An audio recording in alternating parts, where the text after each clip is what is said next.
Good morning and a very warm welcome to the beautiful Canary Islands. The APP World Tour touches down in the Micronesian region, southern part of Europe, in December to finish off what's been an epic year, 2019 on the APP Tour. Paul Evans in the studio for the call alongside my main man, Anthony Vela. Good morning, mate. Good morning, Paul. How you doing? What's going on today? Feeling pretty great about life and really looking forward to some action getting underway today. We had the expression sessions yesterday. Competition proper should be starting today. In the meantime, we're wrapping things up this year. 2019 has been a pretty epic year. Let's remind ourselves some of the surf action that's gone down all around the world on the APP Tour in 2019.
So some cool highlights from this very spot from 2018 last year, the big win for the local with Baia Moreno in the women's division. And we had great conditions last year, Anthony. That finals day was absolutely epic. We saw some of those major turns.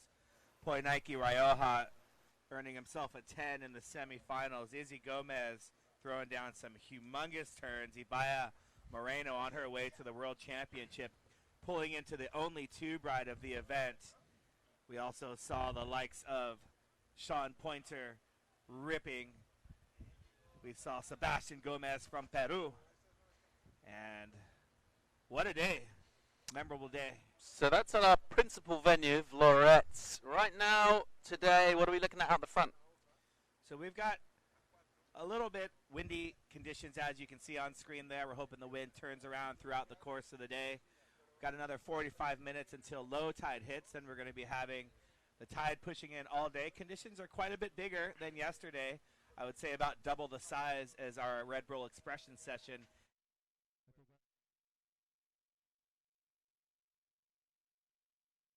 We saw Luis Diniz winning the men's, and we also saw Juan de los Reyes taking out the juniors in the Red Bull Expression session.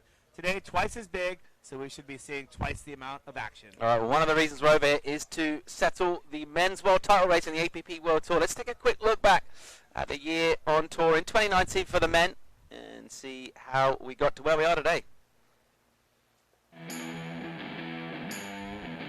Sunset Beach, back in the spring, humpback whales, moving a few parasites out the back, and some ripping going down from the men at sunset. And base slicer, nice move right there. Kayo, Vaz, and Juan Carpentier, deep time there. And that is Okiahi de Aboits. Here's our event winner, Poinaiki Rioja, just in form all event. Getting the chariot ride up the beach, taking out the first event on the tour. Something a little different. We shuffled the pack, went over to the Eastern Seaboard, NYC, Long Beach, Long Island, midsummer. Midsummer Night's Breeze in Long Beach. We saw Leco Salazar showing his forehand attack. Had a lot of rights on tour, so he had a chance to go left, earning his spot to the semis. Point Nike Rioja, Daniel Hughes upsetting Sean Pointer in that quarterfinal matchup. Point Nike Rioja, Luis Teguise made it to the final. Luis Teguise taking out that event. Easy Gomez, you saw there. Now this is a place that tugs at my heartstrings because it was love at first sight for all of us from the APP World Tour with Barbados. What an incredible event at the Super. Pointer was ripping throughout that one, as was Point Nike. Oh, and Camille Martino from Peru, Sean Pointer right there. Every day having the highest heat score, the highest single weight score. Point Nike Rioja on fire. Sean Pointer taking out the event win. So 3 different events, 3 different champions. And any one of those 3 champions can possibly take out the world title. Point Nike Rioja is in the driver's seat. He's in the hot seat. So he's got every opportunity. The destiny's in his hands. If he makes the final, he'll be the world champion. That's our scenario. That's where we are today. And that's what we're here for. Round 1 of the men's out in the water. And a running order. We're looking at going through all the way through round 1. Hopefully getting the Repêchage Heat done as well. So a big, big day of competition on the APP World today. We're on the north coast of the island of Gran Canaria, Las Palmas de Gran Canaria, the capital city on this island. And our surf has jumped up a bit. Conditions a touch breezy, nothing like the kind of raging winds we had yesterday afternoon. Hoping the swell will continue to rise. We'll see Point Nike Rioja from French Polynesia taking Aaron Rowe out of the UK. And it looks like just a little early bit of adjusting out the back. If you just look, you see in the middle of your shot there, the right-hander El Loretz, just on the other side of those rocks. So hoping to move there tomorrow. Better quality wave. Just needs a little bit more swell to fill in. Let's check out live action and opening ride from the Tahitian Rioja. Number 1 on the APP World Tour at the moment. And everything to surf for in this competition. Love to nail a world title.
That's the Rioja cheer squad right there. Sorry about that, folks. Anthony Vela messing things up here. But no worries. We got Point Nike's grandparents, Michelle and Edwige. She is not Italian. Edwige. And Point Nike Rioja opening up with a 4. Oh, Tim Rowe letting us know that Aaron isn't from the UK. He's from Jersey Channel Islands. So where is that? They're real close to the coast of France, actually. Just off the coast of Normandy, the little bit that sticks up. So much closer to France than Britain. Ah, so that's why he speaks French and is hanging with the Bouillet brothers. It all makes sense. Michelle has been at every single stop. And Grandma has been coming to the last couple events. She wasn't at Sunset, but she was there in New York and Barbados. And Point Nike Rioja is in that driver's seat. So thanks, Tim. Are you a brother, father? We are stoked to have everyone watching on Facebook Live. And we see fans of both of our riders tuning in. Tune in. Let us know what you enjoy hearing, what you don't what you don't like hearing. No, we don't want to know any of that. Yeah, I was going to say, actually, We don't only- tell us We that. only want to know the positives. So,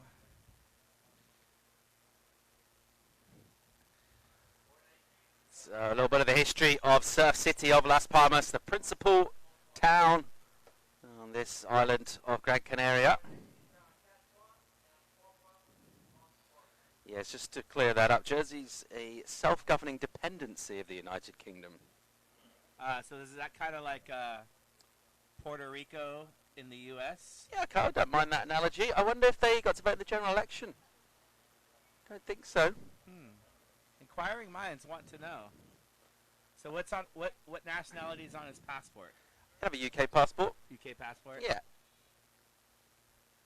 Aaron Rowe, multiple competitor in the ISA World Championships. He's done quite well over the years. He had a quarterfinal finish in Denmark, and he was here last year. This event close to his home, and he's not going to miss out. So first place going straight to round 3. That means you'll be done for the day. You can go home and take a nap. So the winner here, they're going to go eat a big breakfast, and they're going to go home and tune in live and watch the rest of the day. Second and third, some of our heats today will have 12 heats in round 1. Second and third will be headed towards the Repêchage round. Aaron Rose found himself a nice-looking wave. You can see how sectiony it is, but there are some scores to be had. Super busy in the expression session yesterday, wasn't he? He had some nice smooth lines due to the inside. Seems to have a real good read on conditions here. He's been putting the time in on this peak, getting to know the wave. He's going to need to bring his A game to get past world number 1.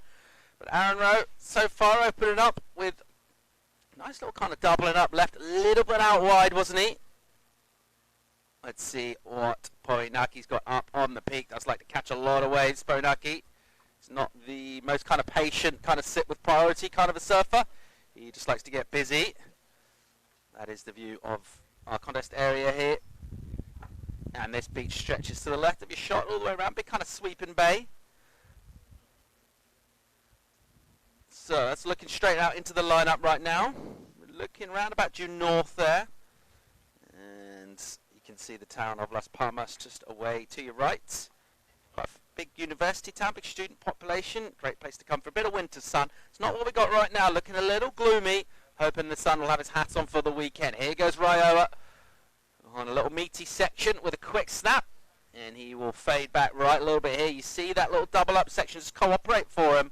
Offers up a nice little lip, which he will tag with trademark precision. And he'll just kind of slow things down and then hit the gas real forward with his stance. Using the paddle as well, getting a ton of speed off that heel side edge. Can he get a little lip? He desperately wants when he's seen something he likes the look of. And here he goes with a little steep inside. And he'll drift out the tail on a real tricky technical section. That was real nicely done. That was very well done. So I'm just wondering if his trademark, is it an international trademark or is it only for Tahiti with his trademark backside turn? I think it's pending. Pending. Yeah, Pending. pending. Okay. Yeah. Poinaiki Raioha opening up his second wave, and I believe that's probably going to be better than his first wave. And we see both surfers have fans tuning in. So Kirsten Rowe. So perhaps Tim and Kirsten, maybe brother and sister, maybe mother and father. We don't know. Tim's letting us know that he didn't vote because they have their own government. We see Poinaiki Raioha adjusting right here. So he's walking towards the rocks, towards El Lloret to get into the rip current. Rip current will take him right out. He's looking for signal from our judges, our announcers.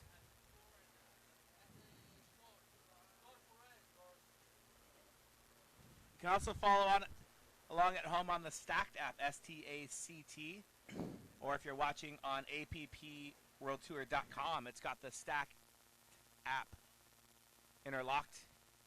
interlaced on the... Embedded, I think they call it. Embedded, thank you. That's why we have Paul around.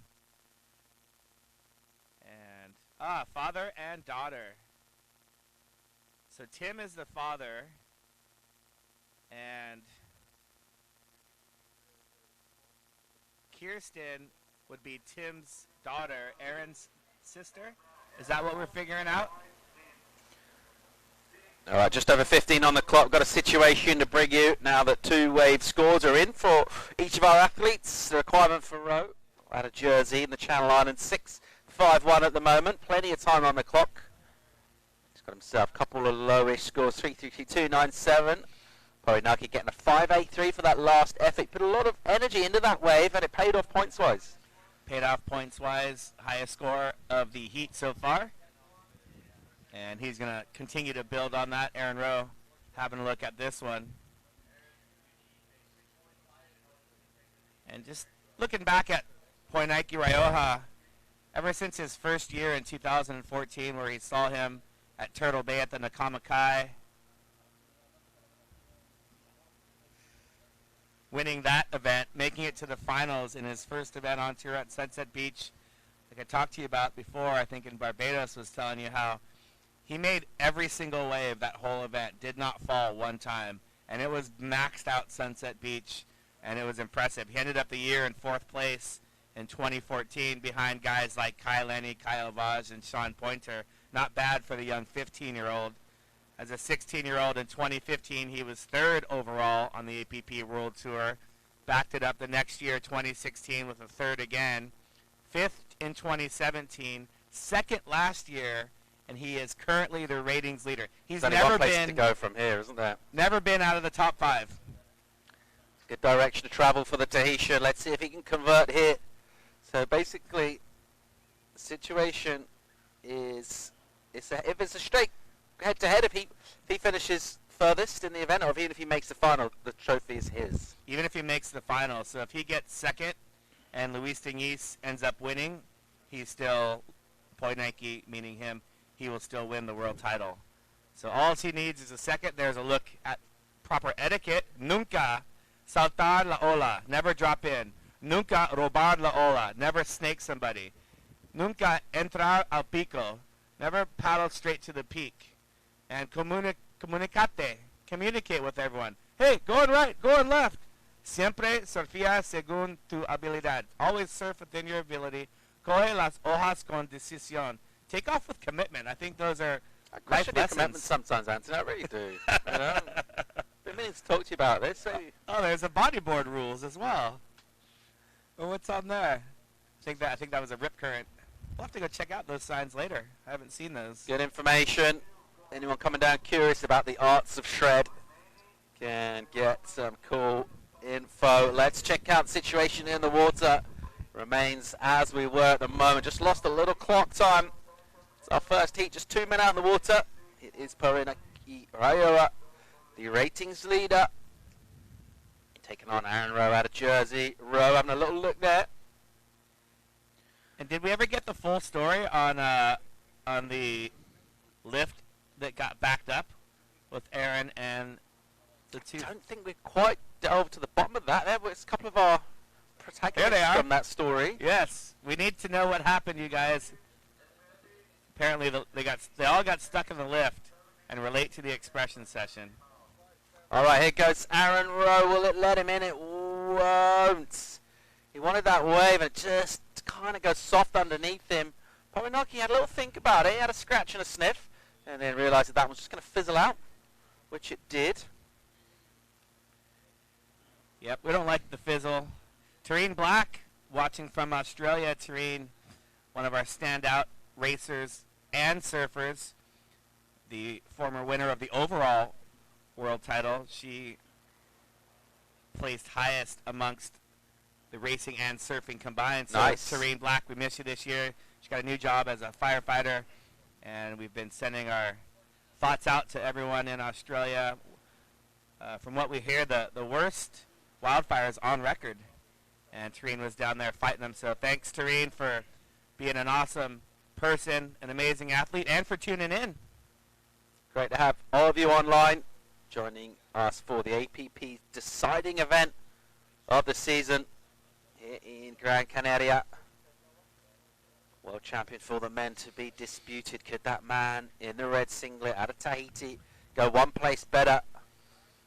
2nd last year. He currently leads the ratings. A little bit from his point of view, just left a little bit of door ajar there in Barbados, the last event in November. Sean Pointer getting the win. Nevertheless, still hanging on to that number 1 spot at the moment, Poinaki. Would love to bring it home in the Canary Islands. Here's Aaron Rowe with a meaty kind of wide one. Look at the rip going up through the wave as he fades back on a right-hand takeoff option. Gets a little slice done under a lip, which will just go awkward for him. Now this reef out there, it's not uniform. There's kind of deep flat bits and there's big sections in between. You do get these sections that will suck up and go fat real quick. That's kind of what happened to Aaron there. Especially on this low tide. It's a very interesting low tide spot because you've got a lot of water moving in different directions from the rip. So water is actually moving in both directions towards each other as it starts going out. And makes it, a lot of times surfers like to hang out in the rip and surf in the rip because at times when the rip current is flowing the right way in relation to the swell that's coming, it can kind of make the waves jack up, but sometimes when it's not flowing the right way, it makes them flatten out like we just saw. And you see the guys taking a couple on the head, and we're very much enjoying the action here in heat number 1, and if you're joining us on Facebook Live, feel free to make some comments. Get your comments in. Get your 2 penneth in there. Your 2 cents. Let us know how much you're enjoying the show. Let us know where you're watching from. It's great to have you all online. We're wrapping things up, crowning a world champion for the men. Of course, we've already got one. Izzy Gomez for the women, crowned in Barbados. Here goes Aaron Rowe. He's got himself a wave that'll just hopefully hit the reef sweetly here and offer him a little section. Nice little wrap off an oncoming piece of white water, and he'll just kind of swing that rail. This wave will go soft through this section, kind of between. It's tricky to get it line all the way up to the little sandbar on the inside. That one won't do it. A little slight bit of dejection from him as he realizes he's not really the wave he was after. Meanwhile, Poanaki has to flick the board over. A bombing section coming at him. Yep, that was great technique. If you're watching at home, these athletes, it's very difficult to duck dive the board, so the strategy is to paddle into the wave right before the whitewater hits you. Project your board up and over the whitewater as you go under the whitewater, and hopefully you meet your board on the other side. Rather than just pushing your board behind you, it pulls you back even further. Let's talk some board turkey. What kind of equipment we thinking? Kind of standard stuff for today? What are we thinking for most of our athletes? Yep, so most of the guys are riding 23, 24-inch wide boards. Poinaki typically is on a bigger board. Last year he was riding his 711. He's down to a 7.2 right now by 26, so that's one of the wider boards. We look at a replay of Aaron's wave, and I thought he had great positioning on that wave. That first turn, kind of the cutback, and it looked like this wave is going to kind of stack up a little bit more. Just a couple of cutbacks playing the waiting game. Those ones that kind of fade away are really limiting your scoring potential, though, aren't they? You get a couple of jams in, but really, at best, looking to maybe at 4s, stuff like that. It's going to go hard to get up past that kind of average score unless you get a wave with a section you can kind of aim at. All the while, you're kind of cutting back on a softish wave. Well, judges aren't going to be overly seduced by that. That's the view along our north coast of Gran Canaria. You can see it's very much volcanic in origin, this island, as we see some of the peaks out there on the northeastern tip of the island, which is kind of where our wind's coming from this morning. And Aaron Rowe on a 7.2 by 23, so they're both on 7.2s. Poinaki's 26 wide, Aaron Rowe's 23 inches wide, so 3 inches difference in the width of the boards, and bang, Poinaki finding that section, and comes out of it with so much speed too. He's just playing with it, having fun. And we're getting some reports on the lift incident. Greg Banner is mentioning that there was a leash, something about a leash getting stuck in the lift. We're looking for more information on that. Seems a little bit peculiar, but we will get to the bottom of the lift incident. Yeah, it sounds like the start of a joke, doesn't it? The 4 Frenchmen and a Channel Islander stuck in a lift. All right, here goes Aaron Rowe. This one won't cooperate with him. I like the stoicism of running the board short. It is a bit fresh. The water is actually much warmer than the air. A little bit of wall art down here. You catch the sentiments on that one? I think it's something along the lines of more haste, less speed, something like that. Something along those lines. Think of an English equivalent. Sin prisa pero con ganas. Prisa doesn't translate, but I think it means without disappointment. Ganas is desire. So when you have ganas, you've got the desire for something. More haste, less speed. All right, Poinaki here. Just swing in. He's in a reasonable position at the moment as clock ticks away in this one. Looking to consolidate and try and nail a little bit more scoreboard pressure on Aaron Rowe. And one thing we know about Poinaki, he'll squeeze every last little drop out of his rides. You just caught the replay of him there, just finishing off. He'll let any kind of little section, he'll give it the treatment if it offers itself up.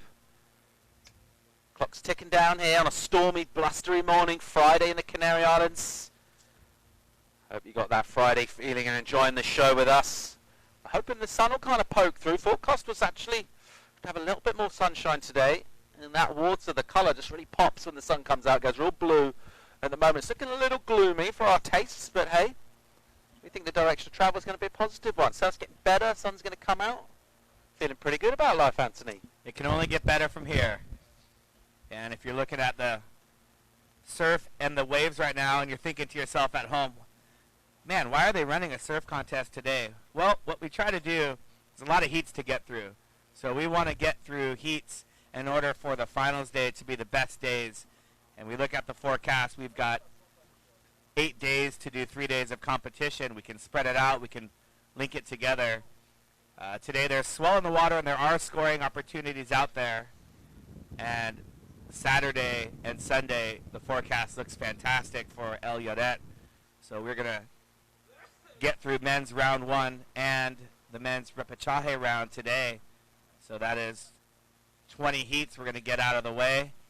And these surfers will have to fight and scratch tooth and nail to get through these challenging conditions in order to get the payout at the end, getting to surf El Lloret.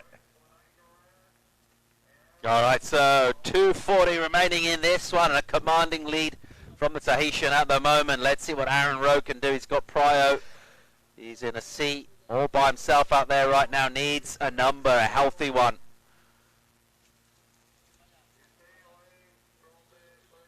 And he surfed well in the expression session. He's got okay out here. Tricky being first heat of the day as well.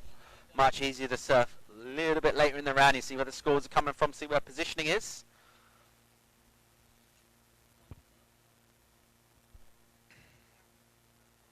Looking at Mediu Wani out of Morocco again, ready to come up against Camille Bouilly.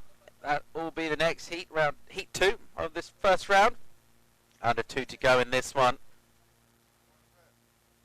All right, here we go. Well, number 1, Poinaki Ryo, a nice and vertical and relatively uncharacteristic from his point of view. Goes down, but he's pushing hard.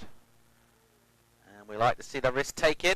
So he's got a commanding lead as it is, but he's not resting on his laurels at all. And really, he sees a section offering up Poinaki, and he really knows one way to surf it, which is to attack. That's what he did right there. And attack he did. That previous wave, 7.17. Poinaki Rioja. You know, it's tough to go up against the number 1 seed in the first heat of the event. Aaron Rowe, it's his only event on tour this year, so he's got a low seed, even though he surfs well, going up against the number 1 seed, who's always in form. And the great part about that is, if you are not able to take down the top seed, you get a second chance in the repêchage round, so we'll see Aaron get a chance to surf later today. He's surfing without pressure as well. Yeah. Just go out there and just catch a few waves and see where it puts him. Yep, good point. As we mentioned, he did have a great read on conditions in the expression session. Looks like repêchage will probably come up later today as well, so we might see Aaron Rowe surf again. At the moment, it looks like he's going to come off second best in this opening encounter against the world number 1. He does have first priority. He's going to use it here. This is the angle from the drone. You just see how awkward this wave is. A lot of them back off. So they kind of stand up on this first little section of reef, and you think, all right, I'm on here. And then it kind of goes into a whole priority now. Flip-flops over to Raioa, so loss of priority for Aaron Rowe. We are going to count down towards the end of this one. And it looks like relatively business as usual from the point of view of Boronaki Raioa. Surfed another pretty smart heat. Doesn't matter what the conditions are. He knows how to get good to excellent scores in every single heat he surfs. And I'd say he's a very unassuming character, always smiling, but his contest strategy is always on point. And he's made more heats than anyone. That's why he is currently in the lead and just needs to make 3 more heats, 4 more heats, and he's the world champion. All right, it's official result. Boronaki Raioa of Tahiti, 13-point total, defeats Aaron Rowe with 6-4-6. And just for the sake of speculation, I'm thinking that last turn of Poinaiki Raioa where he fell might have been higher than that 5.8. That was a very critical turn as we set up heat number 2, Camille Bouillet from France versus Mehdi Odani from Morocco.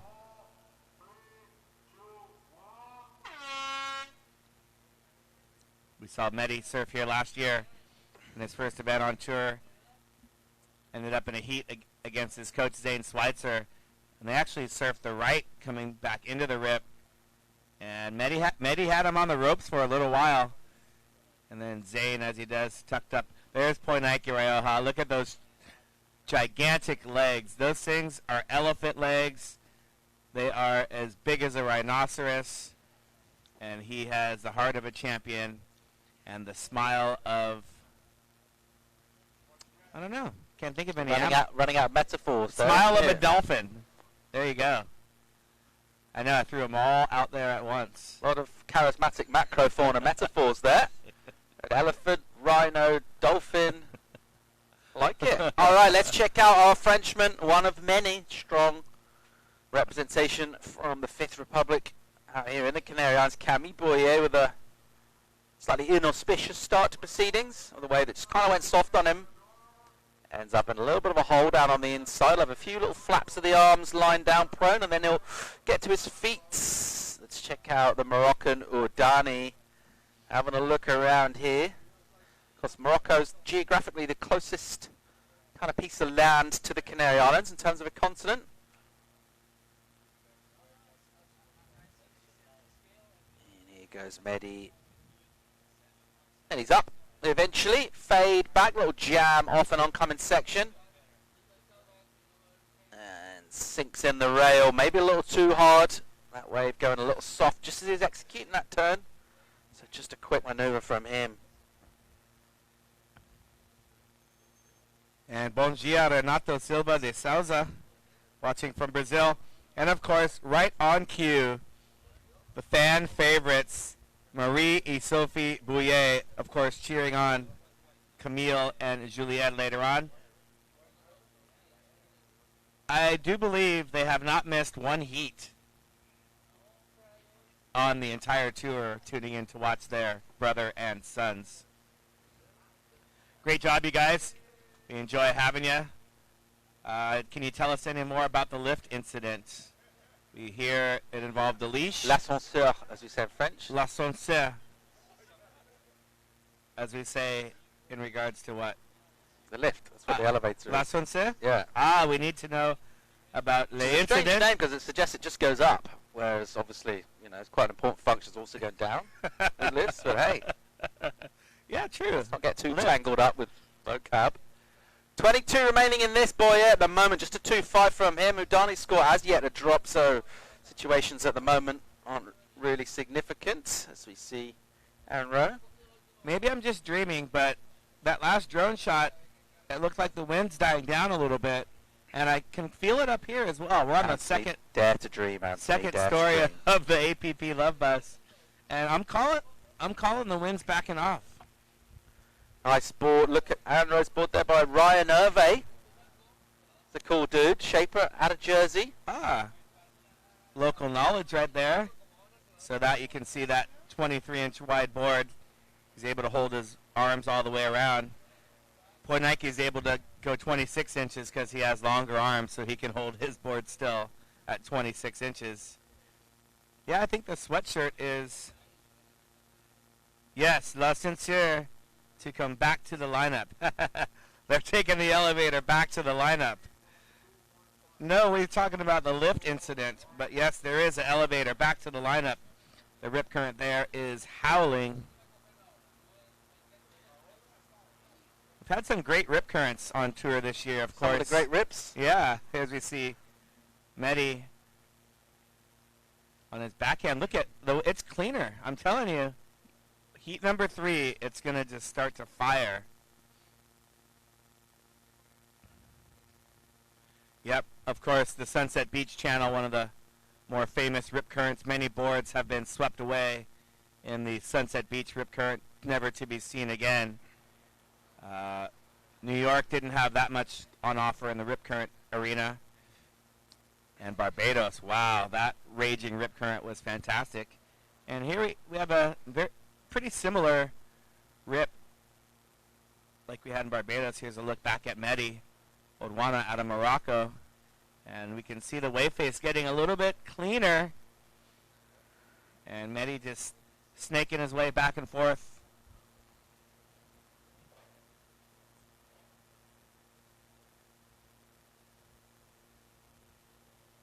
How's that for a venue? People just stopping.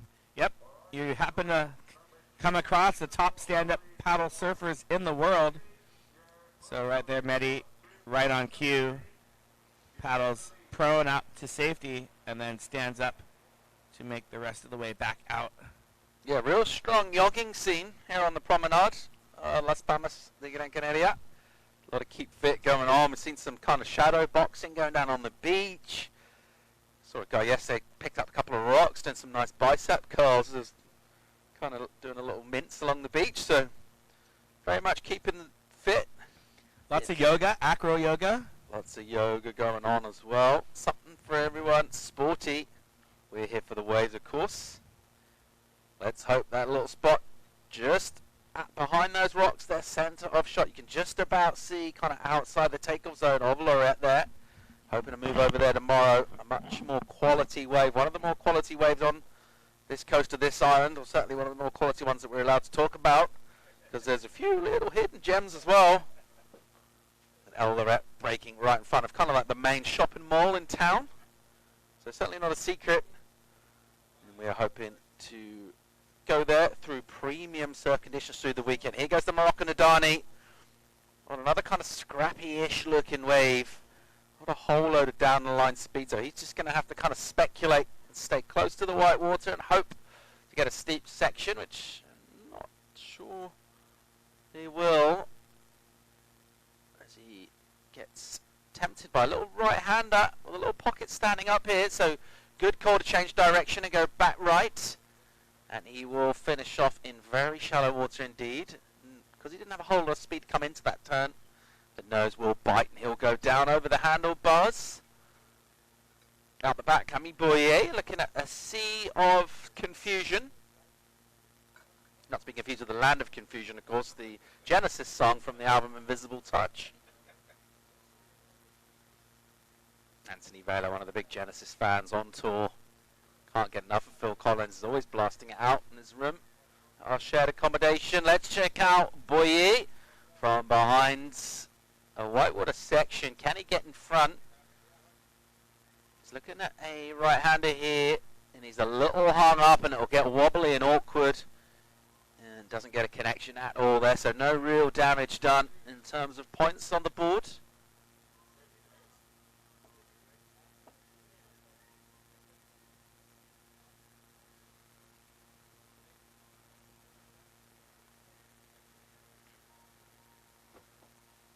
Friday in the Canary Islands. A couple of weeks shy of Christmas. And wrapping up season on the APP World Tour. Got some business to settle. We're going to crown champions of this event. We're going to crown a men's world champ to be decided. Izzy Gomez is your women's world champ for the 5th time. Crowned in Barbados last month. Our 4th and final stop. We'll settle things for 2019. Just a little walkway around to Lorette. And all ages coming out, enjoying the morning air, going for the morning constitutional. Some of that fresh Atlantic air in the lungs. Nothing better than a brisk morning walk. Sun's coming out, wind's dying, surf is pumping. Got my computer plugged in, didn't short out any of the other systems like I did just a bit ago.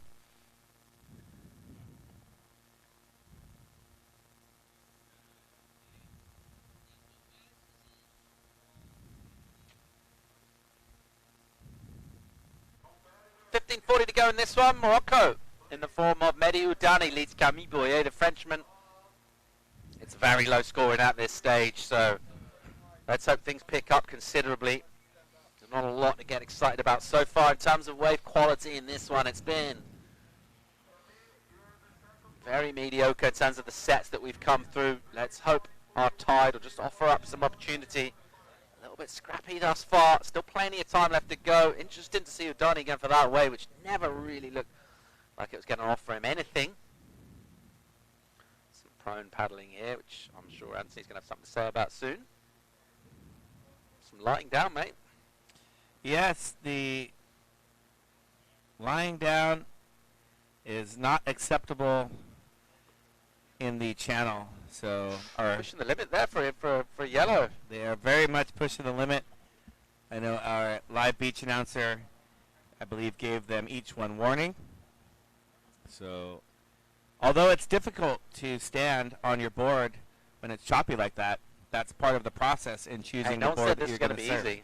No one said it was going to be easy. That's the famous, as Coldplay once famously sang.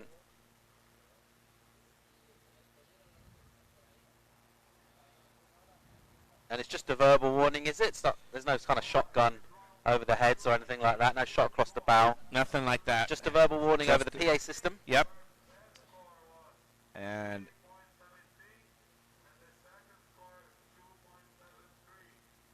after the warning, they can be penalized for laying down because we don't want any advantages by sitting down. So just having a look at the forecast for the weekend. Well, first talking about today, we've got the low tide happened just about 2 hours ago, so the tide will be coming up all the way until 2 o'clock. A whopping 7.7 high tide. So huge tidal swings here.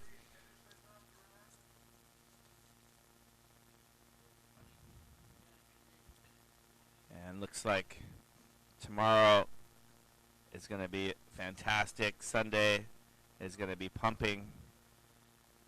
Monday, Tuesday, Wednesday is going to be big, a little too big for what we're trying to do.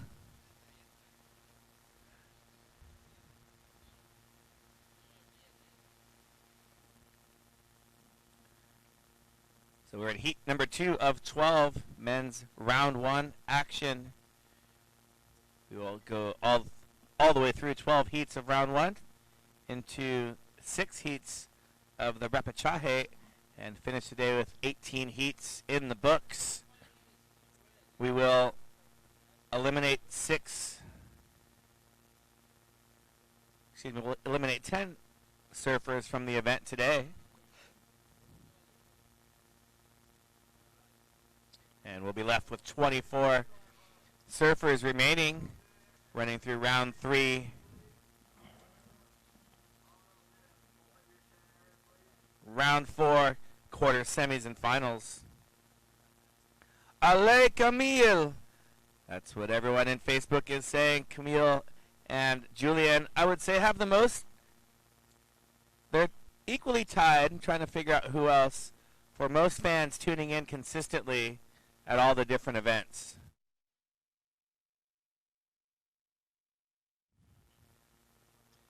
And right now, while these guys are waiting for a wave, we're just going to take a short commercial break, and we'll be right back. Disfruta de tus vacaciones en los mejores rincones de Gran Canaria con Be Cordial Hotels and Resorts.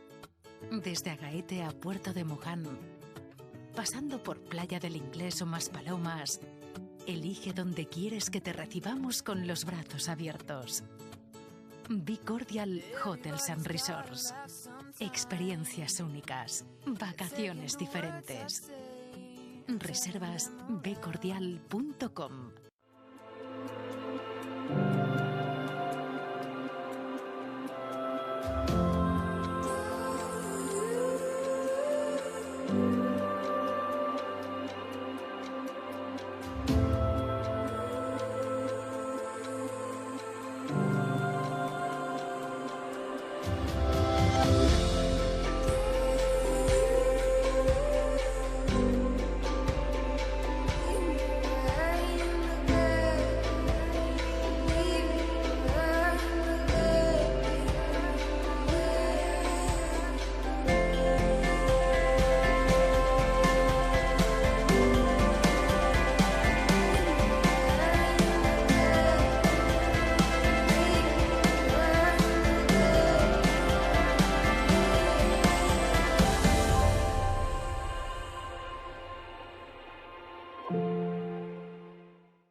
In 2020, surfing will infuse the Olympics with high-performance action and youthful energy to a level never seen before in the Summer Games. As the governing authority of surfing, recognized by the International Olympic Committee, the International Surfing Association has their sights set on Tokyo 2020, ready to showcase surfing to the world on the greatest stage in sport.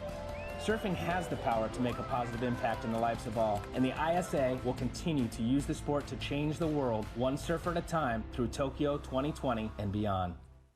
Welcome back to the beach. Canary Islands, Gran Canaria, Las Palmas Pro 2019. Round one of our men's action out in the water right now sees our Frenchman Camille Boyer take on Mehdi Oudani of Morocco. That's Las Palmas on the north coast of the island of Gran Canaria. Some 180 miles or so from the coast of North Africa. Generally speaking, a very pleasant place to be in the winter time. Summer too, doesn't get overly hot in summer for its latitude. Very much temperatures regulated by the kind of cooling effect of the sea, so you get that thermal inertia. So rarely dips below 20 degrees C, rarely gets above 30. Very pleasant indeed for sports. One of the reasons why this is such a hot spot, literally, for all kinds of sports, particularly water sports, of course. The powerful North Atlantic will just ping down swells throughout the winter time. And we're looking for one to fill in through the weekend here, crowning our season, crowning a men's world champ as well. Hopefully in epic conditions.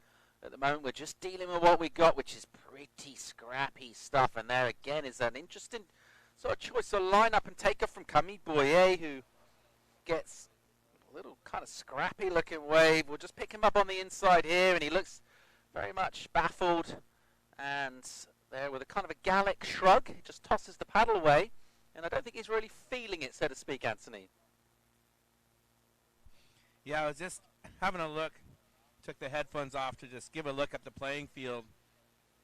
And what's happening in this heat, we saw Heat 1, Aaron Rowe and Poinaki Raihoa, they were sitting all the way out the back. They were going for the set waves and looking for the reform. These guys are all the way on the inside, only looking for the reform. I think they've moved too early. They moved way too early for the reform. Tide shifts are big, but you can't really preempt them here. And if you sit out the back, you get one of those kind of bombs that stands out. At least you start your wave with speed. So your entry, you get a legit drop. Even if the wave is fizzling out, you got some speed from the takeoff. This one here, they're basically standing off on a bit of whitewater that's always kind of dissipating. Yeah. And at the moment, I would say maybe 1 or 2 in 10 are really kind of reforming on the inside. It's not happening yet. It's more of a high, the inside's more of a high tide. They're waiting for it to fill in, and it's definitely not there. I think they need to reassess here and just adjust. Daniel Thompson going through some warm-ups. No wonder if he'll take in any of this information about line-up positioning. He looks very relaxed.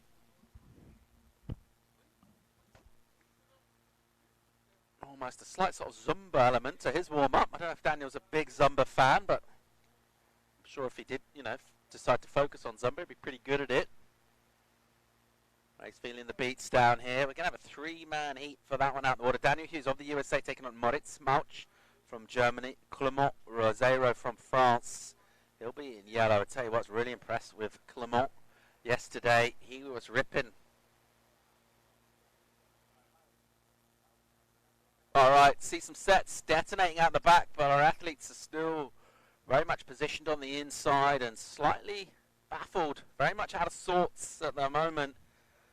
Starting to stick to this inside. It's not really happening as yet. At some point, we will kind of reach that kind of critical mass in terms of the depth of water on the sandbar. It lets the swell kind of fill in and hit the inside. Don't think we're there yet.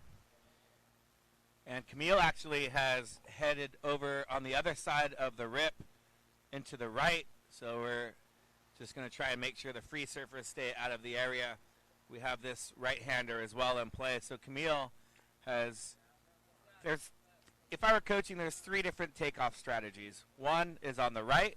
One is on the inside for the reform like they're doing. The third one is out the back like we saw Poinike Rioja and Aaron Rowe. They've omitted, and I would probably call that first choice.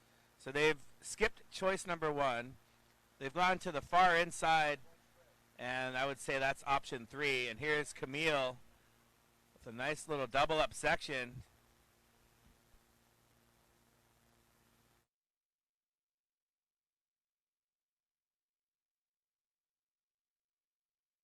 Into the water, and they got some choices to make because our 2 surfers in the water right now got some big distance between them.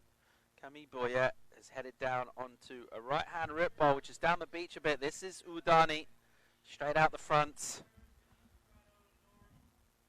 And there's a little map of some of the waves here. So we're basically at that where it says El Lorette, but we're just on the other side of that headland. We're kind of at the end of that strip of sand there, nestled in there. You can even see from the shape of the way that point sticks out, the swells kind of refract and bend, rather than bend in on a point on this side of it, they're kind of almost spread out. Got that convex refraction, which generally dissipates wave energy. Generally want the other way. You want the angle to tighten in and bend in on the coast, and this spot kind of bends out, which is why from the takeoff you get a little bit of a lack of energy. That is Clément Rozereau of France, who looked great yesterday. I was real impressed with him in the expression session. It's going to bring here, but his wave catching was really on point.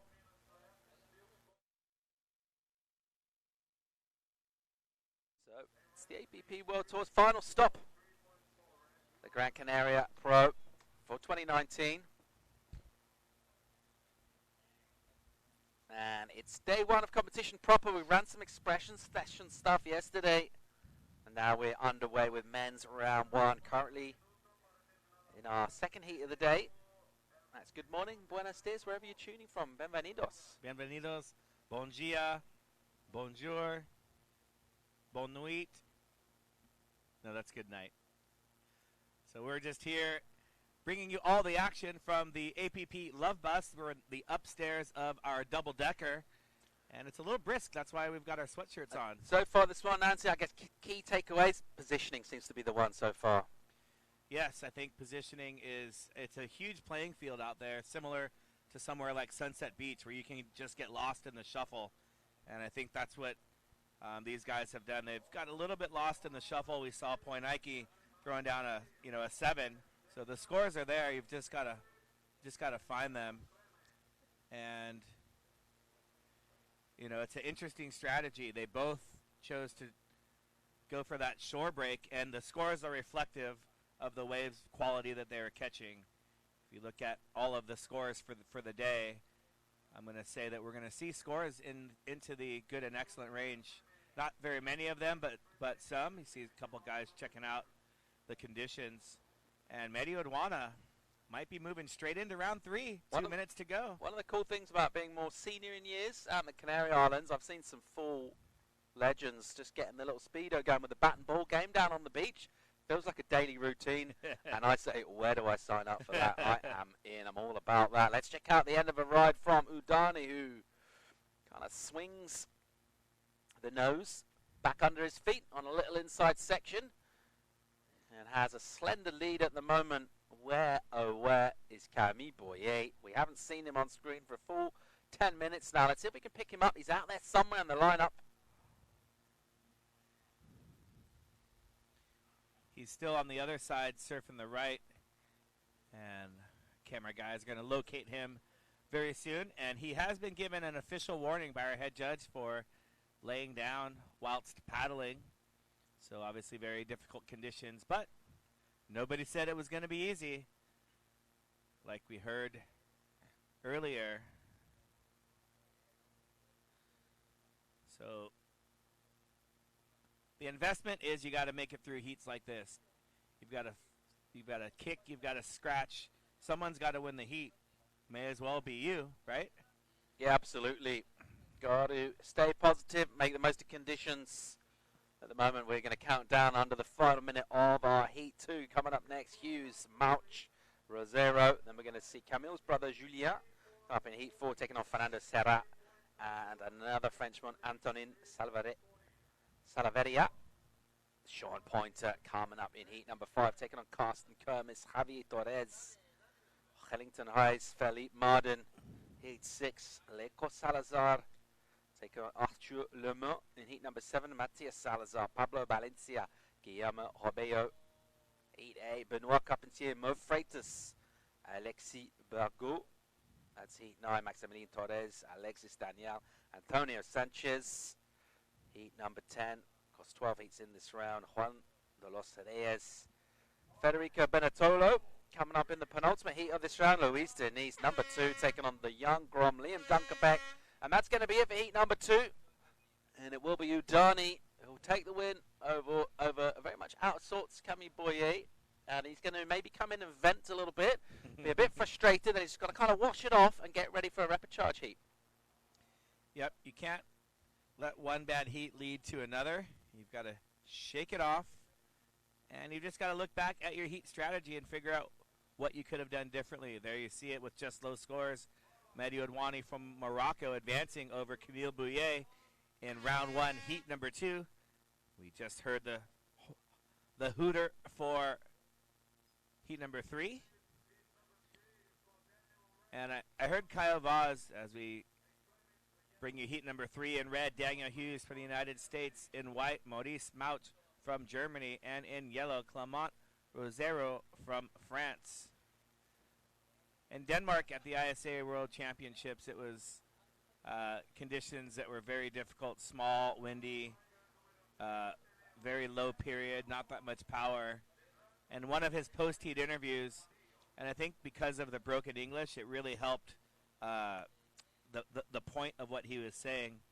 They were asking him about the big conditions, and he said simply, if you think the waves are bad, that's bad for you. And to me, that it was the best way I've heard it said. You know, you hear a lot of different ways, oh, blah, blah, blah. But if you think the waves are bad, that's bad for you. And Daniel Hughes found a nugget. Absolute bomb out the back. So that decision to come inside, very much premature in that last league. This is where you should be sitting out the back. And Hughes already bashed out a third. Big turn there. Keeps the speed going. This one cooperates. The water just filling on that inside section for him, bringing the wave energy through. He'll sneak in another little snap. Well, this one will go flat underneath his board, and he'll desperately try and cling on. Won't get an inside, but a great way to open up. What a contrast to the kind of surfing we were seeing in the last heat. Yeah, that was a fantastic wave. Hair still dry. Great opener within a minute of the heat starting. So that's exactly how you want to get your heat started, in a positive mind frame, getting a good wave. And Daniel Hughes came to compete here in Las Palmas de Gran Canaria. Sup, Junkie, tuning in. Sorry you missed Aaron Rowe. You slept in a little bit too long. He already surfed and lost his heat against the current number 1. So Aaron Rowe will be coming up in Repechage number 1. That will be heat 13 of the day. And you can check the APP World Tour Facebook page for a heat draw, or check out the Stacked app, S-T-A-C-T. It will give you the draw, all the live scores, and everything you need to know to stay up to date with all the points. Nice deep bottom turn from Daniel. Had a real good line through this one. Yeah, great line, and then attacked the lip right there. It wasn't very critical, but he was still attacking the lip. And then here, finding this section right here to cut back into, get above the lip. Almost lost his paddle there. Was able to use those nimble fingers to continue his ride. And Daniel Hughes opening up his campaign the 4.33. Maurice Mouch earning himself a 1. Clement, I think he's one of the dark horses in this competition. Just looking at his surfing through some other past events, through his Instagram feed, and seeing what he's done in the free surfs. I think he's one of the lesser known names that's got some great surfing skills and could factor into the on finals day. 21:30, plenty of time to go in this. Hughes gets the 4.33, so opens up with a pretty reasonable number, but very much back to kind of lineup positioning we would expect given the conditions on hand. Everyone going out the back, and here is Clement Hozero in the yellow with a little jam in the pocket just to slow himself down. He gets a little hung and deals with it well. Going from rail to rail, that's a great looking turn. That board fitting beautifully into a nice little steep section here, and he'll find another one. Put himself behind. You can see where he's looking. You see his eyes are looking down kind of inside his heel side rail. He wants to fade down right in order to get another section. And swinging a couple of turns. Not quite as long a ride as the one from Danny Hughes. Nice use of the rail though. Enjoy that.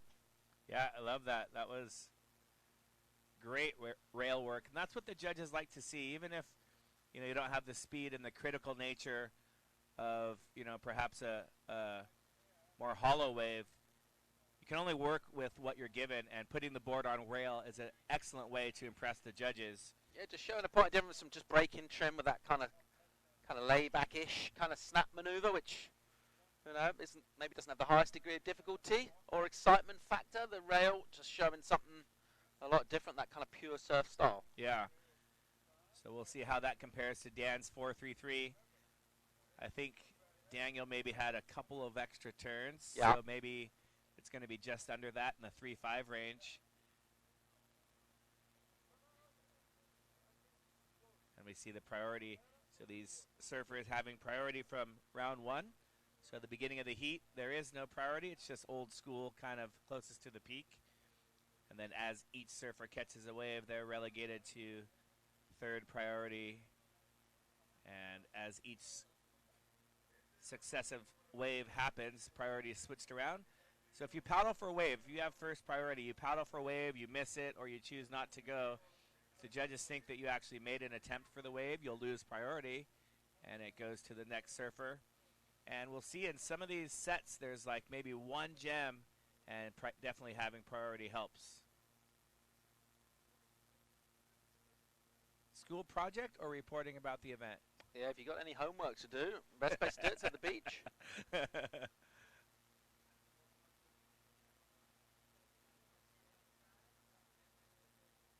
Friday in the Canary Islands, and we're looking at a big weekend of competition to round out a big year. Let's have another look at this last effort here from Hozero. Here's that turn you're talking about. Puts the paddle on his heel side. Boom, rail to rail. And he had quite a lot of speed on coming off the cutback, and then a similar type of turn there. First one was a little more energetic, and unfortunately couldn't make the link to the inside. Judges liked it better than Dan's 4.6. I think because that's a little faster. Yeah, held the rail in all the way, didn't he? Made that transition back at the oncoming section. And he had a great read on conditions yesterday. Sean Pointer, winner of the last event in Barbados, with Vania Torres, the Peruvian. So just sussing things out, those two. A lot of talk about positioning. This not our principal venue. Certainly the lesser of the two in terms of quality. Our main wave, Lorette, just round the point here.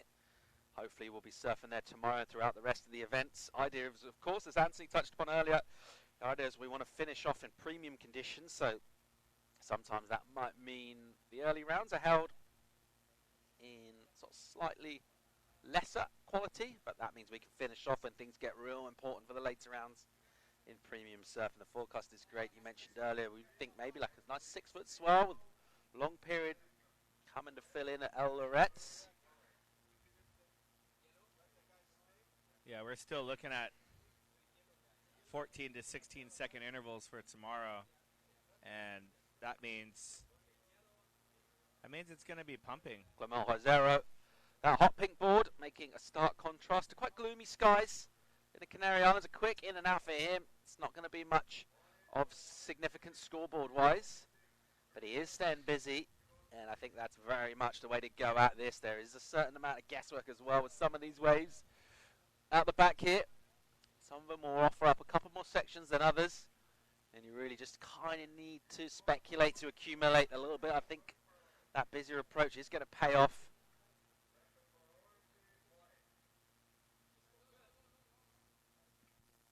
As the wind continues to die, we're shedding off layers here. And so already in 10 minutes time, we've seen these surfers get scores higher than the previous heat where they were just surfing the inside. And not just the fact that their scores are higher, but their effort level in their heats is far less, because to surf in the shore break like those guys were surfing, they had to take a lot of waves on the head, and very difficult to position yourself in there with all the water moving around. There is Javier Pura Vida, Javier Torres. Hughes, nice entry into this one, and gets an awkward kind of wobble. Doesn't get a clean lip line and goes down off the bottom turn. So Pryor will flip-flop to our German Mauch out in the lineup. There he is. See if he can get a wave. He's got a 1 so far. Needs to really get in this conversation. Of course, surfers advancing first and second. And a bomb out the back. Decides to let that go. An interesting decision. So he's been a little bit picky out there, the German. Just look at that wave unload, and there did seem to be a few sections out there for him. Hughes kind of semi having a look at the end of a wave. And we're down to the 15-minute mark remaining at the moment. Our Frenchman, Camille Hozero, opened up a little bit of a lead. He's got the highest individual score.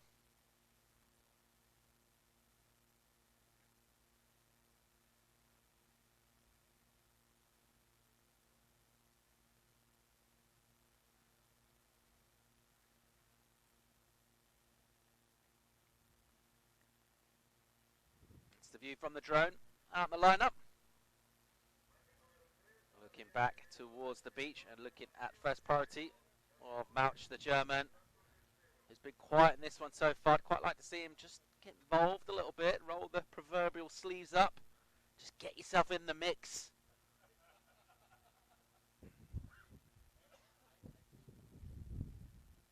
Spanish squad. Of course, they got the broadcast on, keeping it real like that. Yeah, boys.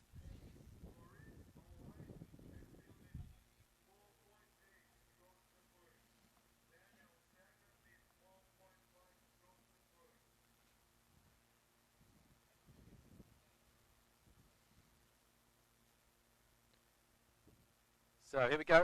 Mauch making a move here. And he gets an entry onto a nice little double up. And he gets a real heavy section go down. He was pretty deep behind that. He's going to have to let that one go and hope it will stand up again.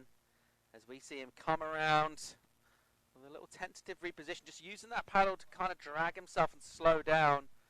Doesn't get on open face. He waited a long, long time for that wave. And, well, he's not going to get much reward in terms of points. Oh, man, that first section, I was like hoping he was going to have the timing to hit that section, but the bottom kind of dropped out a little bit. If he was able to hold kind of a high line or like mid line, might have been able to squeak up and through the lip. Unfortunately, had already committed to the bottom turn and tried to sneak around it, and perhaps a missed opportunity. Those are those things where you've got an oncoming section, you want to bash it with pretty much everything you've got. Yeah, his entry took him a while to catch it, and that also put him a little bit further behind as well. Definitely a missed opportunity for him. They'll go to the back of the queue in terms of priority, and he's certainly on the receiving end in terms of position, third position in this one at the moment. He's got a little bit of work left to do against a couple of athletes who you would expect to build on their score lines. First priority with the Frenchman Camille Hozero. A little scan around. Hughes there, as you can see, sitting a little wider. kind of broken up reef out the back here. It's a real sectiony wave. There are a few diamonds in the rough, but it's definitely more rough than diamonds right now. Meanwhile, here goes Mouch. Didn't need to go all the way out the back. He's found himself a great looking wave. Just as I say that, kind of dissipates. I thought maybe he might stick with that a little bit and try and get an inside, but just a quick in and out for him. Here goes Daniel Hughes. So slightly wider from the takeoff area. Deals with some bumps. And then just a little redirect. Nothing overly committed in terms of rails. And he goes down a few flights of steps. And there is a great turn off the top. Loving that from Daniel Hughes. There's another nice jam on the rail. Great combo of 2 turns from the American. And again, another big hit from him. This is a great wave. Best wave of the heat so far. He's got a nice flow to it. And even if he runs out of steam in here, a nice 3-turn combo. Love it. Best wave of the day so far. And I believe Camille Bouillet's got to be on shore having a look at that going, we blew it. We should have been staying out the back. Because what if one of those came? There were probably 1 or 2 of those during their heat, but they didn't even give themselves the opportunity. And this is, I think, a learning lesson for those guys. Mehdi stoked on it, and maybe that was playing into his heat strategy. If I can get Camille to try and fight me on the inside. And we have a look back. This is that last wave from Clement. Double pump bottom turn, bang! And just almost gets that nose stuck in the wave, but he's able to ride it out. And he's got more. This was while Daniel was surfing his wave. We stuck with Daniel. Clement going to town on this one. And 2 great waves right there from 2 of our surfers in our 3rd heat today. So this is just a little bit of a showcase. Maurice Mouch right now is a little behind. So I believe that 4.6 is that last wave for Clement, and we're waiting for a score for Daniel Hughes to lock in.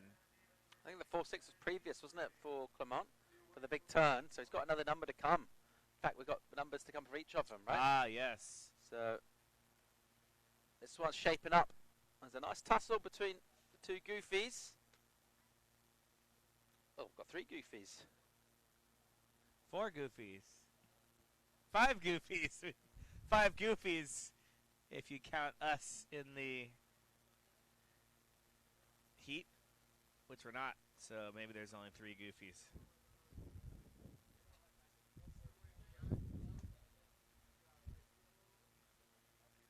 So the judges will have a look at the replay as we try to wait for scores to lock in for yellow and red.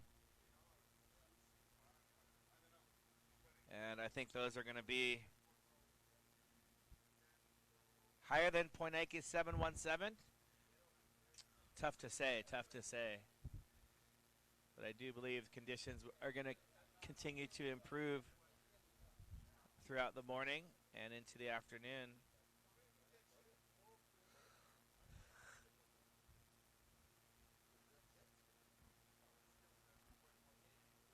8:40 to go in this one. So things settling down with the pulse of the sets.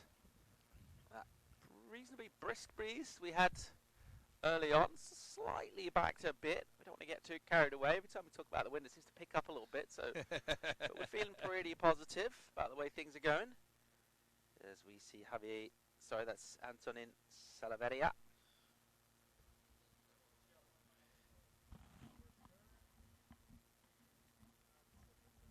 Getting ready for his battle coming up against Julien Boyer and Fernando Serra. Alrighty, here goes Mouch.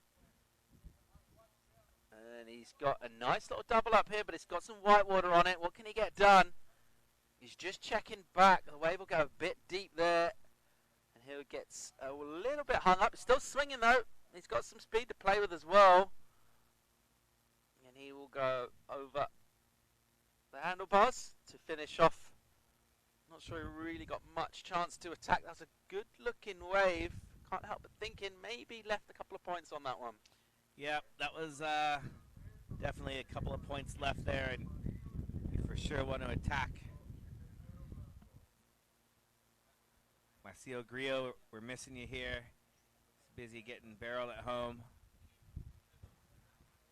Got a huge frothy tube a few days ago. Looked awesome. Laura cut glass from Spain.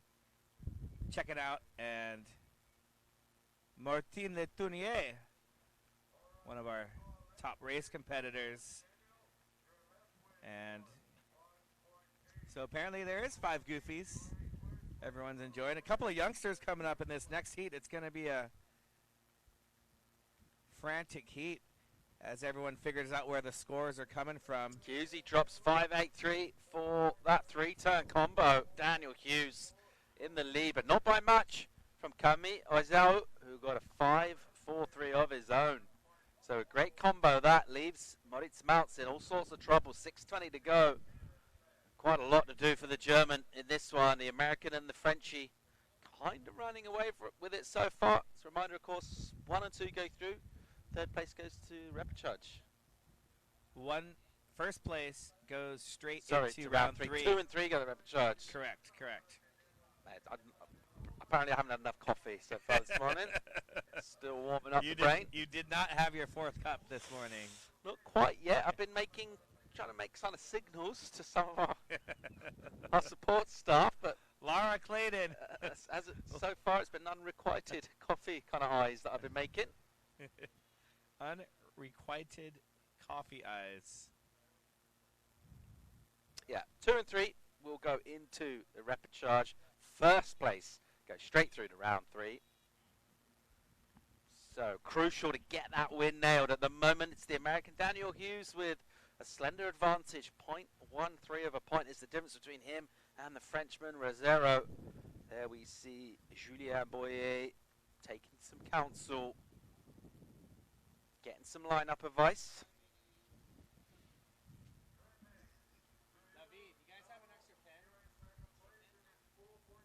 All right, let's check out Moritz Maltz out the back. Deutschland. And it's a soft away from him. Not a great choice so far. Maybe we'll get a little inside bonus section, though. Nice little jam from him, and he kind of styles it out. Don't mind that. So not a great start to the way, but getting stronger for a finish. And another nice little whip in the pocket, and he'll get a little bonus section, which he'll tag. Kicks up a bit of spray. Trying to get himself back at this. 4.5 on the clock. Still going, and I think that's what you were talking about earlier with the heat strategy of surfing on the inside. At least if you take off from the outside, you've got speed coming into that inside section. So even though he didn't do any maneuvers on the outside, so to speak, the reform section was pretty nice, and I think it's not going to be as high as the 5s from Daniel and Clement, but still making the most of that inside section. Little bomb out the back here, and it's overhead on the quite tall figure of Daniel Hughes. So some size out there on our low tide reef out the back. Tide's filling in. This is basically a section of reefs outside which breaks around low tide, and then things do fill in a little bit. You see that bird fly right by you? Ah, you captured the bird. All right, let's see if Daniel Hughes is interested. There's a little paddle. Decides to let that one go. 3.5 on the clock. And Maltz just brought his requirement down. Got a 3 for his last wave. So he's brought his requirement down to 7.17. Rosero looking for 4.74 for that all-important first place to get the shot at round 3 and to sit out round 2. Here goes your heat leader, the American Hughes, on a double up, going down another flight of stairs. A little stickier jam off the top from him. Some white water on the face. Bang! Gets a big chunk of that lip and uses the full athleticism that we've come to appreciate from Daniel to recover that turn, and does it pretty well. And he's still not done yet. He's going to keep speculating and see if we'll get a bonus section down in here. But a nice legitimate assault on the lip. And let's see where that goes points-wise, but a great hit and some nice, a great hit and some nice aggression. You're right. You're right, mate. Everything all right? Okay. That was a fantastic. Everything cool. That was a fantastic turn by Daniel, and you can see that thing was soupy and just had teeth on it, and he was waiting for that right section to hit, and when it came, he tagged it and by golly, you hit the nail right on the head. It took every bit of his athleticism in order to land that difficult maneuver. The judges will like the commitment, the degree of difficulty on that. And, man, that one slowed down is going to be amazing to watch. Daniel Hughes currently in 16th place with his 2 finishes from New York and Barbados. Made the semifinals in New York and had an early exit in Barbados. Was not in Sunset Beach. And here he is in his 3rd event. 4 events on tour this year. You get 1 throwaway. Nice pin drop there from Mouch. Yeah, textbook right Just there. made himself disappear. That was impressive.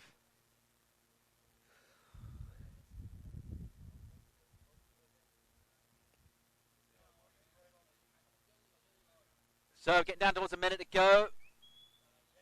Score comes in for Hughes, extends his lead. Now the requirement for Rosero is a 7-2-4. So a big number for Daniel Hughes.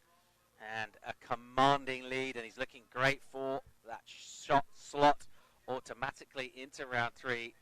Let's see what Camille Rosero can come back with here. Time will tick down. He needs to go big, needs to go ham. 7-2-4, his requirement. Maurice Mouch needs to go almost all the way up the scale. He's a high 9.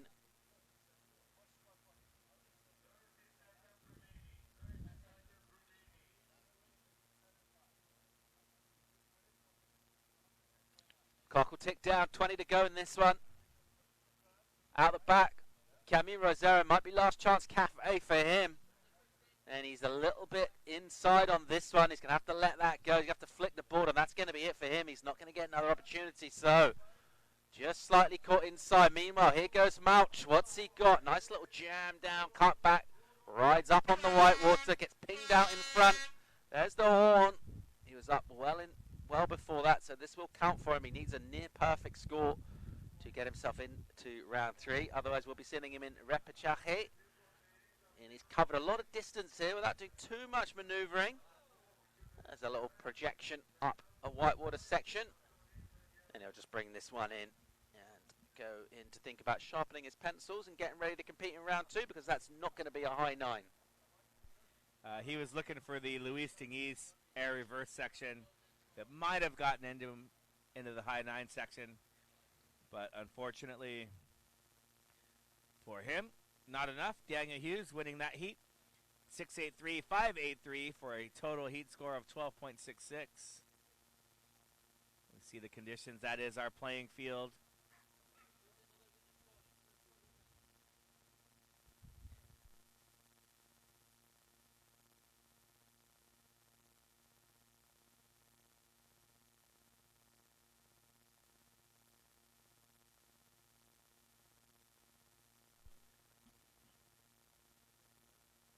Heat 4 coming up next in the water as we start making our way through our heats.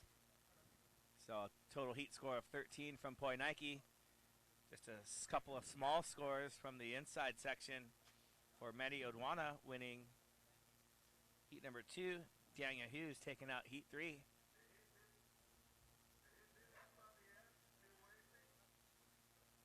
There's Maurice Mouch.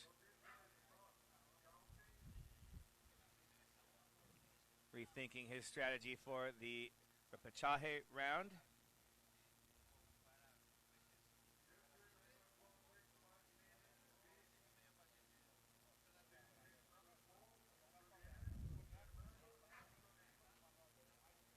"25-minute heats for these athletes here in round 1.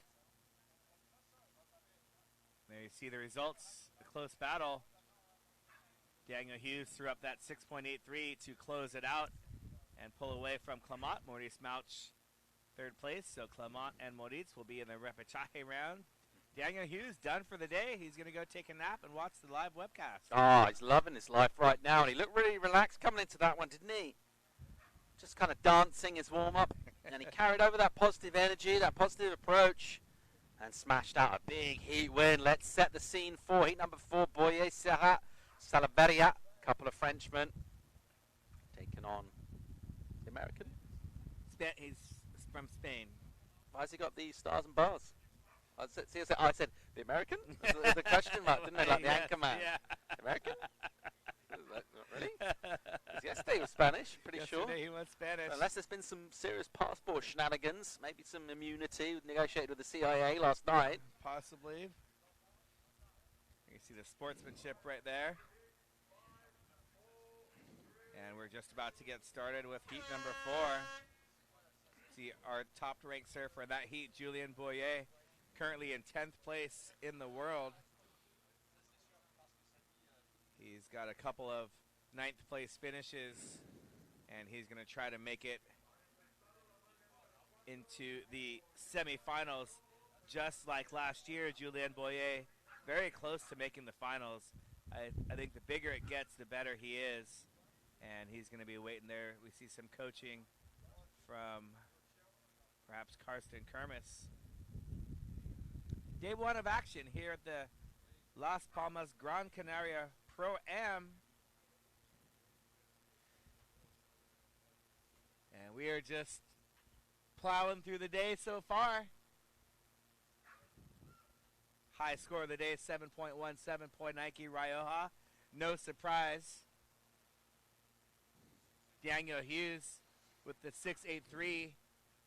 And both Daniel Hughes and Point Nike throwing 5.83s as well. So the scores are out there. You just got to find them. It's kind of like hunting. There are deer out there, but whether or not you can find them, that is your hunting skills. So these wave hunters not only will have to hunt down their waves, but they have to execute as well. All right, let's pick up Salameria. Some nice speed before things get a little more kind of sticky. That white water on the face not helping. Nevertheless, jamming around on the rail, staying active. Can finish off down in here, so that'll be the opening wave for this encounter. Heat number 4 of round 1. 12 heats in total, and then we got Repêchage. We're looking at a big, big day. Yep, I think the recliners are coming in around noon, so we'll be able to put our feet up in our commentator recliners. Very similar to the first class on the airlines, where we can put our feet out, lean all the way back. Screen will go right there above us, and we'll be able to call all of these 18 heats for the day. Coming at you live from the Love Bus. We've got a double-decker open-top bus, which is our kind of command center for the Gran Canaria Pro. We've got judges, we've got our broadcast set up, everything happening from this bus. And when the wheels on the bus go round and round, that means we go mobile, and then we bring El Lorette into play, and we're hoping tomorrow and Sunday it's going to be pumping on that right-hander. It is going to be pumping. The bus is moving.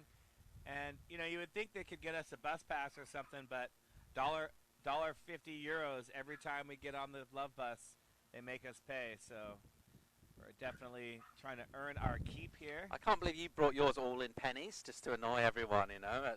Well, I got to do what I got to do. I can't believe they're charging us. And we're working here. We got to pay just to get up to the upstairs. All right, sunlight poking through in Gran Canaria. Here goes Fernando Serra with a big section detonating in front of him. A flamboyant exit off the back of his board. So, hello, old friend, Mr. Sun. Trying to poke through, giving us the kind of meteorological conditions we're more accustomed to in the Canary Islands. Yep. You know though when you're stuck with a day that's gray and lonely, you know, I want to stick out my chin and grin and say, the sun will come out later on today, so you gotta hang on till tomorrow. Julien Boyer looking interested here. And he finds himself on a bomb wave. Our drone will follow him through. A bit too much of a bomb, though. He is behind. And he will just straight hand this thing. And he's gone pretty much perpendicular to the beach so far. And he's not going to get a section. So a little bit of a wasted effort there from Boyer. Looks slightly out of sorts so far in this one. Because we are on the island of Gran Canaria. If you're wondering, where are you guys? We are off the coast of West Africa, to the southeast of Tenerife, to the west of Fuerteventura. It's a volcanic island. Surface area of 1,560 kilometers squared. Maximum elevation at a whopping just short of 2,000 meters. That's about 6,000 feet. That's pretty high for an island that's only 50 kilometers across. Wow, that's So 30-something miles across, 6,000 feet high. That's pretty high. And there's no worries going up that high. 1.21 and 283. Fernando Serra maybe had a missed section. Oh, a little bit of sup yoga. Awkward entry, but good recovery there from Serra. And he will wait patiently, see if this one cooperates. Get a little steep section here, allow him just to kind of swing around. And I feel a little bit better for him. A couple of maneuvers done. So troublesome entry, but a recovery and a couple of turns from him. 19:20 on the clock. Because the island of Gran Canaria was populated by the North African Canary people, who may have arrived as early as 500 BC. And they called this island Damaran, which translates to the land of the brave, Anthony. That's why we're here. 1483, April 29th, the island was conquered by the Spanish under the crown of Castile. It wasn't actually technically Spain then, under Queen Isabella I. And the capital city of Las Palmas de Gran Canaria, where we are now, was founded in 1478 under the name Real de las Palmas. Columbus stopped off on Gran Canaria on his voyage to the New World. Of course he did. What did he do while he was here? I'm going to guess he took on fresh water, maybe some food supplies, stuff like that. Quick surf? He didn't surf. Probably not. Not sure if that was a top priority, we don't know.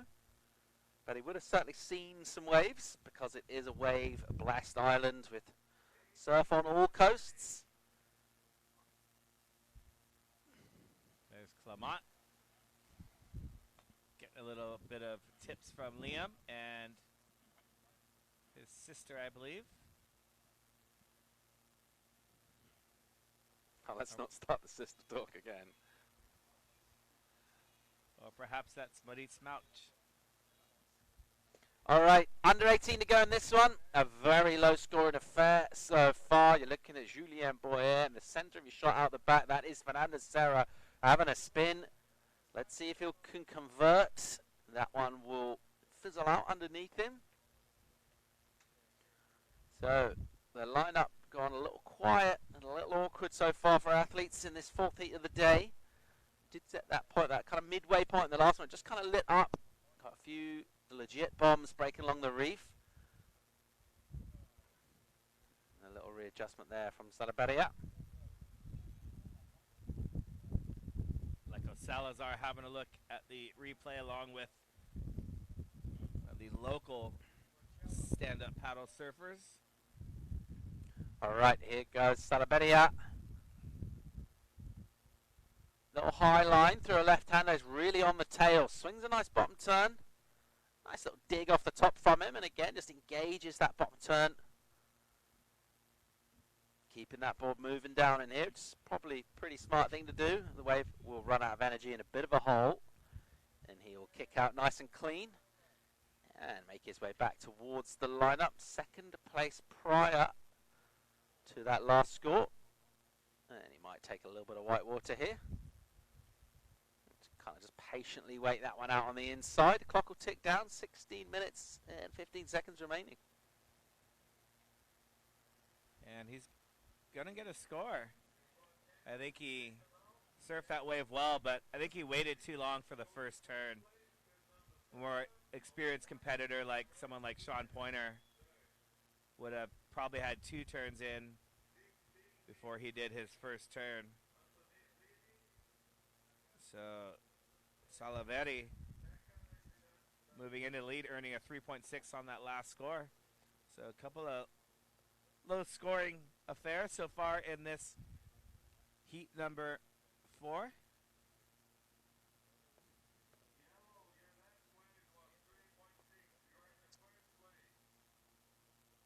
Antonin Salaveria. He's not Italian. Paul makes fun of me because every French name, I give it an Italian accent somehow. I'm not Italian. I don't know Italian. But all of a sudden for me, Salaveria comes out. Oh, we apologize. Back home. Vamos, Fernando. Vamos. Fans are tuning in on Facebook Live. Several ways to watch this event as Julien Bouyer having a look. And our drone just behind the competitors. It'd be great if they can go in front of them. Bouyer brothers out of sorts so far this morning. Bit of a surprise. Yeah, they, especially Julien, he surfed well at this break last year in order to qualify for the quarters to make it over to El Lloret. Surfed El Lloret brilliantly and finished up with an equal third. Here we go, Julien. Oh, this is an absolute bomb. Can he get something going here? Nice little jam. High line from him, and then dealing with a little crease in the pocket, dealing with it pretty well. This one will push wide and flat. So much better stuff from him. Nevertheless, perhaps not quite the points that we kind of maybe when he entered that wave, things were looking great. Just got the one decent turn done, but nevertheless, he's heading in the right direction. Yeah, I think that's going to be in the 4 range, possibly a 5. It was a bigger wave. There was a little bit of steepness.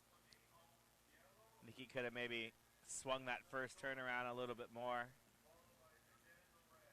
But nonetheless, Julien Bouyer staying busy. Susana Maria Serra. Es posible que está la mamá de Fernando Serra. Muchas gracias para bien. Alrighty, we got Serra up. Backside attack from him. Can he pump up the jam on this one? As he's got some foam on the face. And he kind of pulled out of a turn a little bit there. I thought he might attack a little bit. Nursed it a little under the lip. Nevertheless, still swinging with some momentum. And this wave will get a little fat in here. Might get a little bonus go right section. He can just get over the ledge, which he won't do. So Serra with a long wave there. Trying to get out of that third spot. Of course, first position gets a bye through, gets the leapfrog over the next round, and goes into round 3. All important to do that. Won't have to surf again today. Hopefully the next time we see our heat winners will be at the premium location of El Lloret, the right-hand reef point, located, well, you could pretty much throw one of these small Canarian lava rocks. If you had a good throwing arm on you, you could pretty much get it into the lineup from where we are at the end of the point here, the end of the jetty anyway. All right, let's check out Salaveria. And a little speculative in-out from him. But the set's still bombing out there. Swell's picked up today. It's going to increase. A big jumping period is kind of the key thing. So the swell fills in a bit. Our forecast gave it in the region of 4 to 6 foot for the morning, picking up to maybe kind of 7 feet-ish. 5 to 7 feet to the end of the day. But the real big note was the period going from 11 right up to 14 or 15 seconds. Up as high at some point in the night, a 17-second period. That is a long-distance, powerful ground swell coming out the North Atlantic.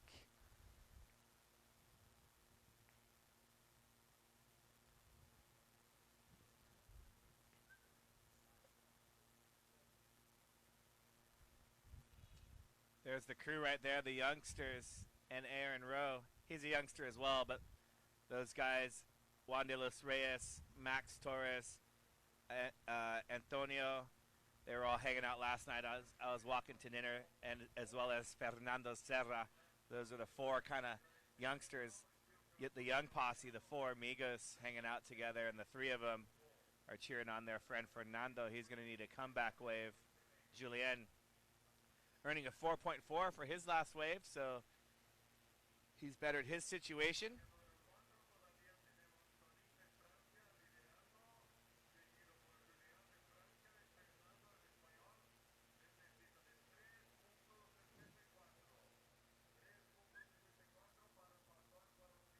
10.5 to go in this one. Salaveri in the lead in the yellow jersey. It's a flimsy lead right now, though. Julien Boy gets a 4-4 on that last effort, so he salvaged something. Possibly that wave looked like it had a little bit more point scoring opportunity on it when he paddled into it. Just the way it kind of worked out, really got just that one turn done. A little buckle went through the wave just before it flattened out. Just kind of affected his second manoeuvre selection.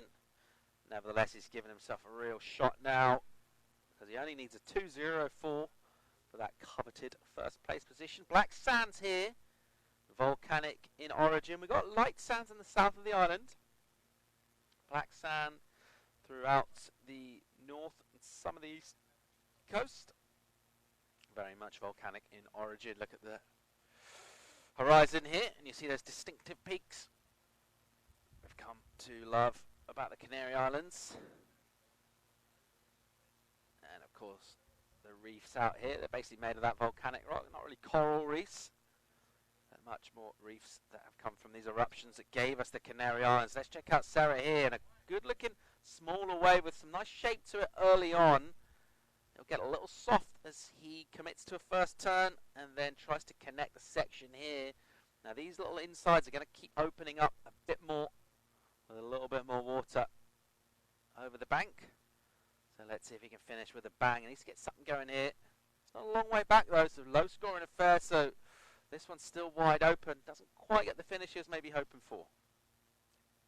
For sure, he was hoping for a little bit of inside section action. And we saw some great maneuvers in our Red Bull Expression session on that inside shore break that you're talking about in a 25-minute heat. We saw Luis Dingis land 3 air reverses. Stop it. Attempted one alley-oop, I believe, and then missed an air reverse, and then he had one just kind of straight air. Who does he think he is? I think he's channeling his inner Anthony Vela and his outer Paul Evans to really expand his aerial surfing. All right, Boyer on an absolute bomb. He goes right here, and he'll take on this section. Boom. Nice hit through the lip, great hang time, and won't be able to hang on. He will get blown up by an explosion of white water, and he will take this on the head. Oh, I wanted him to land that so bad. You almost wanted it too much. I did want it too much. I pretty much jinxed him on that one. A little late arriving, wasn't he? I like the aggression, but he is a little hung up there and a bit vulnerable from that explosion coming from below. And maybe not quite as much speed as he would have liked to get a little more projection off that top turn. There he is right there, the local Javier Torres. Yeah, Javier. Javier, the local, super fit as we can see. Javi, hell yeah. Yes. And good friend, he's got that new advance board and getting those from the Salazar brothers, Mateus and Lecco. Has he got a new board? Got a new board. See what I did there? The board's new, right? It's Yes. new, and it's new. Ah. Got a new- I got Come it. on, I come was on. just trying to make everyone else feel like they should get it too. 6.5 on the clock in this one. We're watching the warm-up. One of our local shredders getting ready, Torres, to take on his next heat. And he's got a little to do, taking on Sean Pointer. Of course, defending world champ from 2018. Event champ from Barbados, our last event. He's a man on fire at the moment, Sean Pointer. And also Carsten Kermis from Deutschland. There he is, right on cue. Sichaman getting ready to go out and do battle as well. So, an interesting clash coming up next, and the heats keep coming thick and fast. Sean Pointer on his way to a second place finish last year on his way to the world title. So left a bit of a sour taste, even though he won the world title. He really wanted to win the event because it was pumping. He's a real perfectionist. He's a real perfectionist. So this year he needs a win in order to have an outside chance. Simple. So he needs a win. He needs Poinike to be 4th place or worse and that would move Sean just a bit of an edge out. 50 points, in fact, he'll have over Nike. Sean Pointer missing sunset. That essentially was his throwaway. Then we saw Daniel Hughes taking him out in the quarterfinals. Before the quarterfinals, round 3, Daniel Hughes took out Sean Pointer, so we had an equal 9th place there. He won in Barbados, so that win. Oh, another bomb for Boyer. Look at this thing. So he's got his eye in here, and he's found the ways he wants. Nice little opening jam with a ton of speed. Air drops. Oh, no. Oh, has he clawed that one? He looked to have maybe hung on, almost kind of Slater style, to come out in the white water from an improbable position. And if only he'd found some of these rights earlier on, but he's dialed into what he wants. The rights are looking throaty there, and he almost, I think he had a little, his fins ditched on purpose or on accident, and just, he didn't come down perpendicular. He came down a little bit sideways, couldn't land that turn. Oh, man. Our co-announcer from Barbados, Benzinho Otero, tuning in. As we look at this replay, you can see he sets it up nicely. Then look, his board just airdrops right there. Comes off the airdrops, times it perfect. But then his board just a little sideways, and it was a bumpy landing. But, oh, that he was on his way to a great score there. Yeah, that was a great turn. Unfortunately, from his point of view, can't stick it. But he's bringing everything into the final stages of this heat. As we see our next heat, number 5, getting ready. Pointer will have sized up his lineup, likes to do his homework, spends a lot of time watching the surf as well as performing in it and really just working out his lineups. Doesn't leave much due to chance, a real scholar of the sport.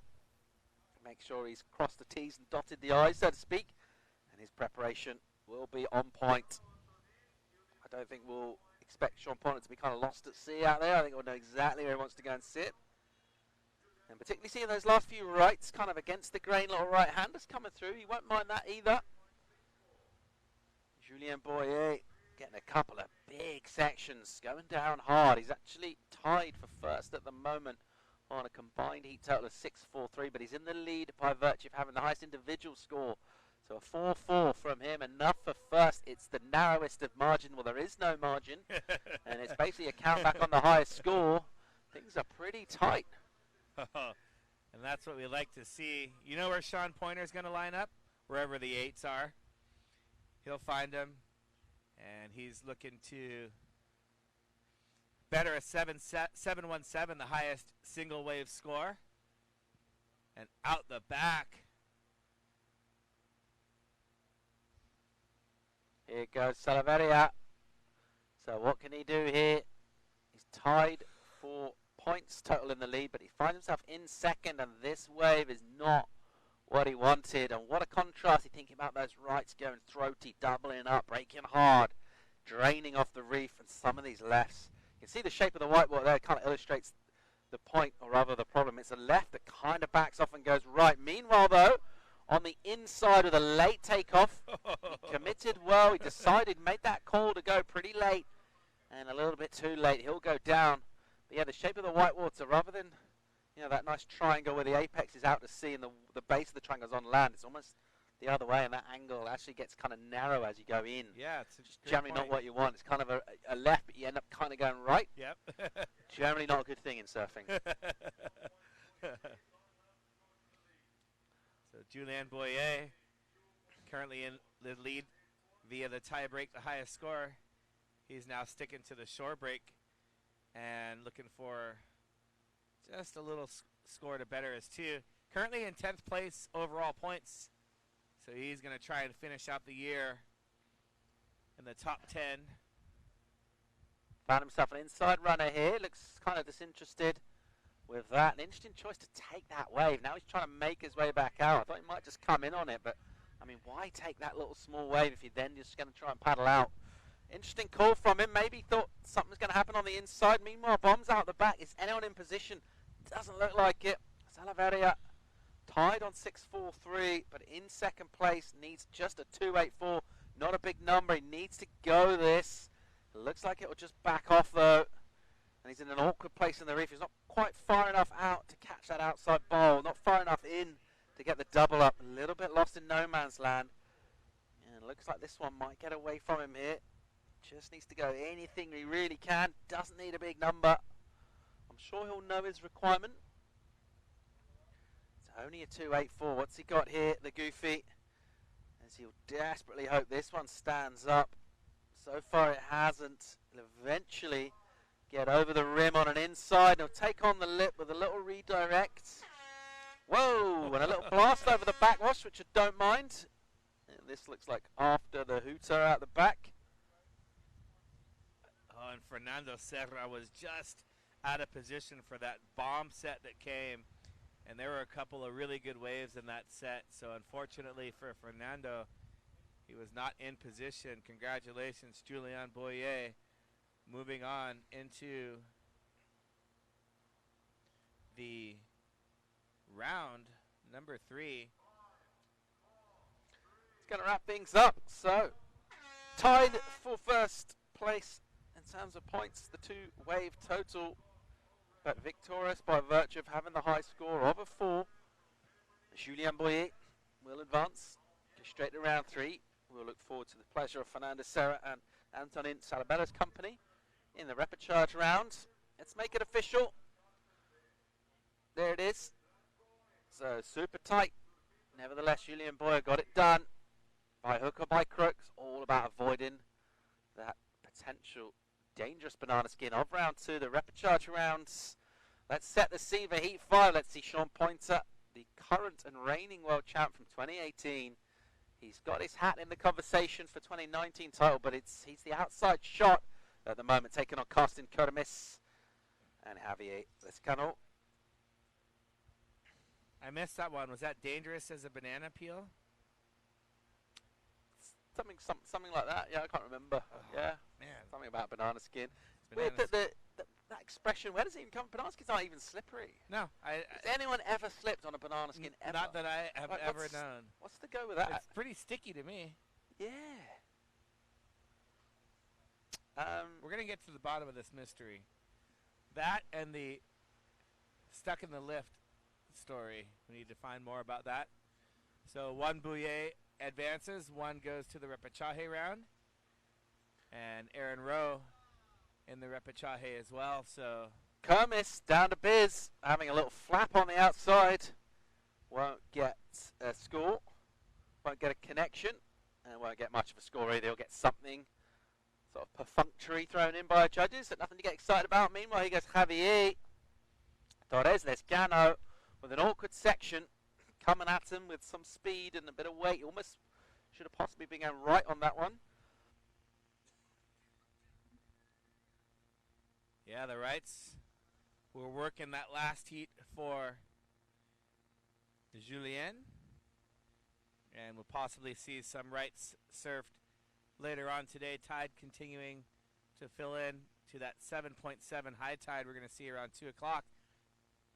And speaking of rights, Sean Pointer having a look at the right, then kind of looked left, and eventually just kicking out.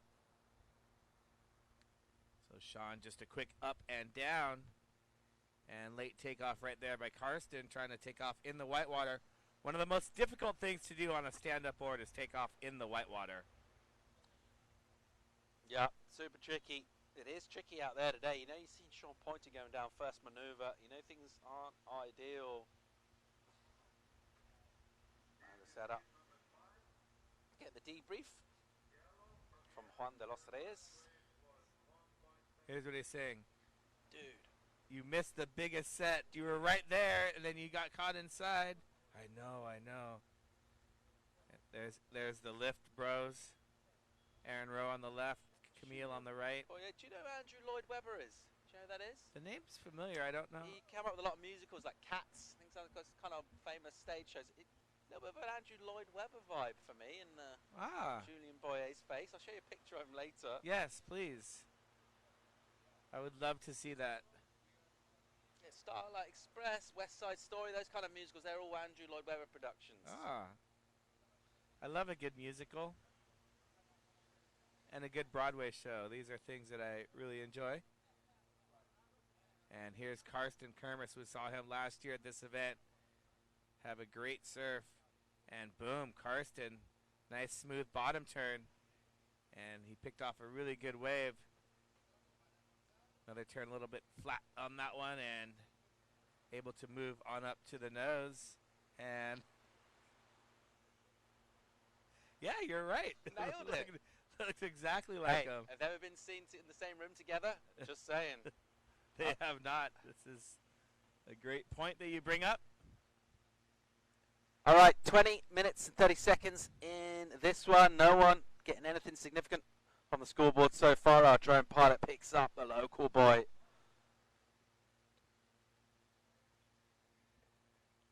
And he is wearing that yellow singlet, flying the flag forward. The Canary Islands, the Fortunate Isles, who are out here off the coast of North Africa for a final event of the season on the APP World Tour. There's a faded entry from Karsten as he keeps it kind of compact off the tail. A slightly different start. He has his back leg a lot more cocked than his front leg, so he's kind of lower down. His shoulders almost kind of pointing up. Slightly different approach.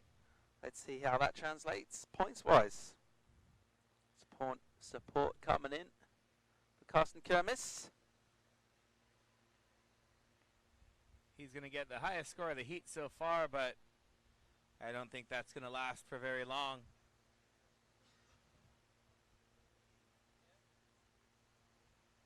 As the likes of Sean Pointer are on the hunt out there. He's got his camouflage gear. He's got all of his tricky whistles and bells. As Javier is having a look right here.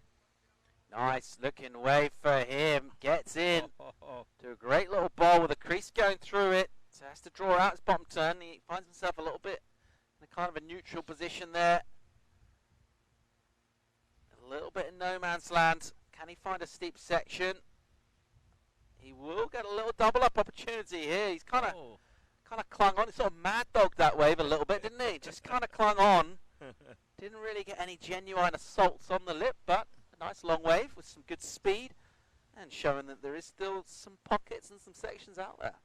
Yeah, I think the lip was the only one doing the assaulting on that one, that last turn. The lip definitely guilty of assault. They can see this one. He's just hanging on right there, redirecting. Looked at the left, started heading back right, back left again. Just this wave doubling up again and again and again. This wave's right in the rip current, so that's why it had all these sections.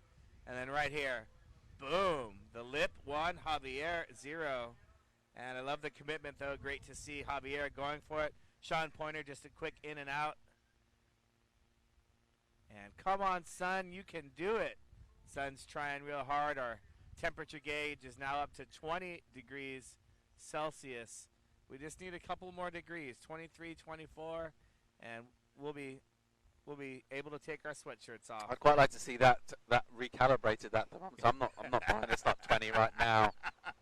I think we're a little bit south of there in terms of degrees C, personally. So, however, 21. I'm backing that. Yep. That's why you see some people in shorts, in spring suits, but the air a little bit chillier, mid-teens at best so far. Hervé Bouillet tuning in. So we've seen Sophie, Marie, Hervé, all the Bouillet family. I'm just throwing this out there. Next year, we would love to see all of you at an event. So pick one event, and we'll just have the whole Bouillet family do the webcast. We'll invite all of you up here, and come on up and sit in the booth, and talk to all the fans about how awesome your kids and brothers are. If you had to pick one event from the APP World Tour to attend, Anthony, which one would it be? Yes. If you're a super fan, which one would you go to? Yes. Okay. Barbados? Of course. Hard to argue with the Caribbean. We cannot not go to Barbados. All right, here goes Karsten Kermis. Driven bottom turn. Get a little hung up to dry as that wave will go soft underneath him and leave him stranded out the back. I mean, how about the Gran Canaria Pro-Am? Oh, yes, Bam, please. that's the one to go to. Great one to get to from Europe as well. Yep, easy. It's a short trip, plane ride down from France. So come on down. you're more than welcome to attend the event. We'll even let you cook dinner for us. I mean, I think that sounds like a great deal. As long, well, can I just put a caveat on that? As long as it's at a reasonable hour, because you know, in certain parts of Europe, people do like to eat quite late. So, kind of a fashionable thing. I'm much more of an early kind of evening meal kind of a guy. So yeah, welcome to cook dinner, but you know, let's keep it civil. Before 8? I'd say 8:30 would be round about right after a long day's commentary. Yeah. Sean Pointer with a... None of this kind of, you know, 10 to 11 madness. Barbarism. All right, what do we got here? Little wave, just kind of capping on the outside. No takers so far. Pointer just a 3. You see the point spread up there. It's very low scoring in the opening 10 minutes. No one getting a stranglehold on this.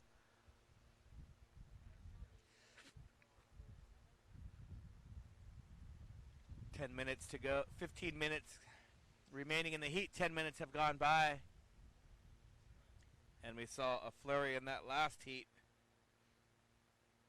2 heats ago, excuse me, with Daniel Hughes and Clement. Julien Boyer advancing out of heat number 4. We're in heat 5 of 12 heats. Opening round for the men.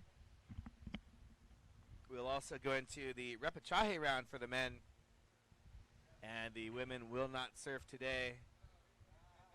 And our surfer in yellow, Javier, is going to need to stand up while he's moving around the lineup. The only way you're allowed to paddle in the prone position is if you're trying to get out of harm's way, trying to get out of another surfer's way. And look out the back and see there's a couple of bombs coming right there.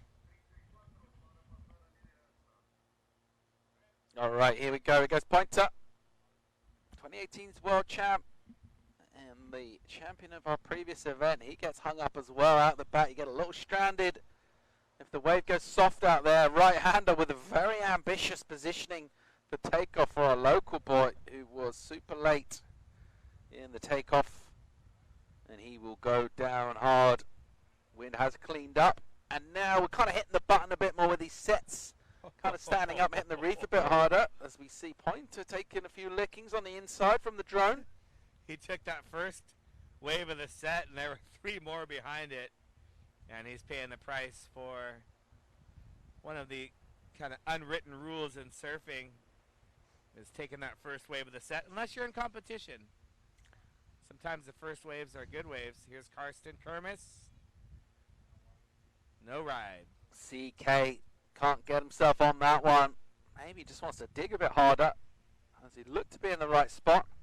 The wave didn't fancy him and rattles off without him, and he will go over the falls quite awkwardly there. And we've got another set building. Real shallow. That little bit there is real shallow on that little button, just focusing the swell energy. And he got lit up by that one. Let's hope he's all right. Seems fine. That one a bit easier just to get under that white water. There's some sets coming through, which is encouraging signs, and we are expecting this to be the story throughout the day. Wind's gone light as well. Of course, Canary Islands kind of known for wind. It's the trade when the northeast trade is born slightly south of here. That's why for your transatlantic crossings in sailboats, a lot of people will come down to the Canaries and they'll kind of head a little bit south and west of here towards the Cape Verdes and pick up that trade, which will blow them all the way across the Atlantic with the north equatorial countercurrent, which just goes from east to west and just pushes you across. Of course, then when you push further south from there, you get into what's known as the horse latitudes, called the horse latitudes because in the early days of horse transportation, that was the latitude that was the easiest for the ships to go with the horses. No, it's because basically when they got there and they got becalmed, they got no wind, they couldn't go anywhere, they'd quite end up having to eat the horses because they were running low on rations. If you get becalmed down there on an ocean-going voyage, not making any progress, eat the horses. That was my next guess, actually. And, of course, the East Australian current that you were just talking about, made famous in, I know that you learned about that from Finding Nemo. East Australian current. Nope. That's when the turtle helped them to, him and Dory, to find Nemo. They had to travel. How gets the turtle in that? How gets the turtle's character? He's like a hippie. So good. He's awesome. So good. So Jeff Bridges does the voice on that. Of the turtle? Yeah. Oh, I didn't. Might be. Is it? Am I just making that up?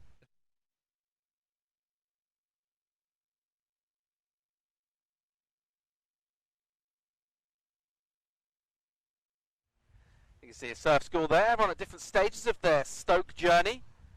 Some of the newly initiated. Nice little style there. It's a strong safety stance. If a strong gust of wind comes through, he'll be all right. He'll be all right. As we just take a second to stand up to stretch our backs.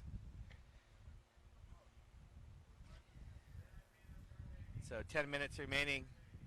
Sean Pointer still in the lead with a couple of low scores, and Sean just needs one little section to open up, and he can unleash.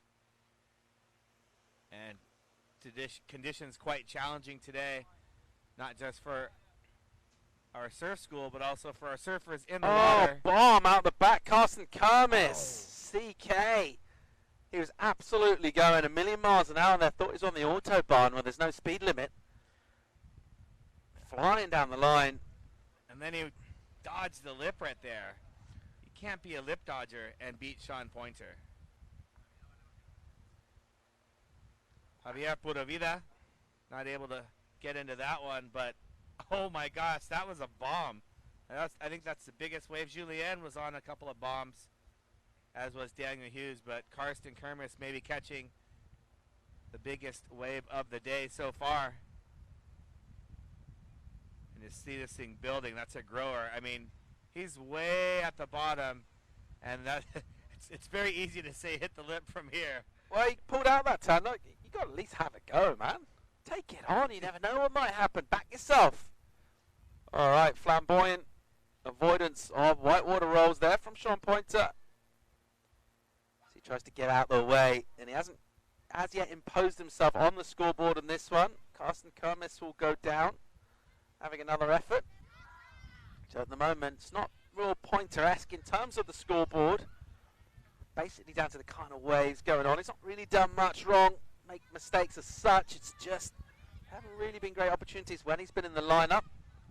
Crowd filling in down here on the boardwalk and enjoying the show Friday morning in the Canary Islands. A weekend of swell on the crank is what we're hoping and promising to deliver you. Join us, appworldtour.com, throughout the weekend. Crowd is building on the Facebook Live as well. One way to tune in and interactively take part in the APP World Tour. Joni Sapienza is tuning in. Wishes she was here. We wish you were here as well.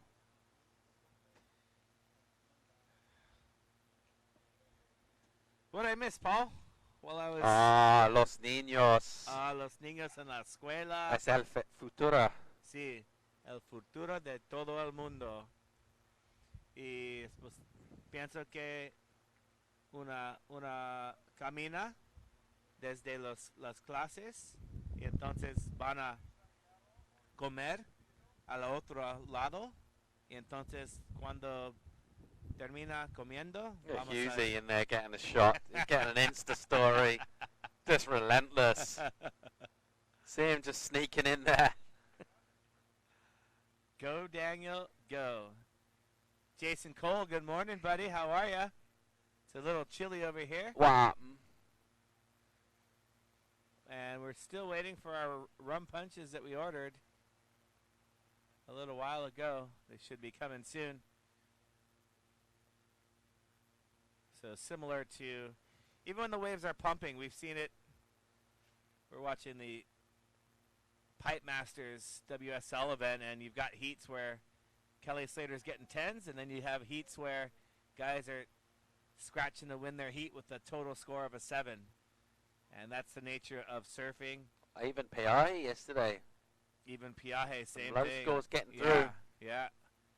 You We saw those women's rounds. You basically had to just get to your feet to get a ride and advance into the final. Congratulations, Annie Reichart, APP World Tour surf and race competitor in her first big wave event, winning her semifinal heat and placing third place overall. It's pretty awesome when you go look at the results.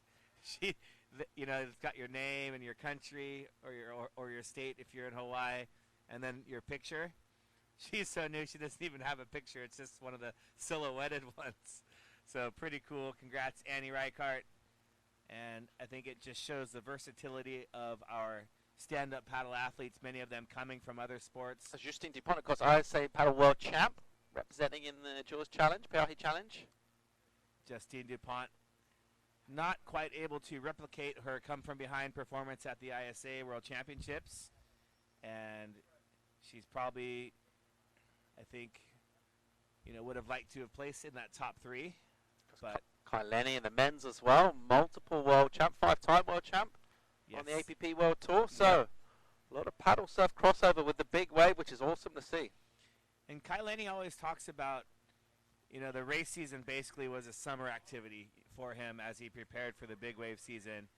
And he's been the 5-time APP World Tour surf champion, but he's also been a APP World Tour race world champion as well. And so when he's coming off of race season, going into Molokai to Oahu, and then finishing up the APP World Tour and Pacific Paddle Games, Battle of Paddle, going right into big wave season, he always talks about how he's ready to go and in shape, and in his best big wave shape when he's in great racing shape. So a lot of people that are, you know, consider themselves surfers, I don't want to race, I don't want to do any race training. Yeah, because it's hard. You know, you got to expend effort, but it's training your body how to be healthy so that you can surf longer and better. And don't take our word for it. We see a little collision on screen. Take Kai Lenny, take Justine Dupont, take Annie Reichardt's take their word for it, and you can see the success they've had in big waves by training on a stand-up board. And in fact, that's what enticed Laird Hamilton into stand-up paddle surfing in the new origins of stand-up paddling, where he really wanted to strengthen his feet and toes for Chopu. That was his main wave, and it's very difficult to work on strengthening your toes in a proprioceptically enriched environment. So that's what surfing, stand-up paddle surfing, provided Laird, was an opportunity to prepare for big waves by surfing small waves. Nicely done. I like that. I know what you're saying there. I've had like ankle trouble whenever I go on the. I really feel like getting a really good workout. I can't really give it any other way. Yeah, and you keep going up in level of stand-up paddling. You think, oh, I'm going to get to a point where my feet don't hurt and my ankles, and because your board gets smaller, and inevitably, that's just a part of stand-up paddling. You know, that pain of your toes are just gripping on that board, and you know, it really works all those smaller accessory muscles, which is great training for the precision that you need those muscles to perform on big waves and on, you know, small ripping shortboard type of waves as well. So situation is uncharacteristically low scoring for Sean Pointer. Nevertheless, he's in the lead.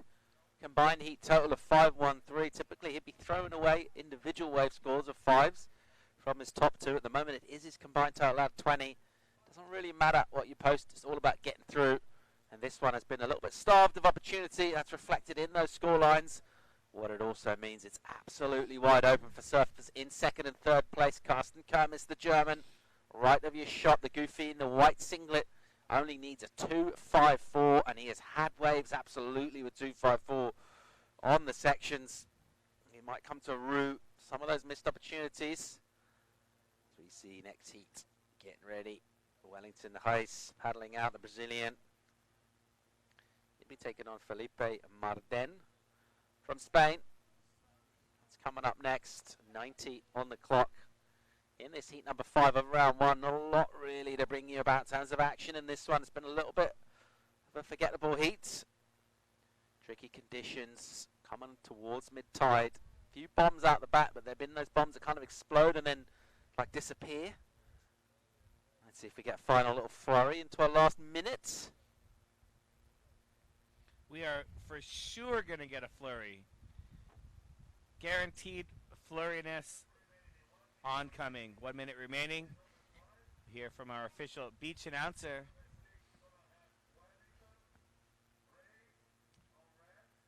Looking forward to heat number 6. Wellington Race, Felipe Martin. Wellington sitting in 4th place overall. Unfortunately for him, he's not in the world title hunt. You need a win, basically, the way that this year has shaped up in order to be in the race for the title. So those wins have come from Sean, Luis, and Poinike. Those are the 3 that still have a chance. Wellington's searching for a top 3 finish. He's currently in a battle with Leco Salazar, his brother Mateos. Sean Last Pointer. chance here for Pointer. Should not consolidate first place, just shut down the heat as he'll fade into the bowl and get a little jamming snap up for his first turn. Double pump bottom turn, boom into the lip, low drift from the fins as well. Might even get a high score from him as he is the picture of kind of a casual approach as he makes his way in. Economizing on that effort as he'll just feel this one out all the way through and bring it in. So defending a slender lead is just another way to make sure you're in the right place as we tot up the points at the end of the heat, and still going down on the end with a little bonus section. So a tricky heat, but he got it done. And I guaranteed a flurry, and there it was, Sean Pointer in a flurry. And you can tell he's kind of like, what just happened out there? Well, I'll tell you what happened, Sean. You made it out of your heat. You are keeping your world title hopes alive. So right now we are finished with 5 heats, heat 6 in the water. But we're going to take a short break, go to commercial, and we'll come right back to you after this.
Disfruta de tus vacaciones en los mejores rincones de Gran Canaria con Be Cordial Hotels and Resorts. Desde Agaete a Puerto de Moján, pasando por Playa del Inglés o Maspalomas, elige donde quieres que te recibamos con los brazos abiertos. Be Cordial Hotels and Resorts. Experiencias únicas, vacaciones diferentes. Reservas becordial.com. In 2020, surfing will infuse the Olympics with high-performance action and youthful energy to a level never seen before in the Summer Games. As the governing authority of surfing, recognized by the International Olympic Committee, the International Surfing Association has their sights set on Tokyo 2020, ready to showcase surfing to the world on the greatest stage in sport. Surfing has the power to make a positive impact in the lives of all, and the ISA will continue to use the sport to change the world one surfer at a time through Tokyo 2020 and beyond. Welcome back live to the Gran Canaria Pro from Las Palmas on the Isle of Gran Canaria. On the north side of the island, opening up competition, proper expression sessions went down yesterday, and today we're kicking off round 1 of the men. There's the official result. Big score for the final wave on the horn. Sean Pointer getting a 6. So sending his total up much closer to where he'd expect it to be with a healthier top number. And getting the nod over Kermis, the German, in second place. And our local boy, Javier Torres in third. Next heat, Wellington Hayes of Brazil, Felipe Marden of Spain. So just two athletes in the water for this one. Positive news, that wind just continues to abate, lighten. A little bit of kind of grey, steely glass almost from our view from above. We do sometimes get these little squalls coming through, but at the moment things seem to be going pretty light wind-wise. The sun hasn't really appeared for the last couple of days. Nevertheless, we've got some good waves swell-wise, and we have got a great forecast for the weekend. And we're pretty pumped on heading over to our premium venue just around the corner. Let's stick with the signature colourful spray of Wellington Hayes. We had a look at a very abbreviated right-hander. You see in the horizon there, that swell propagating out of the North Atlantic, bringing us these pretty consistent conditions. El Lorette, our right-hand reef point. That's our main venue. Hoping to shift over there tomorrow. We can go mobile. Our judging and broadcast position is top of the bus. We call it the Love Bus. We'll hopefully start up the engine and roll a few hundred yards around the corner tomorrow for some more shapely waveforms. A little bit crossed up, weird and wonky. But there are still opportunities out there. Sean Pointer keeping his approach, concentration going right to the death throes of his heat, nailing his biggest score. He had the horn on the way while he's already up. Here goes Marden. Marden qualifying via the local route. So they just had their Spanish National Championship, and Marden qualifying through that. Wellington Reish, he's going to try and throw down for the goofy footers.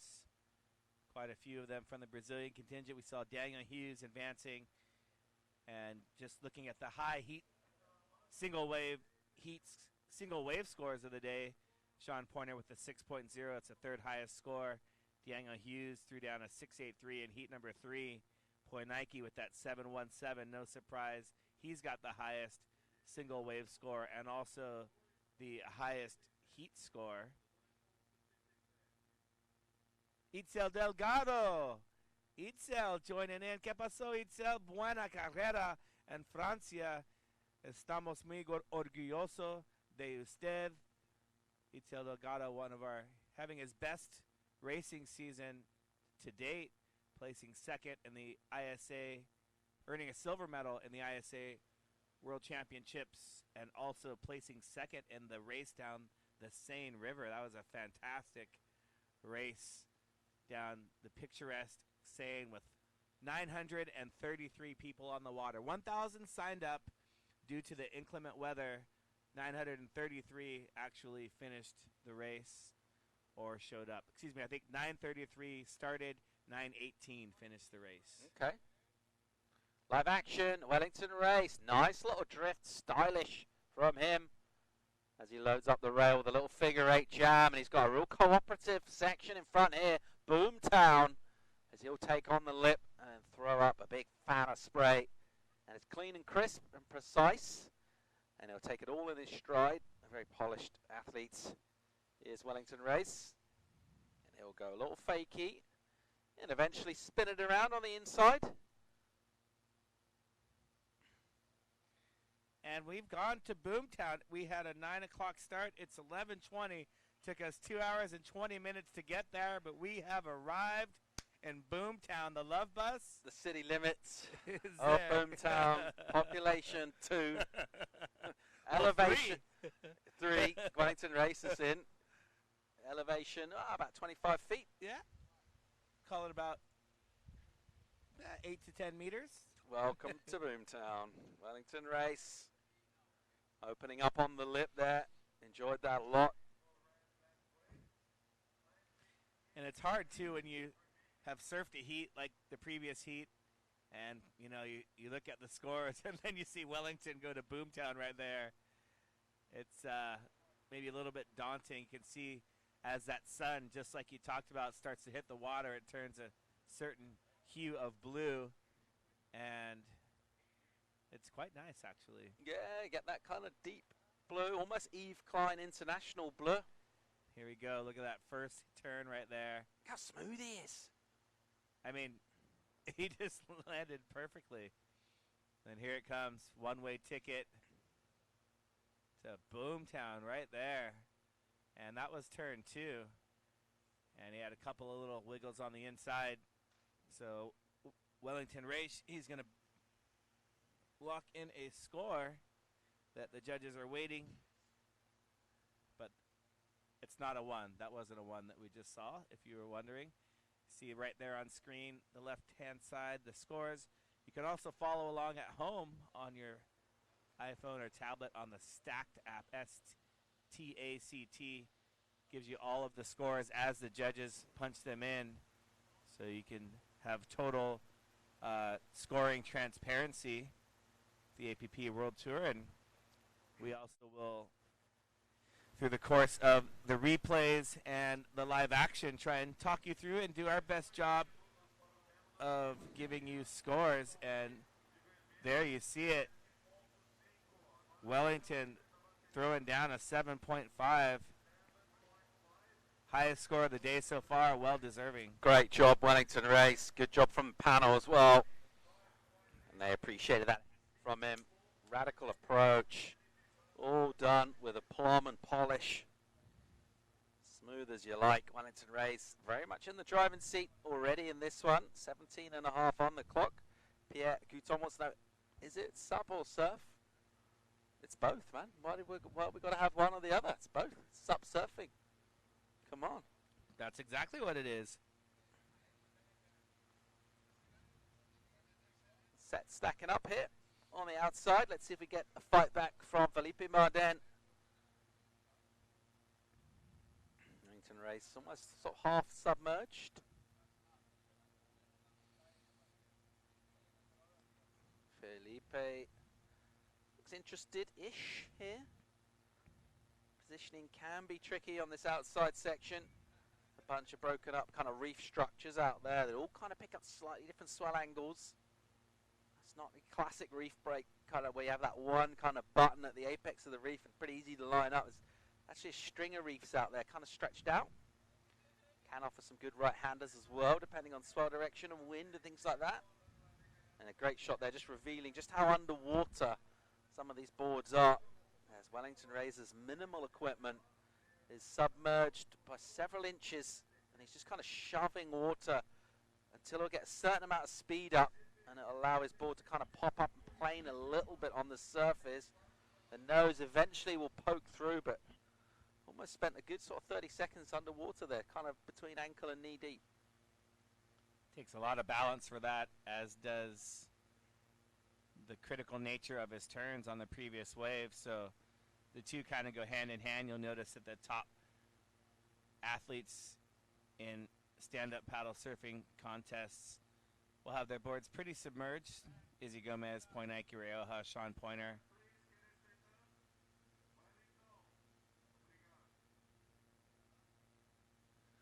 So here our live announcer making sure they're standing while paddling back out. Alrighty, here goes Marden on a nice looking wave. If he can jam off the bottom here, he'll get a little lip line. Unfortunately, goes straight into a little cutback maneuver. Let's see if he can take it on here. Looks like his board's got a load of volume up front. Kind of standing a little bit off the tail, but he's pushing a lot of board round in front of him and not really transitioning to those tight sections. No, he's not fitting into those sections with that bigger board, but he chose to ride a bigger board, perhaps because of the conditions, the bigger swell, the little bit of wind. And, you know, with that score of a 5, he would have won heat number 2. So, unfortunately, going against the 4th highest seeded surfer in this event, you're going to need a little bit more than that. There's the 2 generation guys, Daniel Hughes and Sean Pointer, having a laugh. They're probably talking about chess. They've found a new love in the chess world. Each other. In each other. Oh, yes, they have. It's been a long-lasting, year-long relationship. the two of them. What's the chess scene like on the APP tour? It's a burgeoning new group. You see yourself in the Bobby Fischer role, or? Yeah, I think more in the Kasparov role, not necessarily the child prodigy, so to speak, but more the seasoned veteran, educating the youth of the sport. Played a few games with both of the guys yesterday, and they were dumbfounded that I could multitask and do 9 different things while playing Daniel in chess. And it's quite obviously it's one of the most widely played games in the world, along with Go. And these two games are along with what? Go. What's that? Never heard of Go? No. Oh my goodness! I'm going to introduce you What's to Go. Go is a game of dots. There you see Ibaya Moreno, last year's world champion. She's just having a skate, looking at the conditions, and Shakira Westhorpe, her training partner and friend. Never mind all that. What's this Go? I want to hear about it. Go is a board game, and it's simple. All you do is you've got little black pieces. Is it like checkers? Like checkers, but smaller. I've got white pieces, and the board is a square board that has lots of dots. And you basically put your Go piece. Oh, Wellington just opening up. We'll get back to the Go in one moment because we've looked a little funky, and he is now getting jiggy with it. Joining the dots Wellington race. Heat leader, looking to throw away his 1 point ride. Give himself a very respectable total as he'll milk this one all the way through. Though not as steep on his sections as his opening ride, but he likes the inside here. What has he got? Nice vertical backhand hit. That bright board looking resplendent on a gloomy shore break. Okay, so I'm learning all about the game of Go. I've literally gone through life and never heard of it. It's a simple game. Never even seen it. And the basic premise is you're trying to capture an area. So you place your piece on one of the intersections of the lines, and then once pieces start coming together as more pieces are being placed on a board, if I surround all of your pieces, I get to pull those off the board. So the goal is to surround and capture as many little You could only play chess or Go for the rest of your life, and at which temperature, what would it be? Chess at 22 or Go at 19? What are you thinking? I'm going to have to go with chess at 23. Okay, good, great call. Yeah, I think 23 is the perfect temperature. I think chess is also played around the world a little bit more. Big in Indo chess, isn't it? Say again? Big in Indo. Chess? Indonesia, yeah. Oh, yeah. The G-Land, you see a lot of chess games going down there, waiting out the tide. When the surf's, waiting on the surf, the tide. What other better thing to do than play chess? Keeps your mind fresh and keeps your competition strategy. You keep honing it. Chess, there's a lot of talking about it with Sean as we look at this replay. That is Felipe Marden from España, and choosing that bigger board for these conditions today. Hola, Iván Rivera, mirando de Puerto Rico. Vamos a tener Maximilian Torres en 1, 2, 3, 4 heats. Boom! I love how he just cut that one short because it had that little rib on it, the wave I'm talking about, and then banging that cut back right into the white water. And another one. Wellington Ray showing why he has been one of the more consistent surfers. A 3rd place and 2 5th place finishes. Now has Felipe in the combination situation. Yeah, gets a 6 for that last effort. Goes in with his 7.5 for a healthy total. Felipe Marden with quite a bit to do. 9.5 on the clock in this one. It's heat 6 of round 1. So 12 of them in this round. Then men's Repêchage Heat. Stacked day of competition in the APP's Gran Canaria Pro-Am 2019.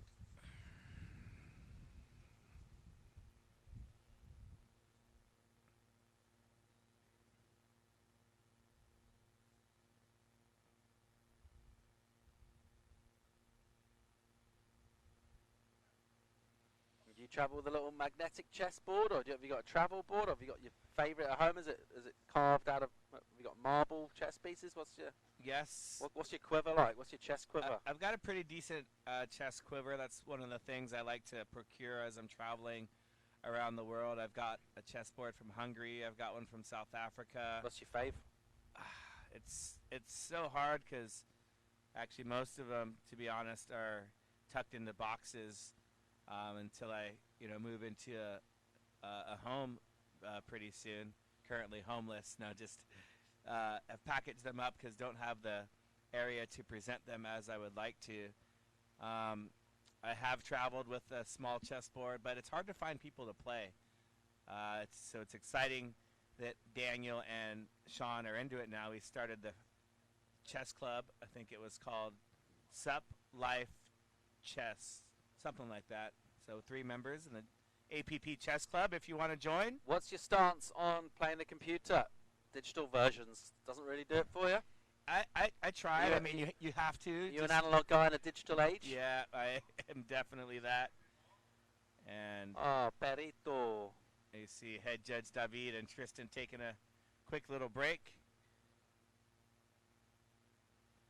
But yeah, if I do play the digital, I also go analog. So if I'm playing the computer, I'll actually have a board out that I can move the pieces as well and see it in more of a 3-dimensional version. So that helps me. And I've read some chess books as well where, you've just got the moves on a screen. There's a couple of chess apps. Okay, most important question. I will need an honest answer from you here. Yep. Have you ever cheated at chess? I have not cheated in chess because when you're playing somebody that's good, they'll know that you have cheated. That's the reason. Yeah. Not because of integrity. No, not at all. If I could, I would for sure.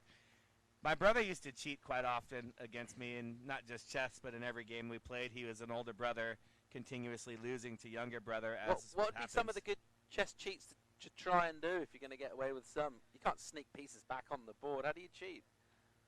Move pieces around a little bit or take them off the board. And this would happen oftentimes with my brother. I'd walk away. All of a sudden, got no queen. Hey, where'd my queen go? What are you talking about? He plays that game, Like, okay, what else? And then I'd still beat him with letting him cheat. So I think, chess is one of those things that has a lot of similarities to sports and to life. The 3 of them, I think have, a lot of similar tactics and strategies. Like in chess, you have your strategy, but maybe you have to change it depending on what's happening in the game. In surfing, you have your heat strategy, and you've got to change it according to what's happening in your heat. And same thing in life, so I think that's why chess is the most played game in the world.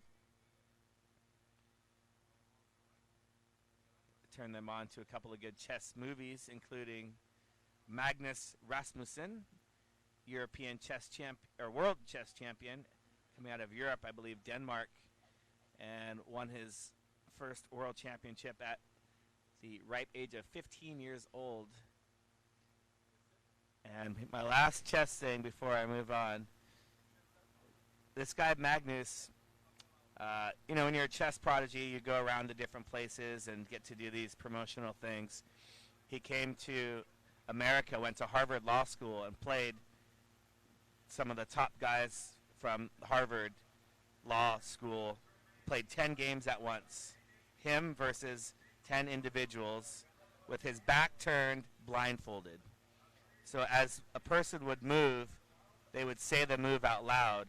He would remember the locations of all of his and their pieces in 10 consecutive games. Of course, he won all 10 of the games. And my favorite part of the story is, after the games are over, one of the guys that he played asks for an autograph.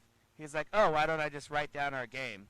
So the autograph included a written transcript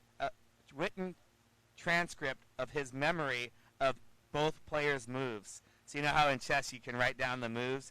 He regurgitated the entire game and then signed it. So this guy has this piece of paper from a game that he only remembers in his mind, And, I mean, to me, I'm a big fan of genius in sport and business, and Sean Pointer is a genius in making heats, and it's awesome to watch that and see that play out over the course of events and years. And Magnus Rasmussen, genius at chess.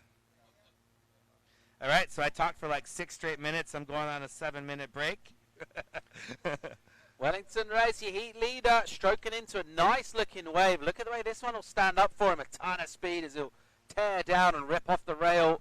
And again, look at this next section into the lip. That's a massive hit. And that's beautifully done from him. What a smooth operator on that bright coloured board of low volume, which is translating real well into some of these steep sections. And 2 great turns from him. That second one, you're thinking even more committed, even more speed. And that similar turn he did on a previous wave. And Wellington Race is looking real good value for the win here. Woo. He's already in Boomtown, so with that turn, I'm not sure where he went, but that was super cool. That was huge. He's unlocked the door to Fresh Rippery HQ, hasn't he? Oh, look at the speed from that little jam. And then this one here, great section. Bang, that timing was so good right there. A little bit of a mini airdrop and just timed that perfectly. And that thing stood up right as you can see him eyeing the lip. And that thing stood up perfectly for him as he came off the bottom and just smashed it. We've had a lot of rights on tour, so seeing these goofy footers go left is something new. And there you have it, 8.17, the 2 highest scores of the day coming from Wellington Race in one heat. Booyah, first excellent score of the day. Yeah, absolutely smashing this heat out of the park. Deep, deep combo for Felipe Marden. And Wellington Race serving a little bit of notice to the rest of the field, saying, how'd you like some of this? Possibly in a spoiler role for the world title conversation. Not in it himself anymore. He was still in Barbados, but now it's just down to 3 athletes. Him not among them.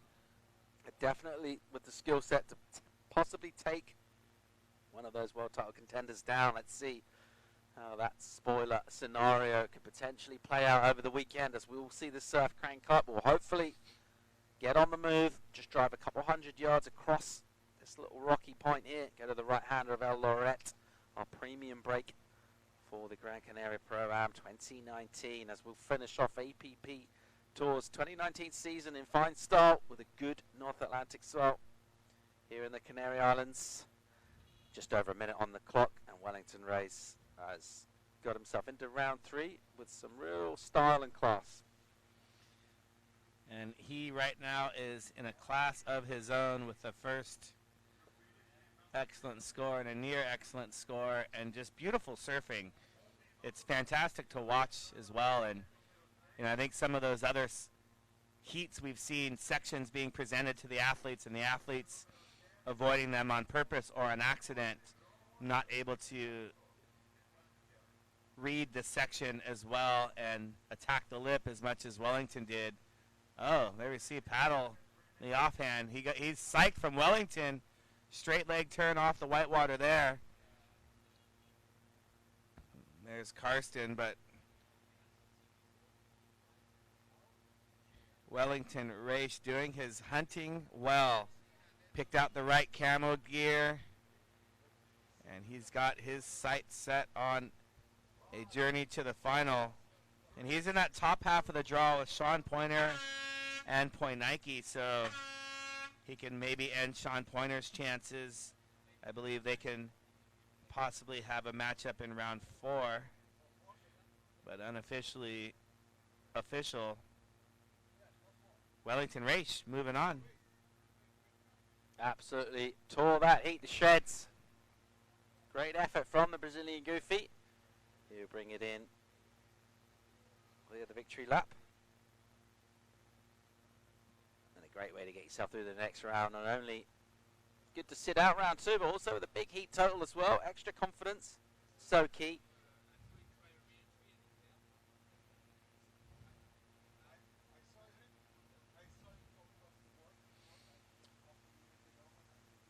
And there's the beautiful beach that we're on. It's about 1.75 miles, about 1.75 miles from end to end. And you can see it's densely populated with buildings on both sides. On the other side, towards the volcanic mountains on the other side, that's more the heart of town. Lots of shops, lots of restaurants, some excellent dining. And of course, Wellington sporting that lightning bolt. And he was a bolt of lightning off the top. A couple of very committed turns from the Brazilian. 8.17 and a 7.5. He threw away a 6.0. A 6 would have won 2 of the heats with just that single wave. And Felipe Martin with a total heat score of 5.07. He'll be relegated to the Repêchage round coming up later today after the conclusion of round number 1. Setting up round 1, heat 7. In red, Leco Salazar from Brazil, our 2012 world champion, and Arthur Lemon from France. Leco Salazar, fresh off of his finals performance at the ISA World Sup and Paddleboard Championships. He earned himself a bronze medal, and here he is, Leco, boom. Straight away, nice and casual. The 31-year-old out of Sao Paulo, Brazil, here with his younger brother Mateo's older brother at home. And here's Leco on an inside section of that same wave. He's still going, slicing and dicing. You can see him look over the shoulder at the right, and he is bouncing. Look for something big on the inside here from Leco. And that wasn't it. We get something small. Looking to carry over the form basically of Wellington Race in the last heat. That's what he wants to do, just keep that momentum going on the lefts. Doesn't get a strong finish, but nevertheless a decent wave there for Leco Salazar. And the tide kind of feels pretty nice right now for some of those long left-hand sections. It's just filled in a bit to stop them breaking too wide from the get-go. And focusing some of this swell energy into more kind of legitimate sort of triangular type peaks. There's the man of the moment, Wellington Rays, who lit up this competition so far in that last heat. Looking great. Nice bright spray. And some very bright surfing. Brilliant maneuvers from him.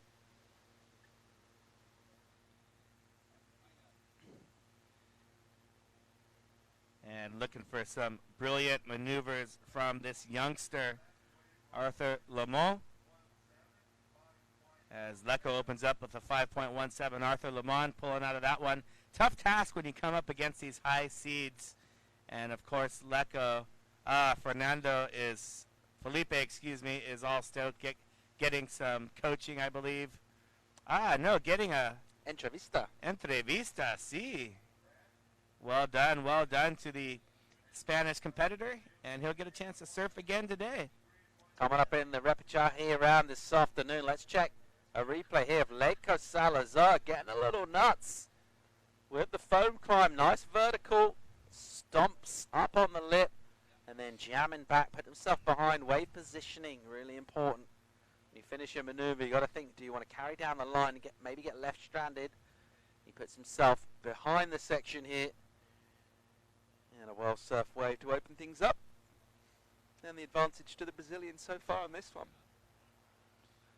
Leco currently sitting in 3rd place with a 2nd place finish in Barbados, an equal 9th in Long Beach, and an equal 5th place. So just out of the semis, just out of the quarters, and made it into the finals. So he's got some momentum coming from Barbados, made a final in the ISA event like we just talked about back in El Salvador. So Leco is in top form right now, and he is showing it straight away in that heat with a 5.17.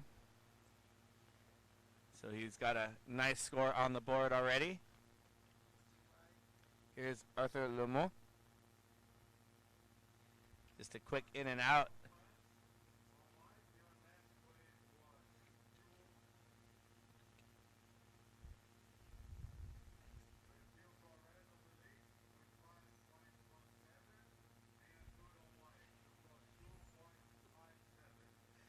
couple of raindrops. I took my sweatshirt off in anticipation of the sun coming out. Arthur Lamont maybe just sitting a little bit too far inside. Oh, nope, he made the connection right here. And he's just going for the shore break. Nice looking S-turn. You can see him eyeing the lip. Beautiful looking rail turn right there. Arthur Lamont, he's going to need to go out and venture out to the main break if he has any hopes of beating Lecco Salazar. You're not going to beat a former world champion by going for waves in the shore break. I can tell. I can tell you that much. Oh, we're just having a great time. Anthony Vela here with Paul Evans. Ow. Paul, the Mum. UK-born, living in France for the last 10 years. Living the dream. 16 years. 16 years. Yeah, even though Where did I get 10 from? Just made it up. Just made it up like mostly everything we talk about, except the surfing and the points. That's the only thing I don't make up. Yep, loving being out here in the Canary Islands to wrap up the season on the APP World Tour. What a season it's been. Will we see some big drama go down on a big, meaty swell? El Lorette, the right hand at the moment. We're at the front on the kind of mainly left. It's not an epic wave by Canarian standards. It's providing contestable conditions today, though, for Real Mom. We've already seen scores go down healthy in the last heat. Here goes Lecco Salazar. Ton of down the line speed. Holds the rail. Nice little legit bash off an incoming section. This is a great section here. He'll attack that. I tell you what, he doesn't let many sections go begging. And that one just kind of offered up an opportunity to set up sweetly for him. And Lecco Salazar tagging it. Lecco is not a lip dodger at all. And I love the way you described how he held that rail in. And it just makes the surfing look nice and smooth. Some guys and girls do kind of the S-turn to stay with it, but Lecco just really knows how to read the ocean. And that was a beautiful wave, a great combination of maneuvers. I think that's going to go better than his 517. I'm going to put that in the probably mid to high 6 range. Salazar will make his way back out. But already a confidence showing from him from the world number 3. Let's take another look at this long left-hander. Yeah, that turn right there was just a setup turn for this next turn. We can see the wave growing, and boom, that's critical right there. And almost mistimed it a little bit, but was able to use his proprioception in order to land on his board. It actually looked even more critical from that angle, didn't it? Looking Yeah. into it, you could kind of really appreciate how steep that wave was. It was kind of late getting there. So he basically hit the gas into that turn, finished almost in danger of poking the nose. But the recovery was absolutely on point, using those strong legs to make sure, just absorb that shock.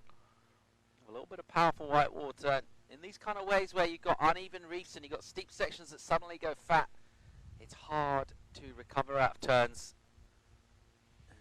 And there you see his 11.5. He earned a 6.33 on his last wave, so that was pretty close. I called a mid to high 6. I liked it a little better. The judges didn't get a chance to see that second view that we got to see, where we really saw how critical it was. And how did I know those scores? I'm just following along on the Stacked app on my phone. You can follow along at home as well. You can see each score that's locked in. 3 scores. We average out the 3 scores, and that will give the outputted score.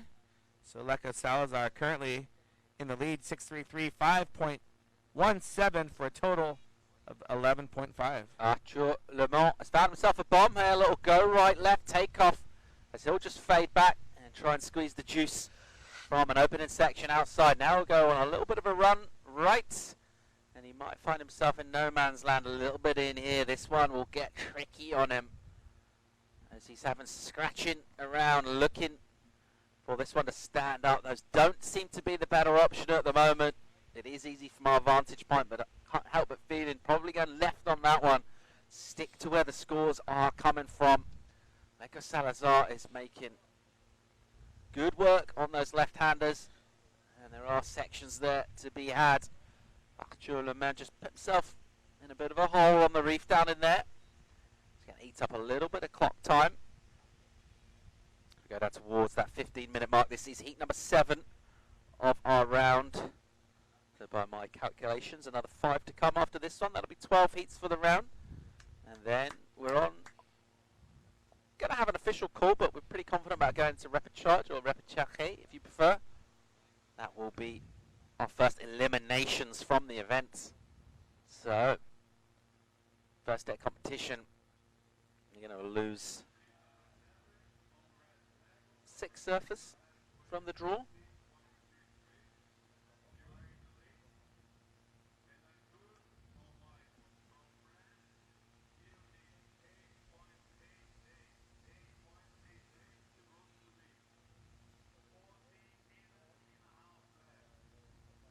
You're looking at Leiko Salazar, current world number 3, behind Luis Denise's compatriot, and of course, Poenaki Raiola, the French Polynesian, in the driving seat. Those 3 are in contention for that title. Poenaki knows if he makes the final, he is the world champ either which way, even if he loses that final.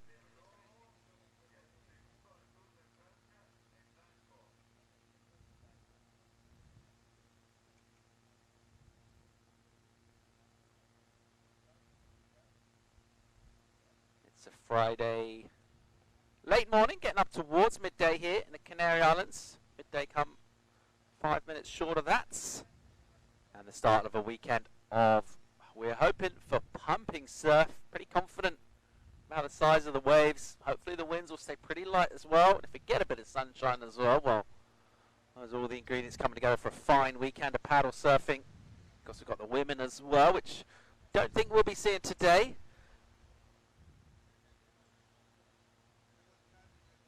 A little glimpse from the women yesterday in the expression session.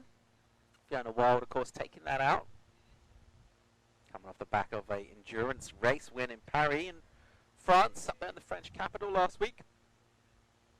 Pretty different climatically from the Canary Islands. Much warmer temperatures down here, see, to the tune of 21 degrees.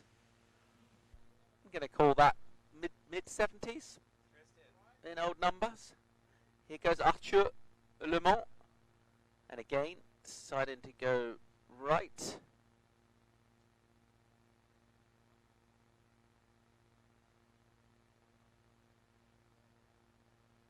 What's that last wave? Just revisiting him on that last effort. He's still making his way back out from that.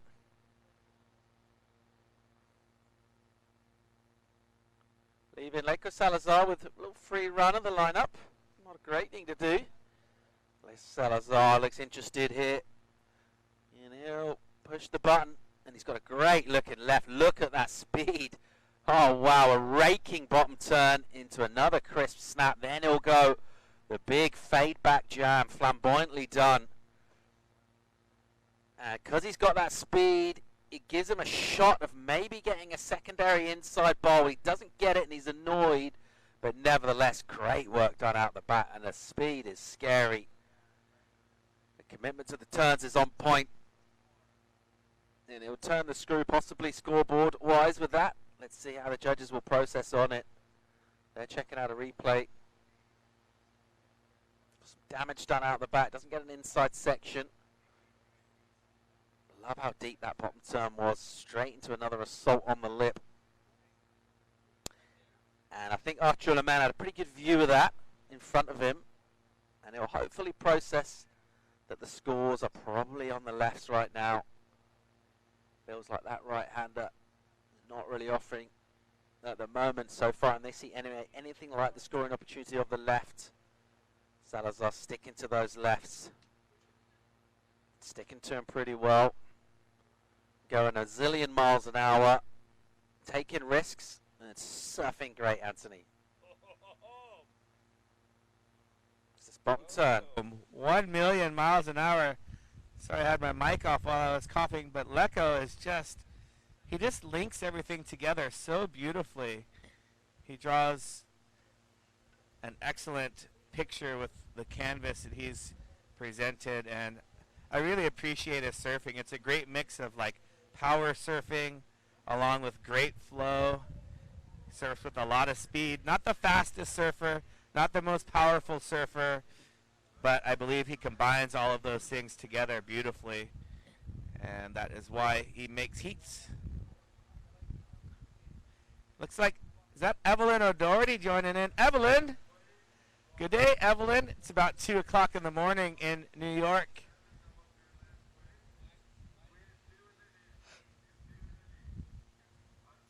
We miss you here, and stoked you're tuning in. What do you think, Evelyn? Who's your pick? Go out on a limb, write it on Facebook. We want to know everyone's pick. Men's and women's pick. One pick to win the whole event. Winner gets a prize.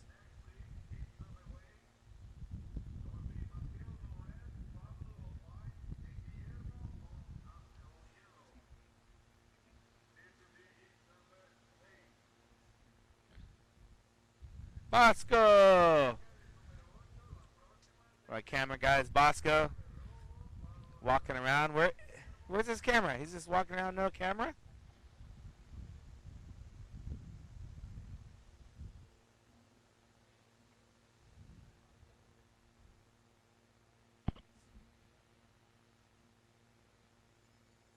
All right, so this one just kind of settling down now to a big requirement for the Frenchman, Le Mans.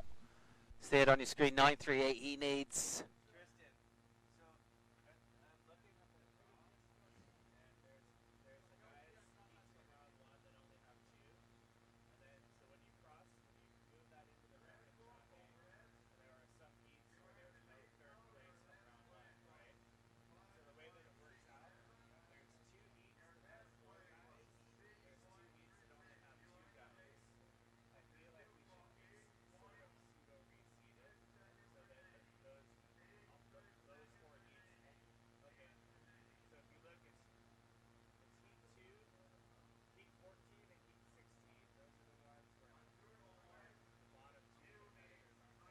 All right, here goes Arthur. And flicks the board away as things got awkward, and that one just ran away from him. Correct. And then the other ones have 3. So 2 have 3, 2 have 2, and 2 have 4. Okay, see ya. So you see the younger Matias Salazar, brother of Leco, out in the water right now. Going to take on Pablo Valencia and Guillermo Robeo. The next heat, quite serious game faces on there. Why so serious? Oh, they came to play right now. As Woody Guthrie said, it takes a worried man to sing a worried song. This is Much of a Woody Guthrie fan? I am now. Is he a rap artist? Quite the opposite. He was a folk musician who kind of inspired Bob Dylan, essentially. He was part of the kind of anti-fascist movement in America between the wars. Very similar. That's rap music, essentially. And yeah, he inspired Dylan, obviously, on Dylan's first album, Song to Woody. He went to visit him it was kind of an old people's home, essentially, at the time. It's been the early 60s. But yeah, Woody Guthrie used to sort of sing with the hobos, you know, the boxcar kind of movement, and some of those kind of bluesy singers, Pete Seegers, that kind of generation. I'm digging it. He's had his guitar, he had This Machine Kills Fascists on his guitar, so you might have seen that. Quite iconic kind of picture. That's Woody Guthrie. Also wrote a couple of books. House of Earth would be one of his great novels. And it was essentially kind of out of that struggle of the kind of displaced people from the similar sort of stuff that John Steinbeck was writing about in East of Eden. Yep. From the kind of Dust Bowl and people going to California and that kind of stuff. Yep. That was right up Woody Guthrie's Strasse, so to speak. That was his whole thing. Yeah, good, check him out. So I go back and replay the whole webcast just to pick out all the bits of information, write down the authors, all the different bits of knowledge I can take. And while we were talking, we saw Leco just get absolutely annihilated by a set wave. And here he is having a look. You can see the conditions. Paul's getting ready to take his sweatshirt off to expose his Bob Dylan sweatshirt. And bang, there's Arthur Lamont. Oh, not able to ride out of that one. He saw a section. He blasted the section. And his fins just cavitated a little bit, couldn't quite stick into the whitewater. And Lecco in control with priority. 5 minutes to go. Setting the stage for younger brother Mateos to advance in his heat. So all the red jerseys have won their heats except for heat number 2, Camille Bouillet. Upset by Mehdi Odwana. Had a shocker, didn't he, Camille? Yeah. Absolute nightmare. Yeah, I'm interested to see if he had a strategy, if that was a strategy. His strategy was insane. He was sitting completely in the wrong place. And even now, with the tide much higher, still no one sitting in there on that Still no inside. one. It was the only heat. Madness. Yeah. Swivel-eyed madness. Swivel-eyed madness.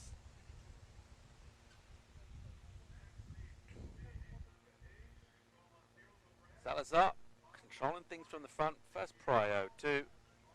Nudging that score line along. Filling himself with confidence. You just pick out back of the line up there of Lorette. You see it to the right of your shot. Hopefully we'll be transitioning over there tomorrow. Still a little bit junky and bumpy in there today. Plus the tide not favourable for it. But we think tomorrow crisper, cleaner, more powerful lines out of the Atlantic will light up premium right-hander and our main venue. But nice and glassy out the back here. As we'll stick with Leco Salazar, your heat lead, a great little clip. Vertical. It was a kind of a repositioning move more than anything else. He could see that wave was going to fade out, so he went back right, bashed it, and just kind of speculating here on a chance of an inside, as he'll head pretty much straight in perpendicular towards the player for the time being. Not sure we'll get much of an inside of interest here.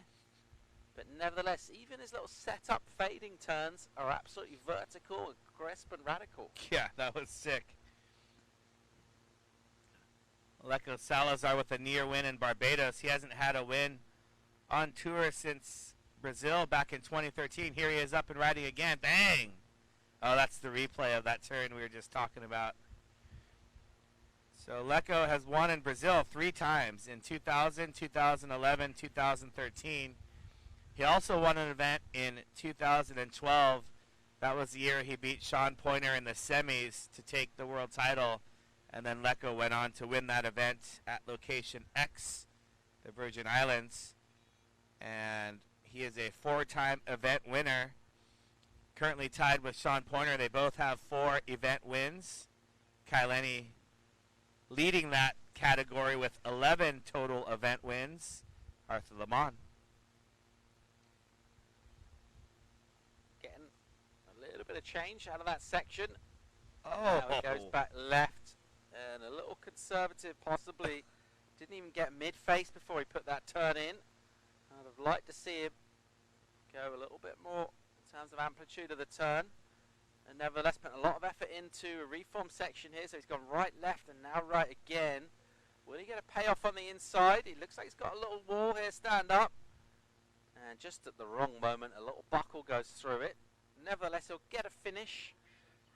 You're being nice. He wasn't conservative. He just completely missed that whole section. He read that wave well in the beginning, and that wall just like came up. I thought he was going to go to town, and he just kind of call that section avoidance right there. He just totally avoided that section. All right, big boomer out the back. Salazar doesn't mind a white water entry. A little chip shot in. He's had a great read on conditions. This one might go in a bit of a hole for him. See how flabby it is on the face. And he'll just keep squeezing the juice. Hopefully it'll get steep on the inside from his point of view. Forward on the board. He'll adjust his stance there. The back foot goes back on the tail pad. A great little crack off the lip. There is another nice beyond vertical poke. And he's looking deadly. Oh, man. Leco is in form, and he is just dangerous.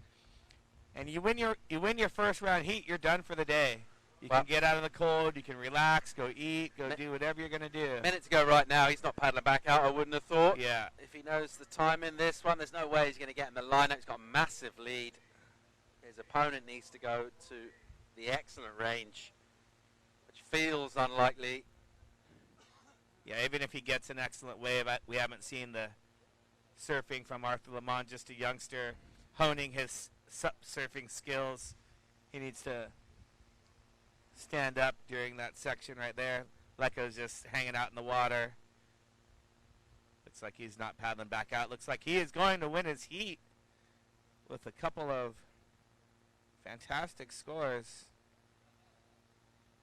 So clock will count down, and Lakers Salazar's look good value for the win. And the buy will get to just leapfrog round 2, go straight into round 3. World number 3, of course, still in with a shot at the world title. And that'll count down.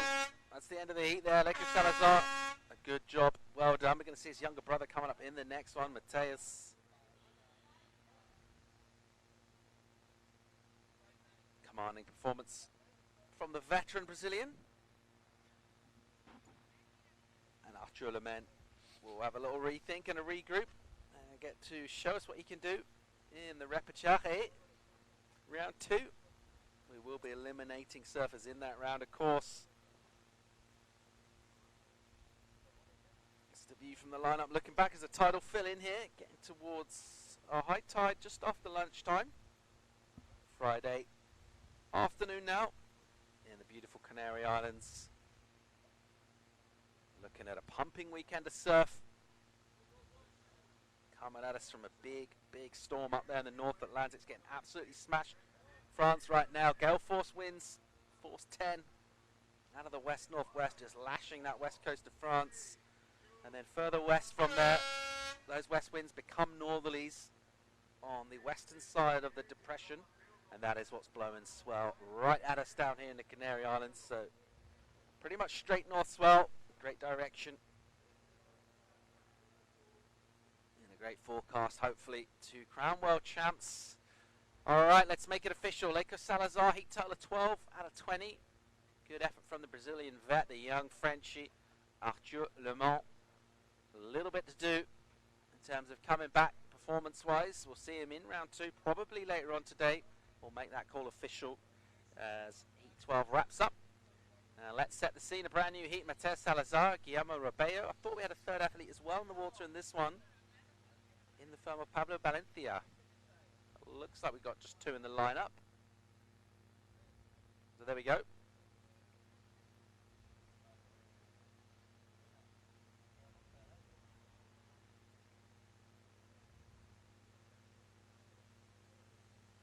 Alrighty, so straight down to Beers, wasted no time. Guillermo Rebello sticking to the right-hander in Amarillo.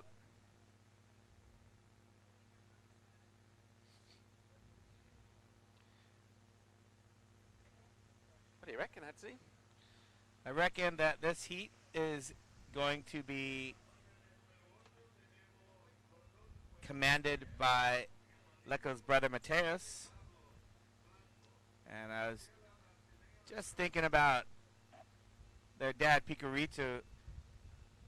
Leko was in the finals at the ISA World Sup and Paddleboard Championships in El Salvador. Her dad won an ISA World Longboard title, I believe in 1964. What? And that's some lineage right there. That's some amazing lineage. So I thought it's a 3-man heat. There we go. There's white. Pablo Valencia in white. Yeah, I didn't want to tell you the whole time I knew he was out there, so I just kind of let you roll with it. You just gave me enough rope to hang myself with, as the expression goes. Alrighty, a little paddle there from Mateus Salazar, but won't be a successful entry into that wave. Nice duck dive from Pablo Valencia. Standing duck dive there. Love to see that.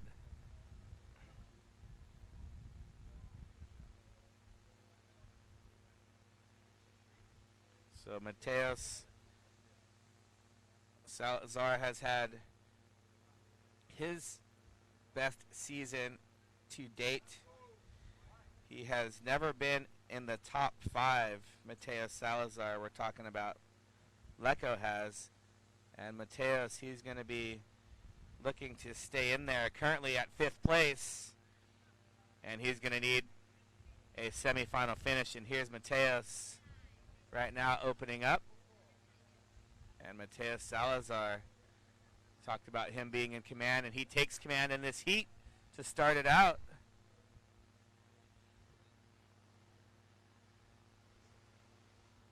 The Salazar brothers They're very, as are the most Brazilians, very passionate about their surfing. You know, and they take it very serious. They train hard, they surf hard, and if they're not able to make it through heats, it's, you know, it's a tough sport, and can be frustrating at times if you don't get the waves that come your way. It can be frustrating if, you know, the waves are not as good as you'd like them to be. But that's competition. That is the beauty of the sport of surfing and its various disciplines. You're not only competing against your opponent, you're competing against and with the ocean as well. And I love the dynamic playing field. And we've got quite a playing field here at the Gran Canaria Pro-Am 2019. Oh!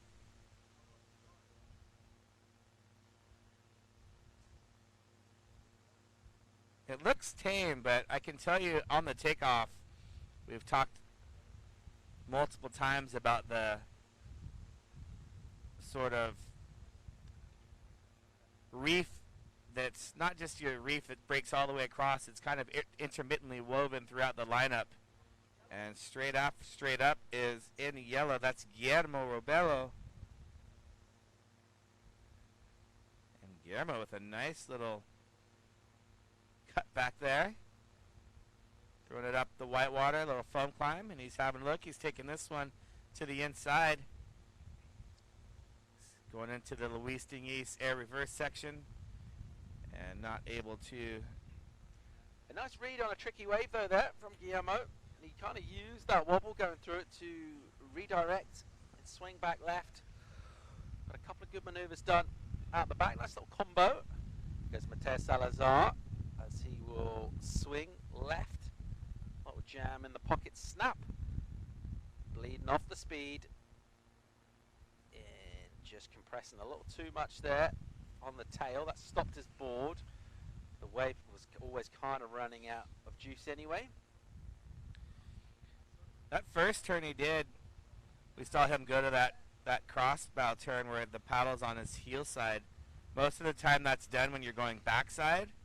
So to do that coming off the bottom turn, goofy footer going left, paddle's on his heel side. So it's a little hard on your body, but when you do it as nice as he did, it's a very, the technicality, the technical aspect of that turn is quite difficult, and I applaud the use of the paddle. So right here's what I'm talking about. He sets it up here, and then watch, he changes the paddle. It's on his heel side. Most people do it backhand, and then bang, beautiful looking. It wasn't a cutback. He made a cutback maneuver, an actual turn, with great use of the paddle. That wave didn't have much to offer, and great replay by Sai, the guy on the inside, holding it down. Sai, Ricardo, Christian, downstairs in the APP Love Bus.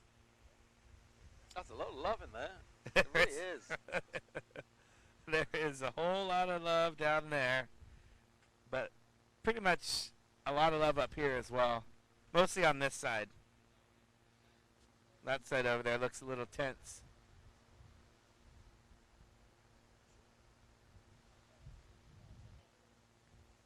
Yeah, we've got a ragtag bunch of ne'er-do-wells. They're also known as the judges. Sitting across from us. Ignoring us all day. Alrighty, bomb out the back. Wow. And a casual dismount from Pablo Valencia as he took that one on the face. Oh, Mateus was paddling for it and just mistimed it. That wave just swallowed him up. The only one to come out of that one unscathed was Guillermo. Guillermo C. Robelo from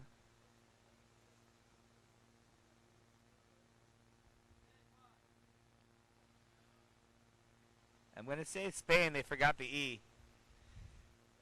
There's an earthling. And here's Pablo Valencia. He's got a nice looking wave. Section to hit. Boom.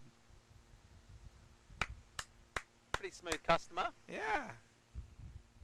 And I don't have any favorites. I just applaud great surfing. If you're committed, makes me happy. If you demonstrate good shred, you yes. can please Anthony Vela in the booth. It doesn't take much. Oh, he's still going. This is still the same. Oh. actually got it. Look how glassy it is.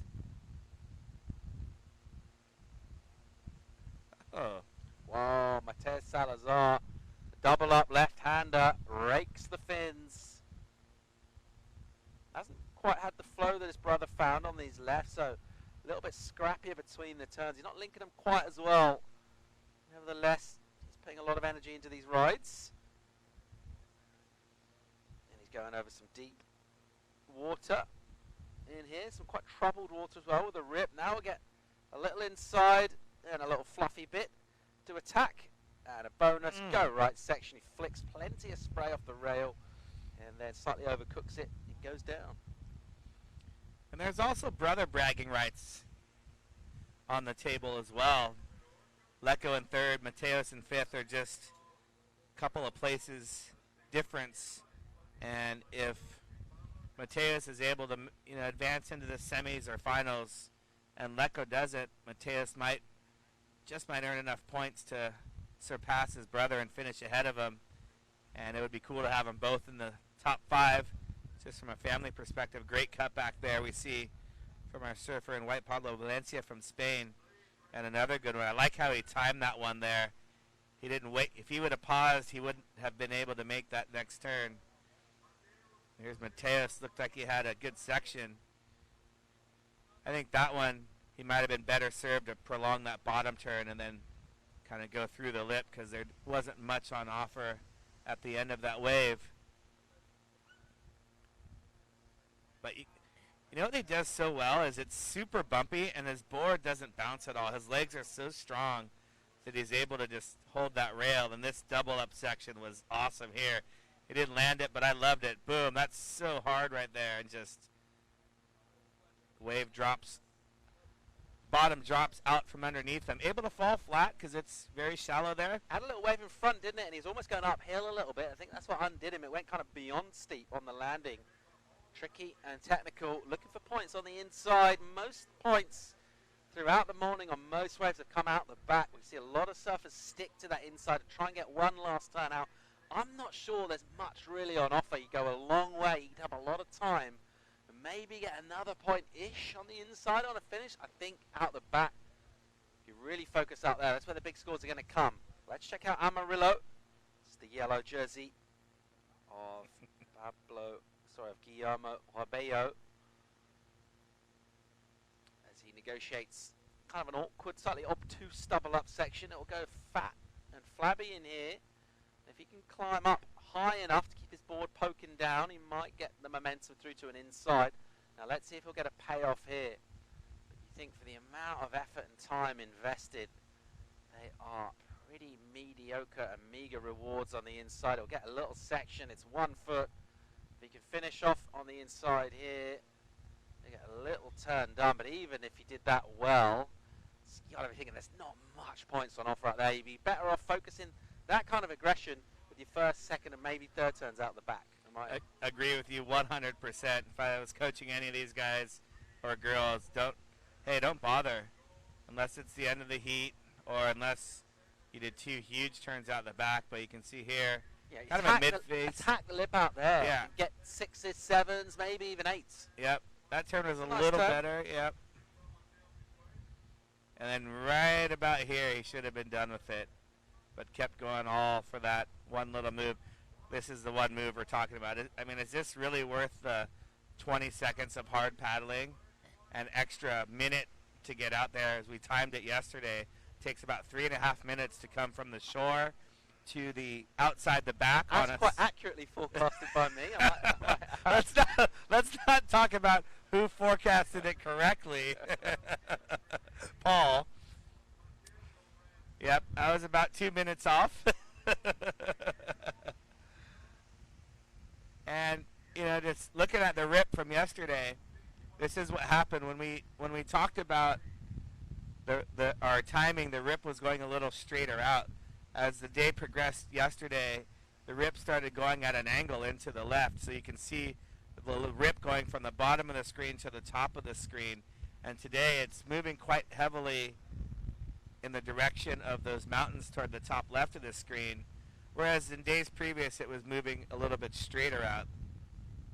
Not that everyone needed to hear me explain why I thought it would take a minute and a half instead of 3 minutes and a half, but it all has to do with where the rip current is heading. And right now, looks like this Heat, Mateo Salazar, is looking to be headed straight into round 3 if he's able to continue to hold on. But we are waiting for a score from Pablo.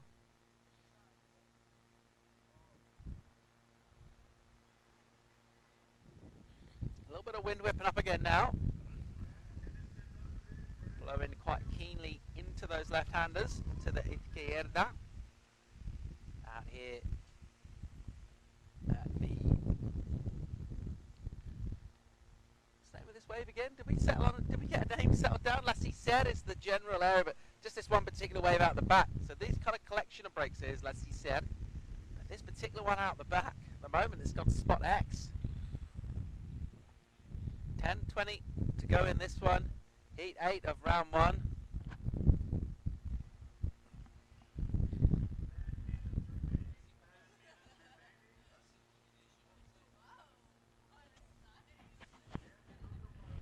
And a little chill wind blowing through the top deck of the Love Bus. It's getting cold up here on the Love Bus.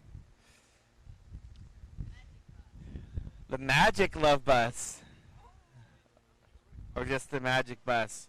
We're toying with different names here for the APP Love Bus. The APP Magic Love Bus. Or the APP Magic Bus. What do you guys think at home? And we need to get a good shot of the Magic Love Bus so that people can understand what we're talking about. As we see the blistering wind starting to creep in, that started to glass off a little bit. Winds come up. And 9 minutes, 30 seconds left. Heat number 8. Then we'll finish up the last third of our round 1 heats. This is going quite quickly today. It seems like we just started. And we're already in Heat 8. I'm more in a kind of tube riding scenario where time slows down. I'm really kind of hypersensitive to everything that's happening around me. I'm real tuned in to, all those kind of sensory kind of stimuli. I understand exactly what you're talking about. Time slows down on the barrel, man. Yep. According to Sean Thompson, not going to argue with Sean. Jean-Baptiste Daniel. I'm not going to argue with Sean on that particular point, anyway. But yeah, I'm having one of those kind of mornings. Sean Thompson's got a good book out. It's a, what's the name of his book? It's got... That's a good recommendation so far. So good, you can't remember the name. Glowing recommendation from Anthony Bea.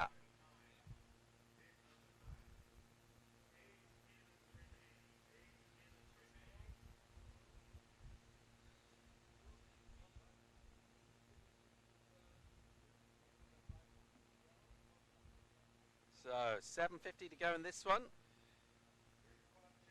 Who's going to go straight through to round 3? Who's going to have to duke it out and get down and dirty in Repêchage round 2? Code to a quick commercial break. Join us for more live action from Gran Canaria right after this.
Disfruta de tus vacaciones en los mejores rincones de Gran Canaria con Be Cordial Hotels and Resorts. Desde Agaete a Puerto de Moján, pasando por Playa del Inglés o Maspalomas, elige donde quieres que te recibamos con los brazos abiertos. Be Cordial Hotels and Resorts. Experiencias únicas, vacaciones diferentes. Reservas becordial.com. In 2020, surfing will infuse the Olympics with high-performance action and youthful energy to a level never seen before in the Summer Games. As the governing authority of surfing, recognized by the International Olympic Committee, the International Surfing Association has their sights set on Tokyo 2020, ready to showcase surfing to the world on the greatest stage in sport. Surfing has the power to make a positive impact in the lives of all, and the ISA will continue to use the sport to change the world one surfer at a time through Tokyo 2020 and beyond. Action, squeaky bump time in heat number 8. We've had the 5-minute warning. Mateus Salazar, Pablo Valencia, Guillermo Robea. Let's check out Valencia here. Backhand attack from the smooth Spaniard. As he'll finish on the inside now. Tide's filled in. Some of the swash is licking the seawall beneath us. As the beach will almost disappear up this end, the western end of the big beach at Canaria. And a picture of calm, composed in the lineup. Let's have another look here and check out what Valencia got done. And see again, just not really attacking lip as much as that turn was a little more aggressive and perhaps needed to compress his body a little bit more. Let Mateus Salazar flying down the line. Great shot from our drone. See, even that little quick little change of direction right there, it's just done so well, making it look like there's no chops on the water. Here's Mateus taking this one to the inside. What's he got on the inside? He had a couple of entries, really good entries into the expression session in Barbados. Bang. He's been nursing a little bit of illness, so he looks well rested and performing well in his first round heat. Mateus Salazar from Brazil, the 26-year-old.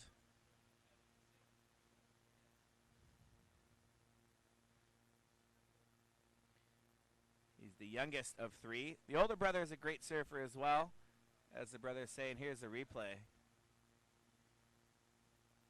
You can see this double, triple pump turn and just whips it right there in the pocket. That little change of direction. He had to do it quickly to avoid that little ripple coming, and then finishes it off. Older brother just doesn't have the competitive vibe. And totally understand.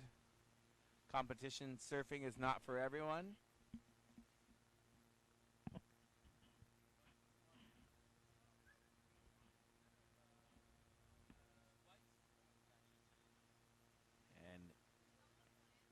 Advancing into round 3 is not for everyone either. It's only for our heat winners. And we have seen most of those winners have been our top seeds, our surfers wearing the red jersey. And here's a replay that we missed while we were watching Mateus replay. Here is Guillermo Robelo. And Guillermo, his first event on tour, seen a lot of local wildcard entries. And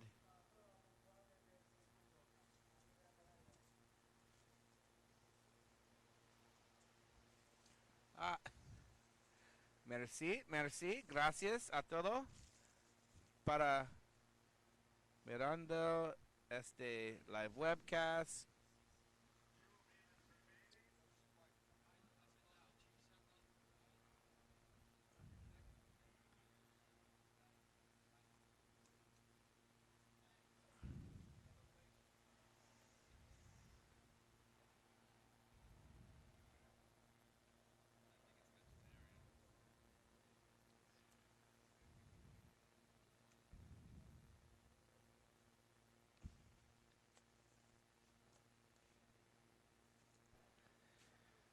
Alrighty, 1:20 to go in this one. Who wants it the most? Who's going to get there?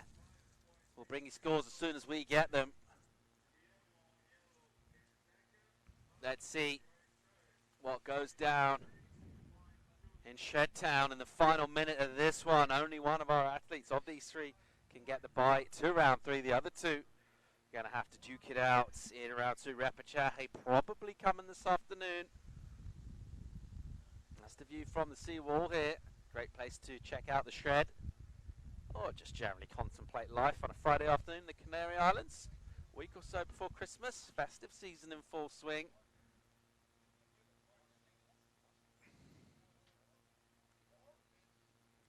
There you see the changing of the guard. We have heat number. I gave you the soft one too. We've just been allocated our bread and water rations for the day, and the bread rolls are a little bit on the crunchy side. Just marginally softer than some of the lava rocks. Great door stops around the break here. They said, "Oh, where are you taking those lunches?" The announcer is here. We have 2 special pieces of bread. Fortunately, the APP does have diamond-tipped blades to allow us to open our bread rolls.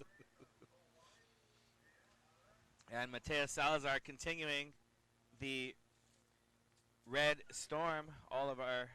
Most of our top-seeded surfers advancing.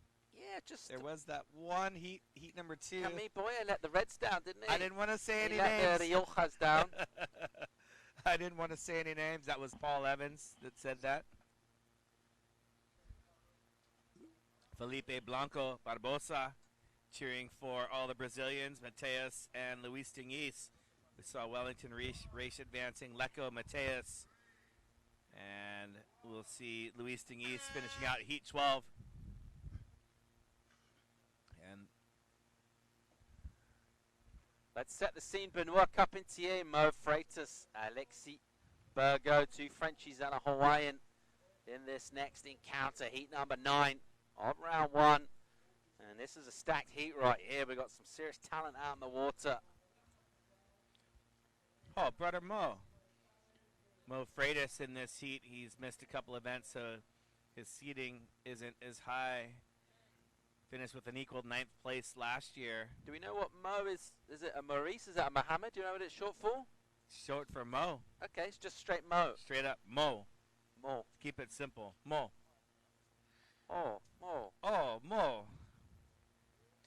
So Right Mo Freitas has 1 tour win to his belt. That was in Brazil back in 2012 at the tender age of 15. The Freitas family, who speak Portuguese, from Brazil, live in Haleiwa. Mo Freitas winning the Dahui backdoor shootout. We've had a subdivision the last few years, and Mo Freitas, he's able to get some waves on the North Shore. He shortboards there and is able to get waves on his sup as well, so pretty cool. Mo Freitas has been featured in the top 5 overall in the world 2 different times, back in 2016 and 2017. Last year was out of the top 5, and he's got some work to do to get in the top 5 this year.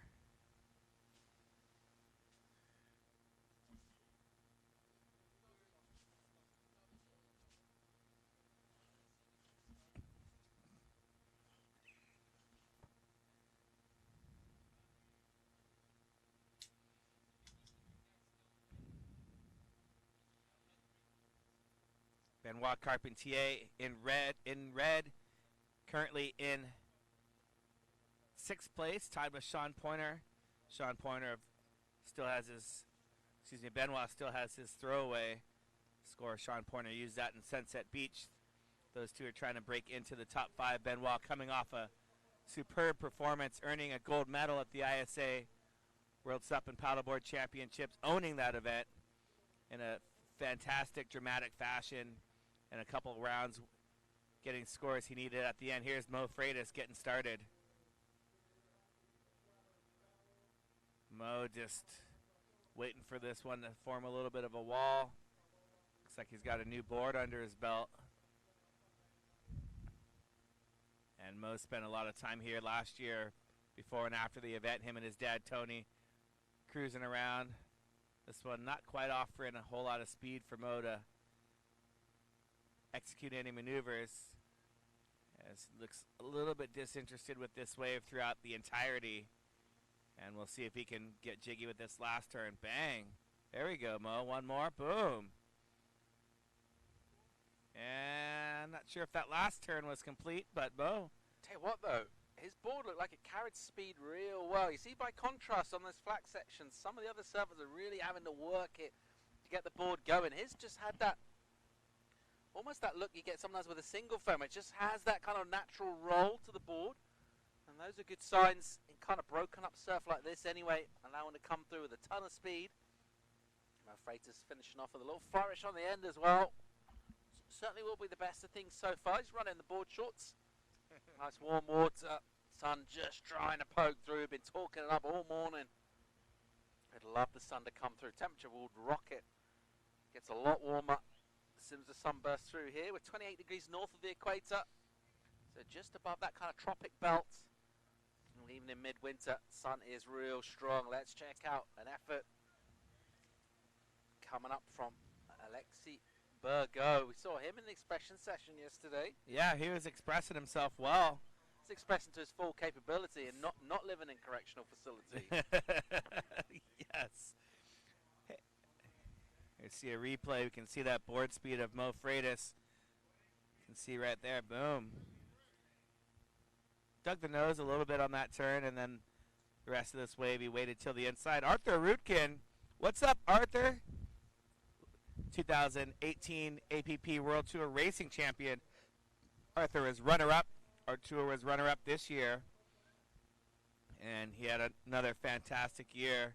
Stoked to have you watching. Who's your pick, Arthur? Of course, he's going to say Benoit. Look at this turn by Mo. Boom. That was so tight and critical. And then somehow able to get it up and over on that second turn. So the judges like to see those maneuvers done out the back. But if you can't get them done out the back and you're going to invest the whole wave to get moves in on the inside, that's how you attack the inside. Mo Freitas starting strong. Finishing with a bang. Judges getting their heads together, working out score for him.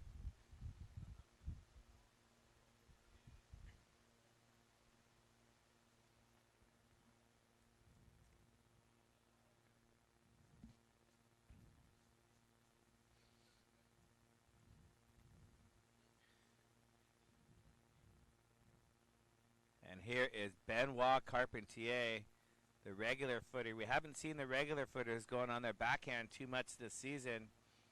And here's Benoit, just so smooth. And he shows great paddle work throughout all of his maneuvers. Lots of variety. And almost got a bit stranded out wide on that one, didn't he? And a little bit too far away from the juice. Got to be careful of that. Unless you've got a section in front of you to aim at, you want to stay pretty close to the whitewater area. This wave will go slopey quicker than you would like if you're up and riding on it.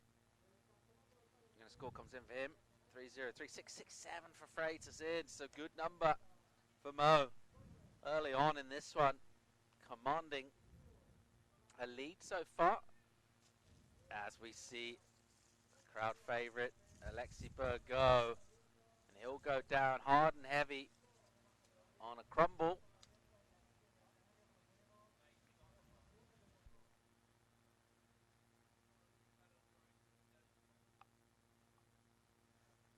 Under the 18-minute mark so far in this one. Hawaiian Freitas in the ascendancy. Carpentier, the Frenchman, coming off the back of a big win in the USA's. Lorsigot here likes the look of this. This wave will stand up behind him. And it's a troublesome takeoff that he does pretty well to negotiate. Now he'll get a chance to drive off the bottom. And he took on the lip there. And his ball got a little bit away from him. Didn't quite have it in the legs to bring it back in. Once that powerful whitewater gets hold of a board with that much volume on it, it's real hard to wrest that control. Alexi Burgo prowling the lineup, looking for opportunity.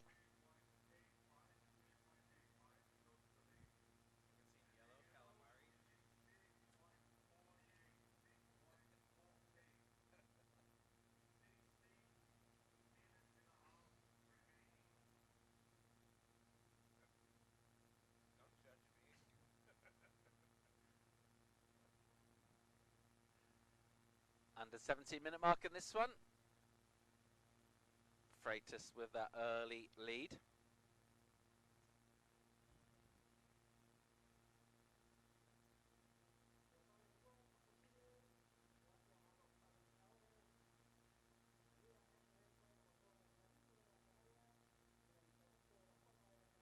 All right, little set standing up on the outside. Carpentier, one of our two Frenchmen out in the water. A slightly more manageable entry into this wave, a little bit casual on that swoop back. Nice little style. It's very polished from him. And he'll run out of wave eventually. A couple of little swings out the back. Alexi Burgo with a little bit of room out there now to have a little look around, try and find himself something. Here he goes. And again, he goes down, not able to get in.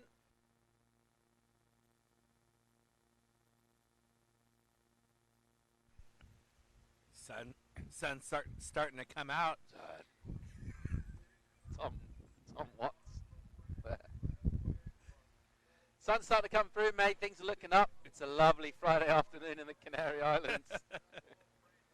We're having a little bit of a giggle. That's what we tend to do. Here's Benoit having a giggle wiggle. You can see here.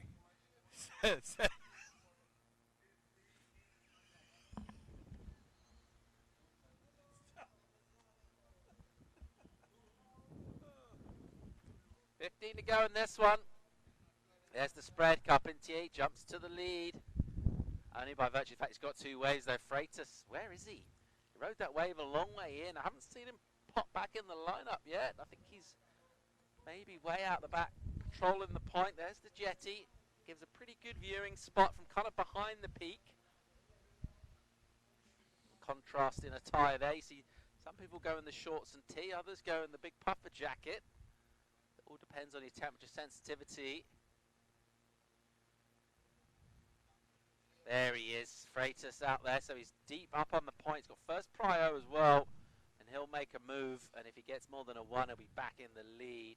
He likes the look of this one here, and he's on out the back with a ton of speed on an opening section, which will go a little bit soft on him, and just kind of wait patiently on the white water, a little jam off the top. Carries through the speed pretty nicely, that board looking pretty sharp. Spanky underneath his feet, and he'll jam down across some sort of troubled white water, and he found points on the inside early on, so he's having another look at an inside as he finds a little shapely right hand section here with a ton of speed and commits to a rail and kind of converts that into a sort of kick out rail jam.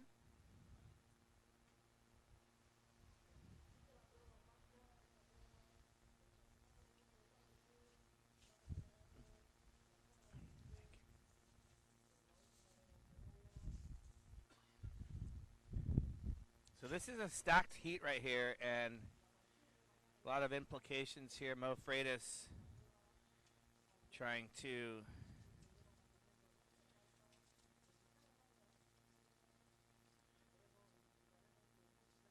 basically, he can only play spoiler. He's only entered the one event, Sunset Beach, and here is his second event on tour. Missed the middle part of the tour,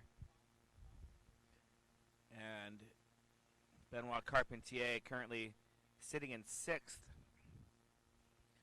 with a win here. Benoit can move himself into the top 5, possibly even the top 3, depending on what the other surfers do.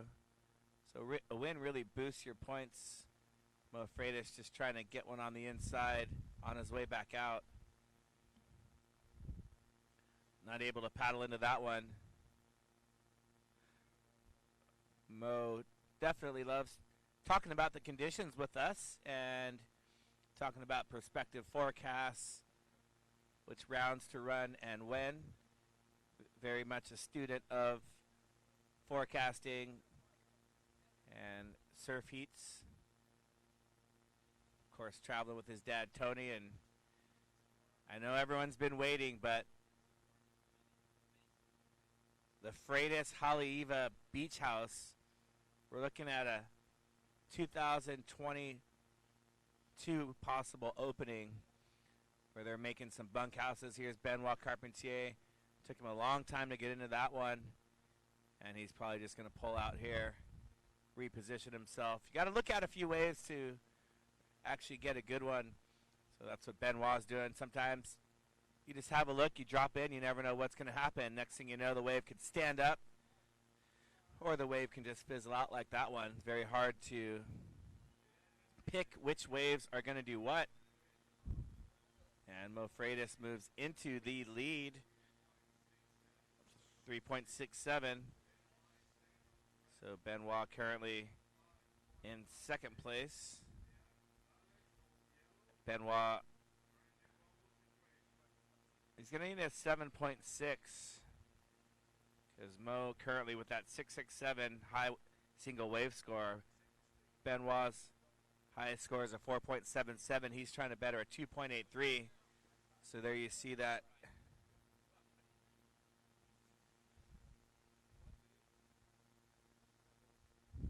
.58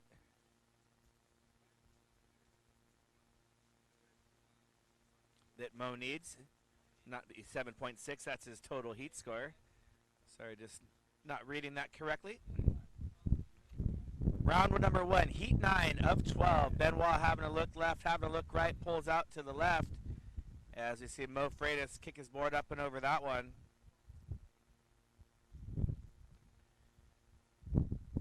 25-minute heats.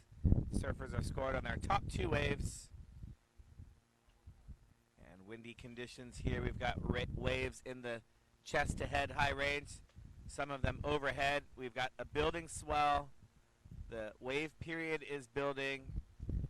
And we are looking at moving the APP Magic Love Bus over to El Lloret. Got a mobile station. Mobile webcast station. And here he is. Alexis Bergo. Having a look.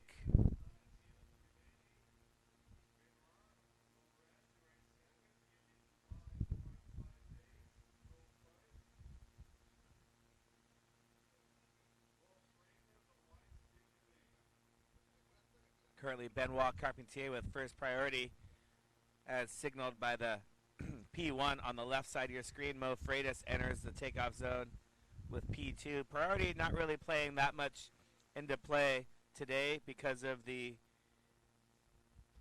distance of the playing field. The takeoff zone is pretty much everywhere out there. There's kind of one main takeoff spot on the outside, but we've seen scores coming in from all of the different takeoff zones, but I will point out that the highest scores have come from the peak from, I'd call it option A, which is all the way out the back. So that's where Poinike got his 7.17. That's where Daniel Hughes got his 6.83. That's where Sean Pointer got his 6 at the end of his heat. Wellington Race threw down an 8.17, a 7.5, threw away a 6.0.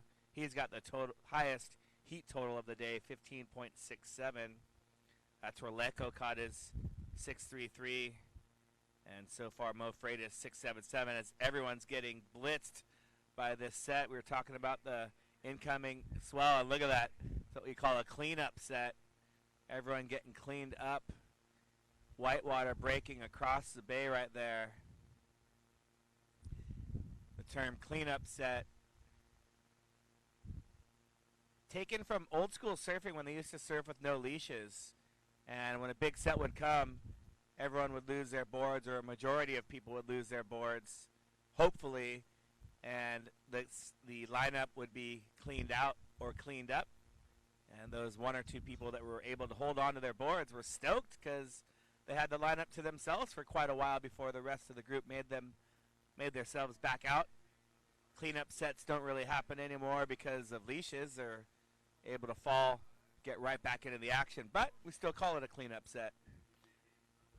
Hang on, everyone. Hold, please. Paul's got a question. I want to know, where does the expression yard sale come from in a similar situation?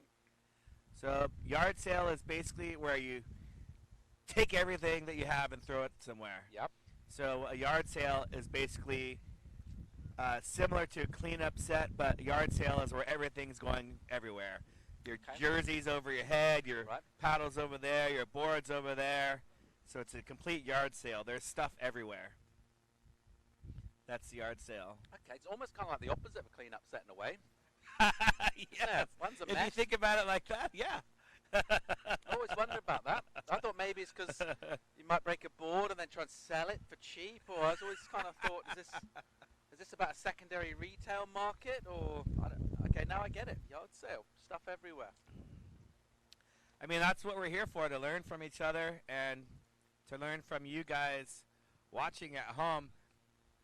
Feel free, send us a tell us what you're doing, what kind of coffee you're drinking, who's your favorite surfer. Tell us what sort of expressions from the surf world that you'd like explaining. Yes, tell us what expressions from the surfing world would you like us to explain. We're very knowledgeable, well-read, and user-friendly with Google, so we will find your answer. What did everyone say pre-91, before the movie Groundhog Day, which is a great film, by the way? I can just say Bill Murray. Yep, right, super film. Right up there in my top 5. Yep. What did everyone call that? Because everyone kind of says Groundhog Day now, right? But what did everyone call it before that, before the movie? When stuff was similar to the day before and the day before and the day before that? Did no one just talk? They go, oh, what's it? No one just Deja said, vu. It was just deja vu. okay. Fair enough. Question, answer. There we Boom. go. Next. Next. All right. Where does Victory at Sea come from? Where does what? Victory at Sea. Victory at Sea. Ooh, that's a good one. A movie? I don't know. Never saw the movie, didn't know there was a movie. But again, it seems slightly counterintuitive because when you look at it, it's howling on shore and ragged. You think more defeat at sea, aren't you? You're thinking like this feels a bit more like a defeat. Where does Victory at Sea come from? Let us know. But if you're able to make it out of it alive, I would think you'd be victorious. Thus, Victory at Sea. I don't know. Inquiring minds want to know.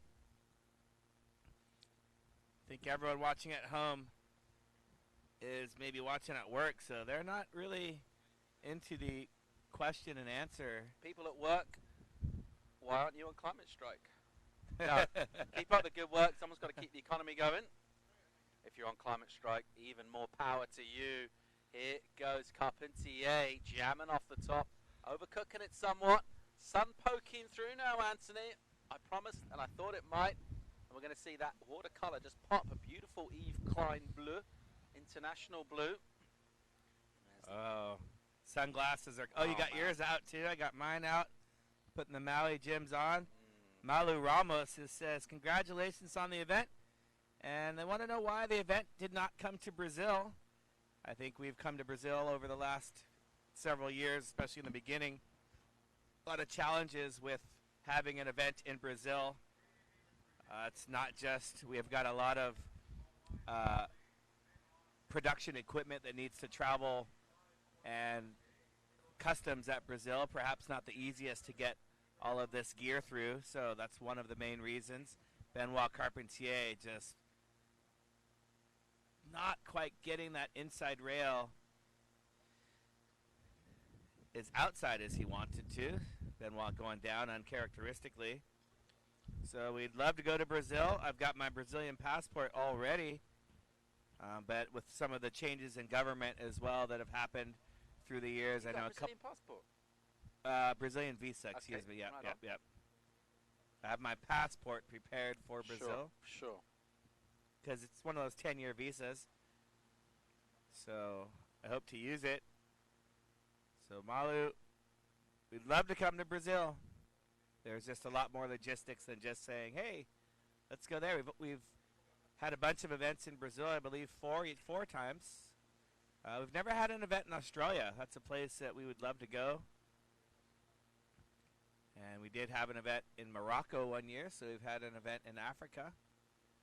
Nothing in Australia or New Zealand, so we're missing that continent.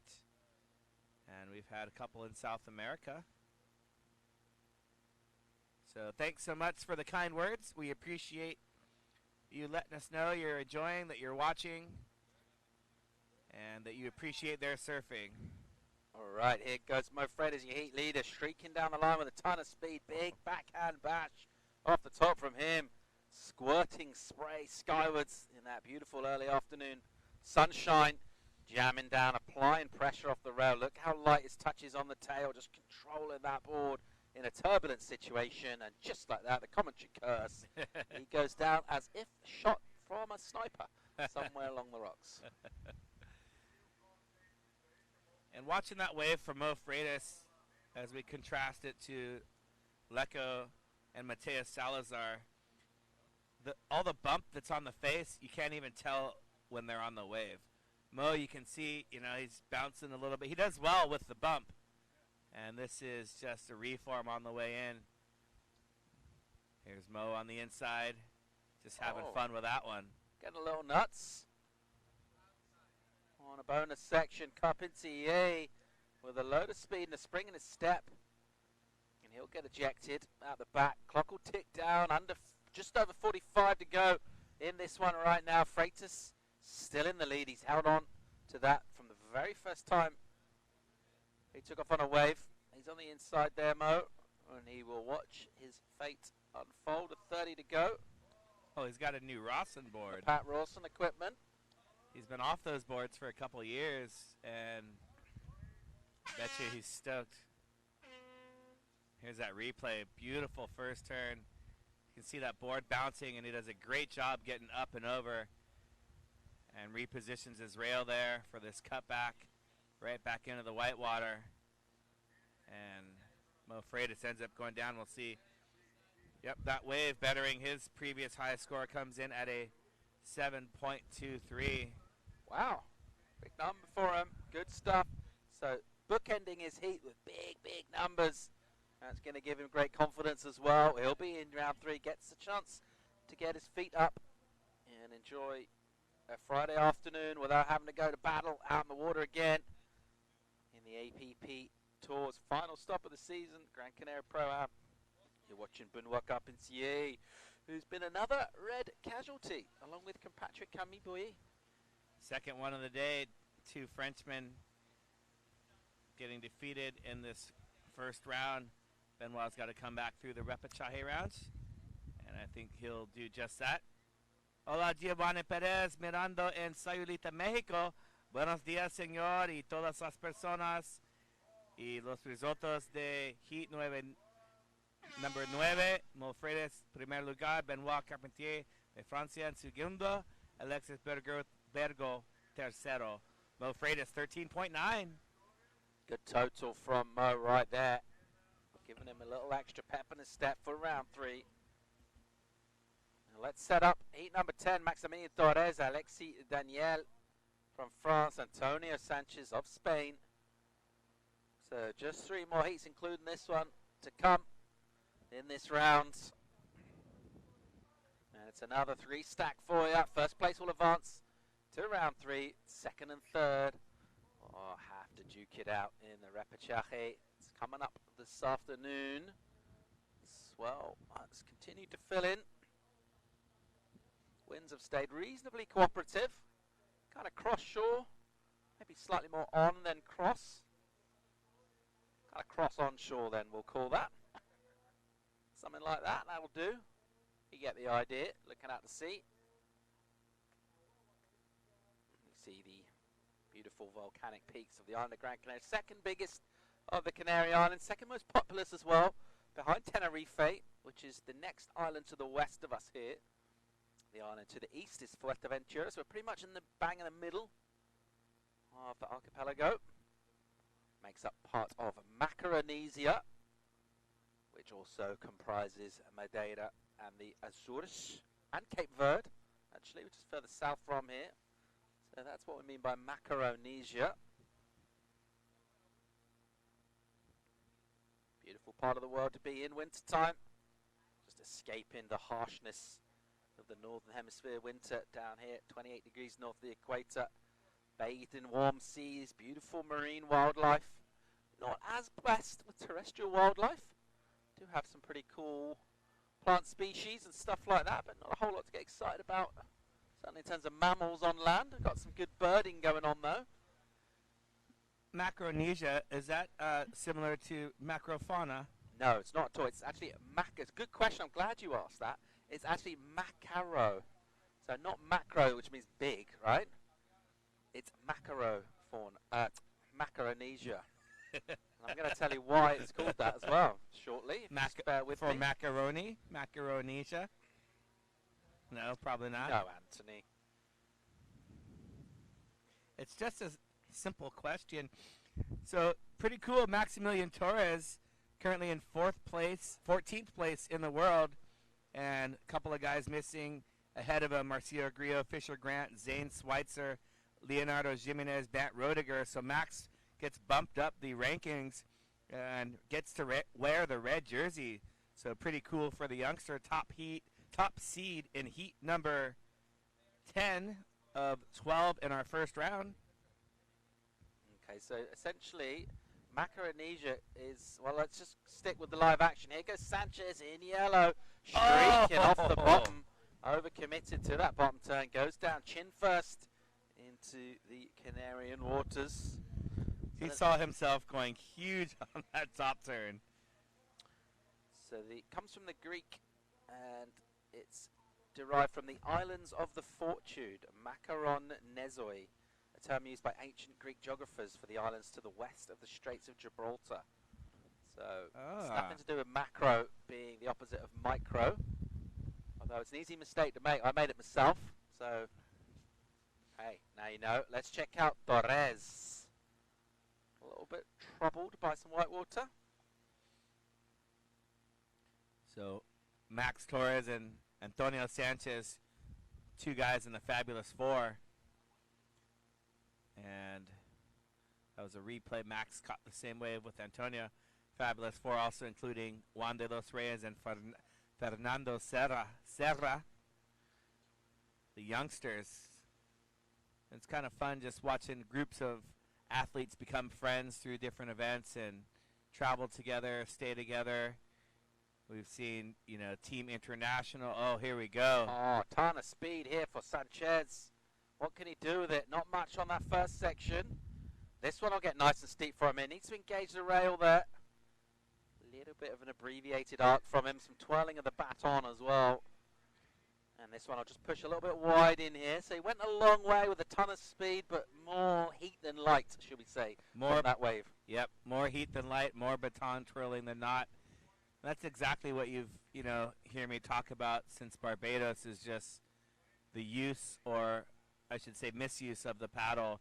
We watched Lecco do a similar turn, and the turns were a little bit smoother and a lot more dynamic. And there you see. So here we go. Antonio's got a lot of speed. Judges are looking for a big maneuver. And when you're going front side and you try to have the paddle on your heel side, very difficult. This crossbow turn, very difficult. And if you watch, his paddle doesn't even get in the water on this last turn. And that makes it very difficult to execute a turn if you don't have that third point of balance kind of digging in. Hola a mis padres.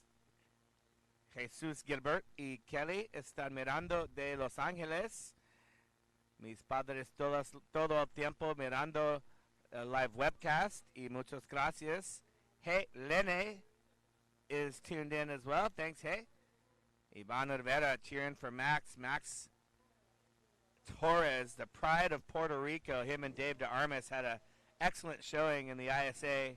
Max was 2 heats away from making the final. Kept making his heat. And then the last heat before the semifinal, basically, the way they have their 2-loss system, he got relegated to the Repêchage round and wasn't able to work his way back around. But Max finished, I would say, an equal 9th place. Not bad.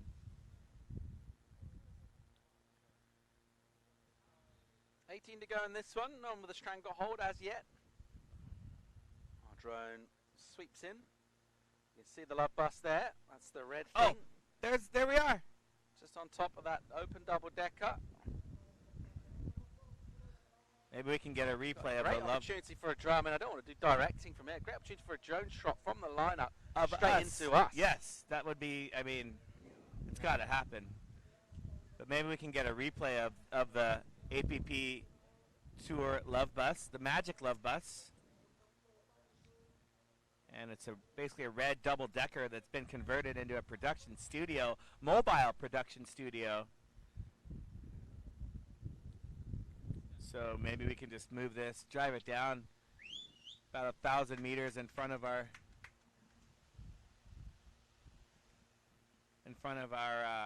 apartment. We've got a nice little flat down the beach. As Maximilian's trying to hold on to his top seed in this heat, he's gonna bank right, go left. He's gonna cut back into this one. Max looking both ways, and can't quite figure out the timing on that tricky wave here. And you can see how bumpy it is. The wind has been cooperating. We've had some tough wind in the morning. It's backed off a bit. We had a little bit of a flurry about 45 minutes ago, and it's now starting to back off. Took the sweatshirt off. Jacket went back on. Sunglasses are on, which is good. Jacket might be about to come off. Hand helmet maybe called for there. That board was pinging around in the wind nasty. For sure a hand helmet. I think that should be a fine. Fine for all the athletes. In some SUP surfing events in California, the surfing world in California has not really accepted stand-up paddling. In other regions and associations, they include stand-up. The Eastern Surfing Association, they have stand-up. The Hawaiian Surfing Association, they have stand-up. When I say that, I mean they have it in conjunction with all their other events. So when you have an ESA event, it might be shortboard, longboard, and SUP. HASA, same thing, Hawaiian Surfing Association. Western Surfing Association wants nothing to do with SUP. So the events that we partner up with or get invited to go as we look at this kind of shaky wave from Max, they're kayak events. Those are the only people that will have us. And hey, we'll surf anywhere. But when you're kayaking, you know what you have to wear? Not a hand helmet, a real helmet. Actual helmet, huh? So when you're in those SUP events, in a kayak event, guess what you got to wear? Helmet. How'd you know? Pretty smart. Safety first, man. Yep. So, yeah, the helmet. You know, when you're not used to something, it's pretty hard. Especially when somebody says, hey, wear this full frontal Denver Broncos American what about the football. gap with the visor like Liam McNamara at Pipe Star from that the would 90s? That would Pop be the visor smart. down. Yeah. I'd be all about that. Antonio Sanchez about to take a huge one on the head. And it turns out Max broke his board yesterday. So I think his anger and frustration at himself then caused his board to buckle. And he is now using his sister's board. No, he's not using his sister's board. So there you see the scores. Alexis Danielle did not make it. He was trying to make it, and he wasn't able to get the flight over. So the Frenchman not out there. Antonio Sanchez, Maximilian Torres on their own. Max 4.1, 3.17, currently in the lead. 11 minutes have gone in this heat. An exciting 14 minutes to go. Thought Daniel was having a slow heat. Turns out he's not on the island. Alrighty, Sanchez here in yellow. Slopey wave. What can he do with it? Pokes off the tail into a little jamming carve for an opener maneuver. Puts himself back. Trying to find the sweet spot. Keeping the board super busy, which I don't mind. Can he get a good section to offer up? No, he can't.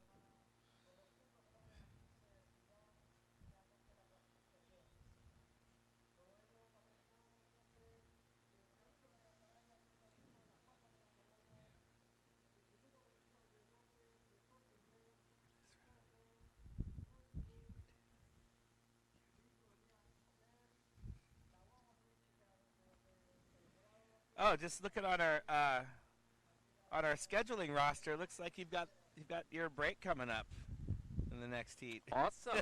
Yeah, so what's happening? I'm off. You're off as well, looks like. Yeah. I know, we'll bring in new commentary team. We're going to bring in Gil and Kelly Vela remotely from Corona, California. Will be announcing the next two heats. So currently, if you're just tuning in, we're in heat number 10 of 12, men's round 1. Antonio Sanchez. Boom. Oh. We both like that one.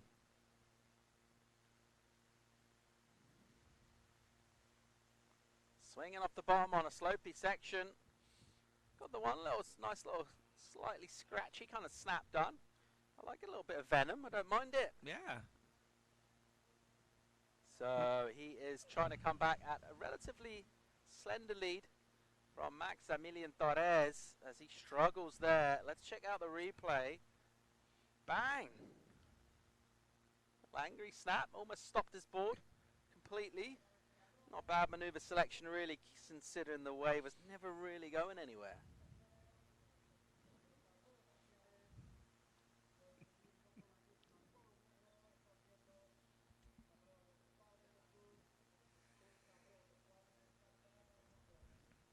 And we've got some beautiful waves on offer today. Oh, yes, please. A little tricky. How's Paul's Peak down the way? Paul has his own peak named after him right in front of our house. And it's surfing, bodyboarding, open for everyone. Max Torres trying to take his red jersey into a heat win. Torres coming, wow, off the bottom, and he disappeared into a hole there and got blown up by a big bumbly section, and he still hasn't popped up. Yeah, there he is. Seems fine. So went down pretty hard there, taking the risks. He's trying to push it a little bit more. I don't mind that as a strategy. Get some scores posted early on and then try and get more and more progressive and aggressive at the same time. Meanwhile, Sanchez looking to get a little come from behind story going here. Should nail down first prio. Priority's not been massive significance thus far. No, let's see what happened. I thought he was going to complete the turn. He looked like he was in total control. Comes off the bottom. If you just look where he's looking at the landing, if you see at the last moment, he took his eye off the landing. And very important. I'd love to see that one again because this is a huge component to surfing. Shortboarding, you talk about it a lot. You know, your body's, even in gymnastics, your body's going to go where your head goes. And if you watch that slow-mo, so Max, you can see he's looking. He looks at the cutback. Right here, he sees the section he wants to hit. He's looking at the section, sets up the paddle, hits the section. Now watch his head. He's looking at the landing, looking at it. Then right there, he takes his eyes off the landing. He needed to keep his focus in front of his board, compress his legs a little bit more, and he would have a score, at least in the good range. I'd give that a high 6. Your ego's writing checks your body can't cash. What movie's that from?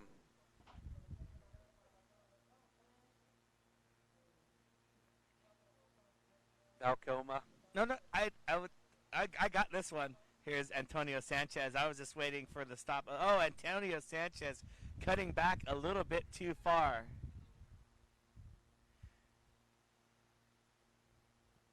Your ego is writing checks your body can't cash. You've been put on hawk twice, and one admiral's daughter, Penny Benjamin. Yes. And you're just lucky to be here. Thank you, sir. So here you go. Top Gun is the movie, of course. Come on, Mav, do some of that pilot. Beep. All right.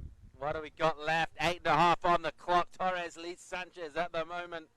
Goose, you big stud. Yeah, that's me. What have I stopped? Show me the way home. Take me to bed or lose me forever. Show me the way home. Oh, man, don't get me started on Top Gun. You got me started on Top Gun. You seen that movie a couple of times, Anthony? It's about 750. All right, outside, a bit of a bomb starting up. It's going to clean up the field as we go lobster hunting. But it's a new age cleanup because we've got leashes. If you missed us about 7 hours ago. We were talking about the term cleanup and the term yard sale, along with many other terms. Hey, Jennifer Dale, aloha, kaha, kaha, kaha. I think that's a laugh. That's her way of laughing. All caps as well. She laughing or yelling at us? Shouting, yeah. Is that Hawaiian? Caps lock. Caps lock, generally, in a message or a comment. Jennifer Dale is one of those racers turned surfers that has abandoned racing. And we were talking about that earlier as well with Kailani, Annie Reichart, both using their stand-up paddle racing as training for their surfing and have achieved high level of big wave surfing prowess. Annie Reichart. Hey, Red's looking for an update.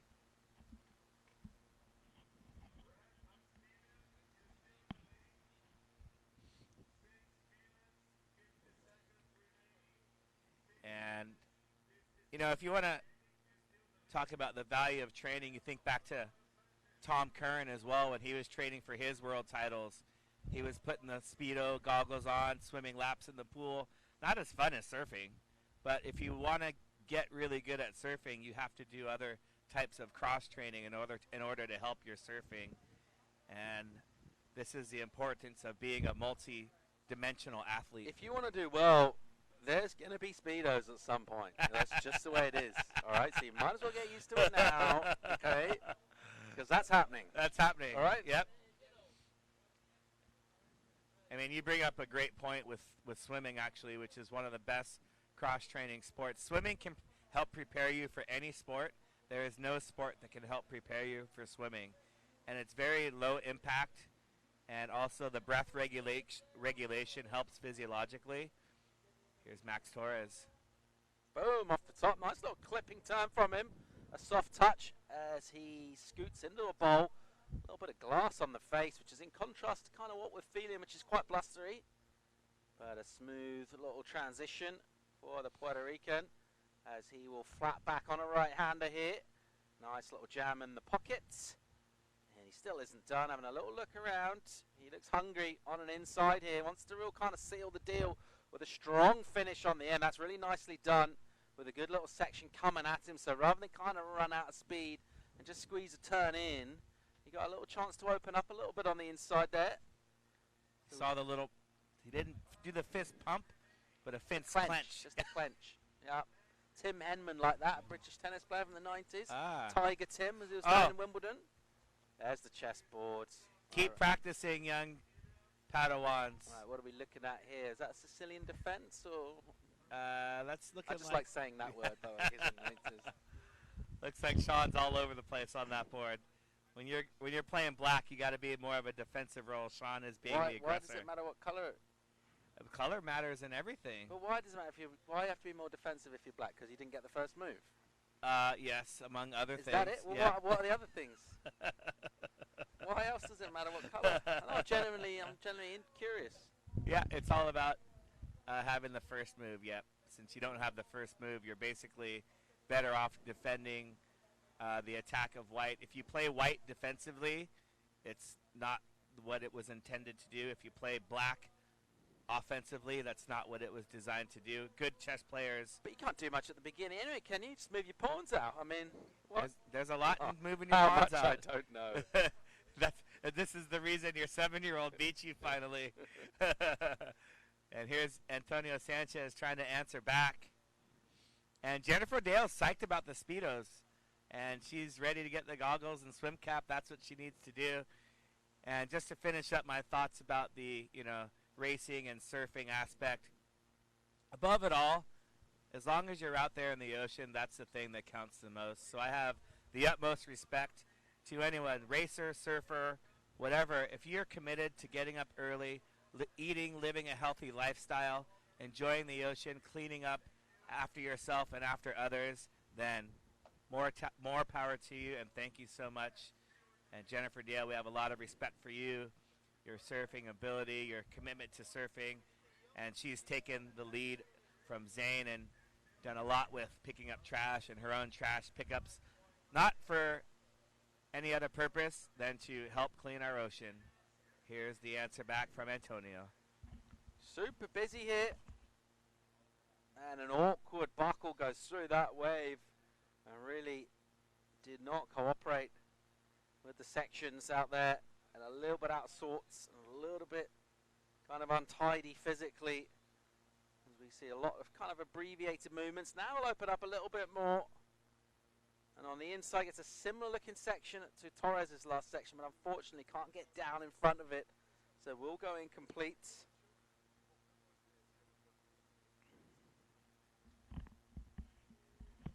You don't need a hand helmet if you've got a proper helmet on the bike, taking care of the noggin.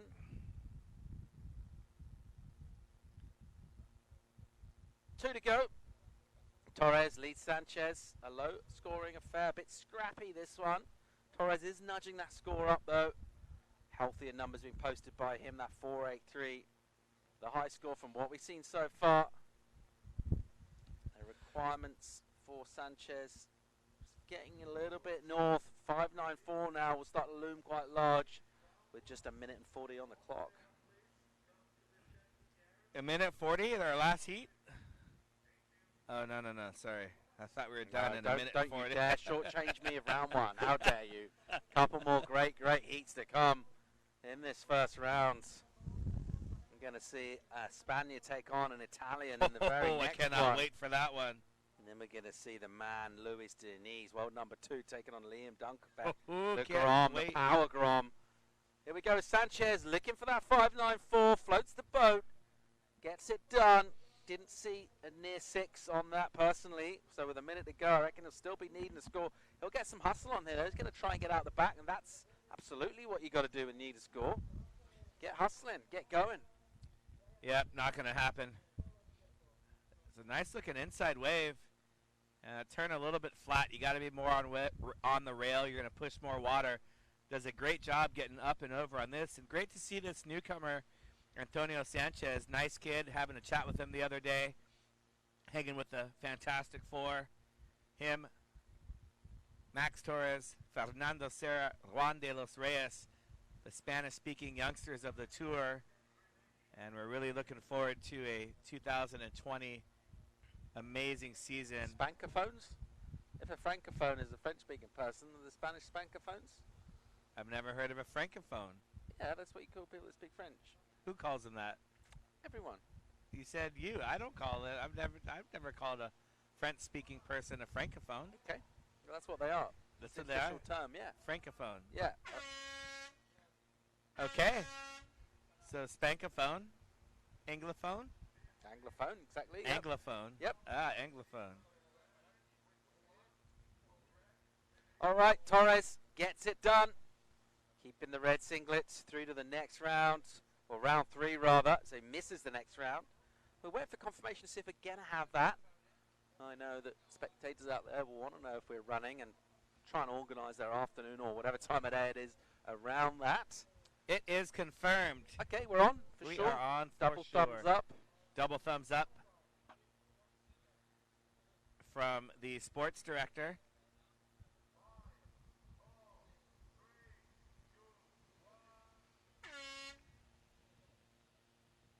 And you can really just feel that swell on the rise. There's certainly a lot more of a long period kind of feel to things out in the water as well. Maybe not seeing it so much on this break, but just scanning around the coast here.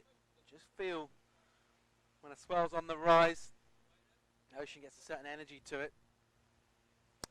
That and the fact that we've all seen the forecast and it's pretty much bang on to pick up throughout the afternoon tends to make us think that it's picking up.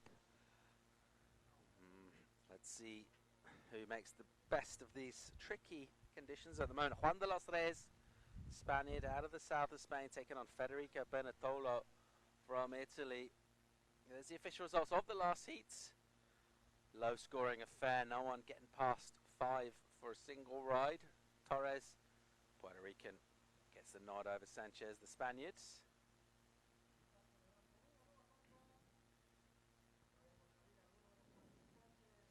And here's 11. De los Reyes, Benetolo. 2 athletes out in the water.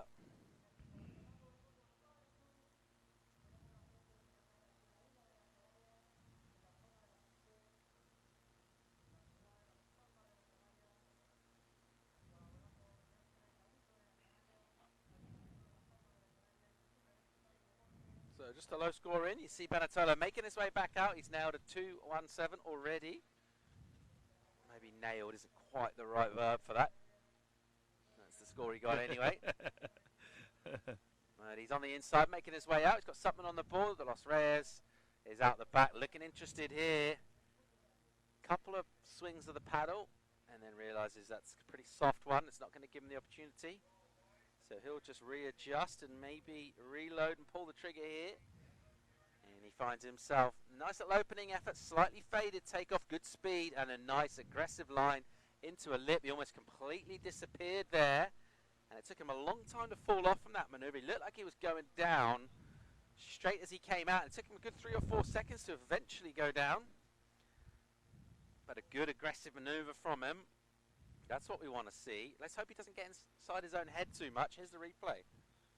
Whoa, leg disappears. Where am I? Hello. I'm back. No, I'm not. Oh, am I? with the head nod. Oh, I'm dead.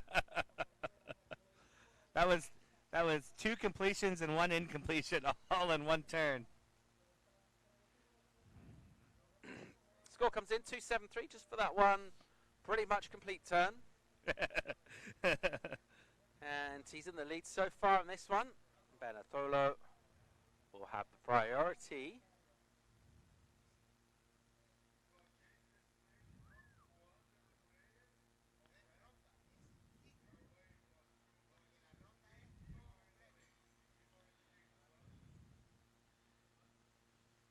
There you can see the way to get around with the scooters. There's our athletes area. And that was the end of that shot. There's our 2 competitors in heat number 11 of 12. Then next up we'll see the established world champion versus the new youngster. And then we'll continue into our repechage round.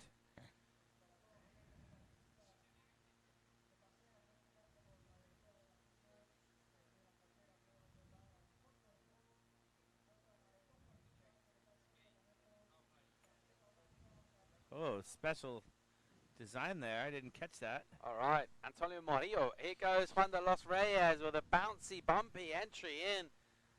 Twirling some bats on, thinks better of it. Gets a little jam, snap high in the pocket. And this wave will go real flabby through there. Disappear into a deep hole. We'll approach our high tide out the back meanwhile. The Italian Benetolo.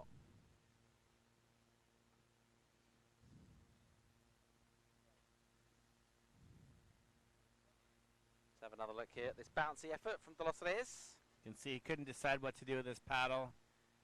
Came up there for a nice turn. I think on that turn, instead of just trying to do a quick little thing, if they did that more of kind of a down turn and just took it a little further back, not a full cut back, but just more of a down carve, they can get a little more scoring opportunity out of that. Just going to put a scenario out here. It's a bit of a hypothetical. If you took off on a wave, well, let's just see the set unfold. And everyone's going to get lit up.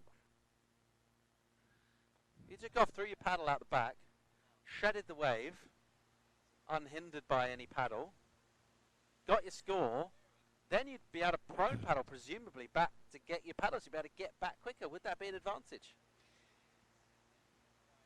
It'd be very hard for the judges to prove intent that you threw it away on purpose. You can just go, oh, let go. Sorry. True, but I believe that you need your paddle in order to be scored. Oh, you need the paddle. You need the paddle. Well, that's that settled. That's so if you drop it early on, you won't get a score. You will not get a. If you drop it, get tubed, or if you drop it in the tube and, do a and you come out with no paddle, do a huge 540 alley-oop out of the tube, incomplete. Wow, that's harsh. Yeah. Okay. That's the life of a sup surfer. Cleared it up though. You cleared that one up for me. Quickly. Yep. Authoritatively. Remorselessly. Vale, Federico. Momo Emas is cheering for you, Federico Benetolo. So now I can do the Italian. Benetolo.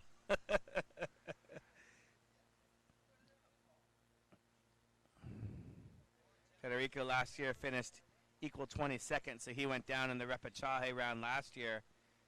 And here's Juan fading.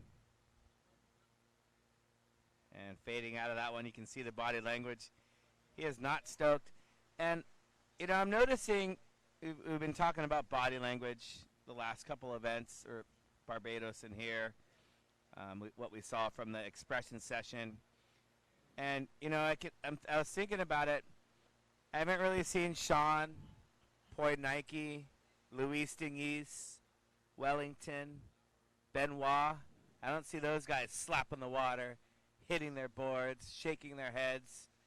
It's more the younger crew, the youngsters, that maybe have unrealistic expectations of what they're here to do, and they get taken. And the maturity, the competitive maturity, Federico on a nice-looking wave,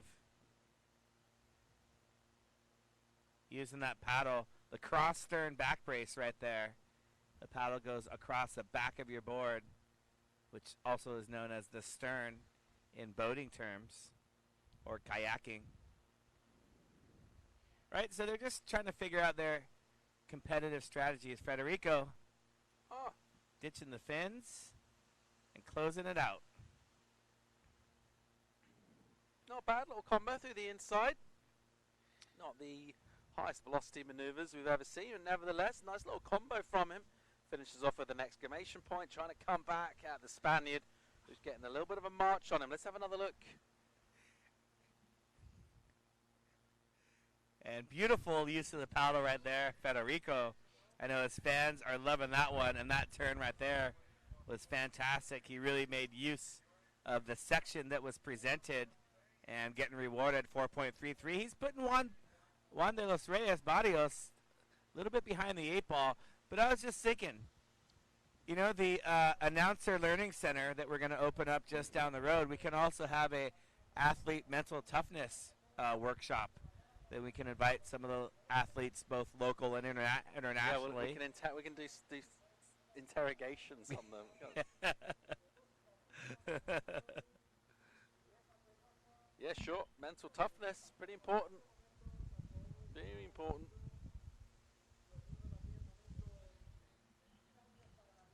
So Benetolo.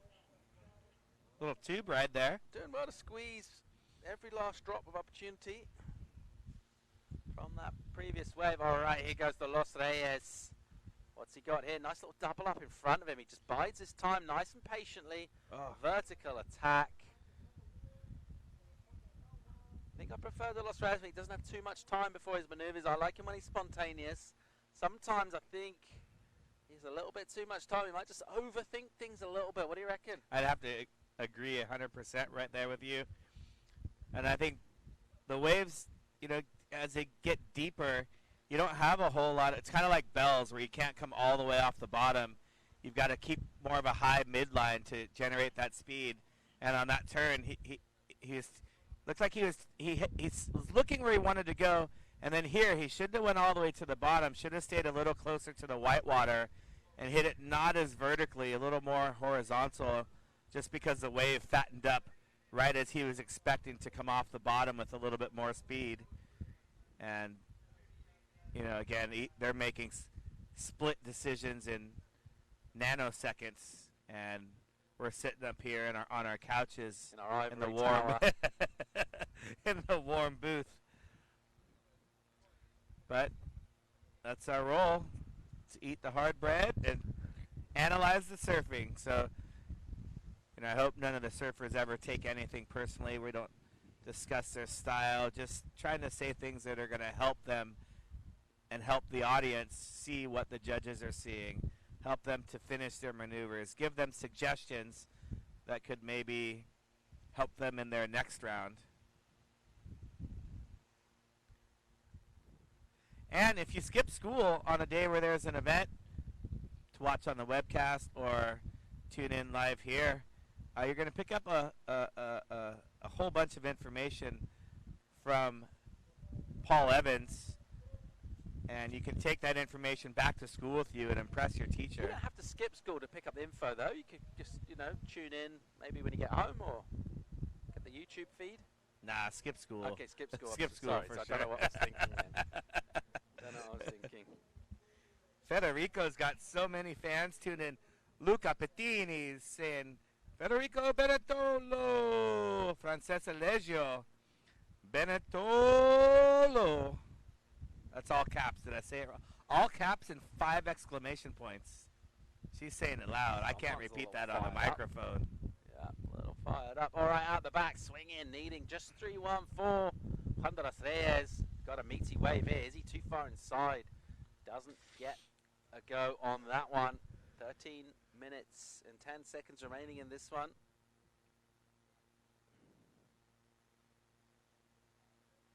Luis Deniz, world number 2 in a shot for the world title.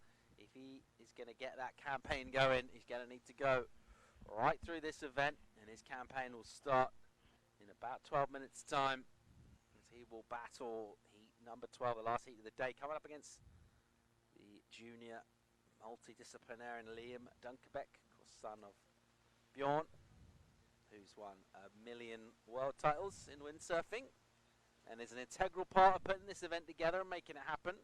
So big props to the Dunkerbeck Ohana for representing out here on Gran Canaria and helping bring you this awesome event to round out our season. Luis Deniz, who looked so good in the expression session yesterday, almost seemed unfair.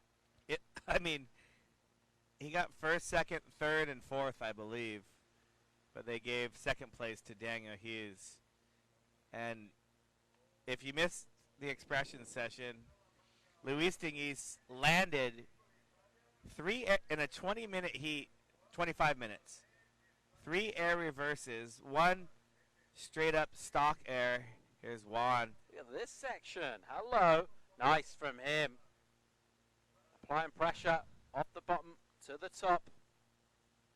And this is a close heat. See the scores, not a lot to distance these two. Just 1 turn. That's the frustrating thing from early on. Can he get a finish? He's committed to it inside here. He's looking around. He's kind of willing it to stand up. And it looks like he will get a section to cooperate in here. The interesting choice of maneuver there as he saw it kind of run away and he saw another double up. So he decided to fade back and he finishes off pretty strong. He did well there. That wave got real weird on him. He had to change his mind and go for 1 more turn. There is Papa Dunkerbeck and young Liam. Let's have a look here. Good opening section for him. He swings and sets up. And then he got a real nice little secondary bowl here. Yeah, in this turn, I feel like it was abbreviated so that he can try and get in a second turn that never eventuated.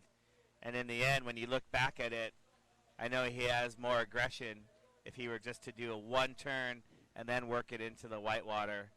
So I think he saw a second section that he wanted to finish that turn early and then go straight back up again. The wave didn't allow that. So maybe he lost a half a point or a point. You would have liked to maybe see him try and storm the Boomtown City wall on that turn. I mean, the guards were gone. It was open for storming. Bum rushed the gate. Yeah, Braveheart style, you know. We have 100 men bound to return at any minute. It was more like 20. Were they dressed like this? Daja Fede.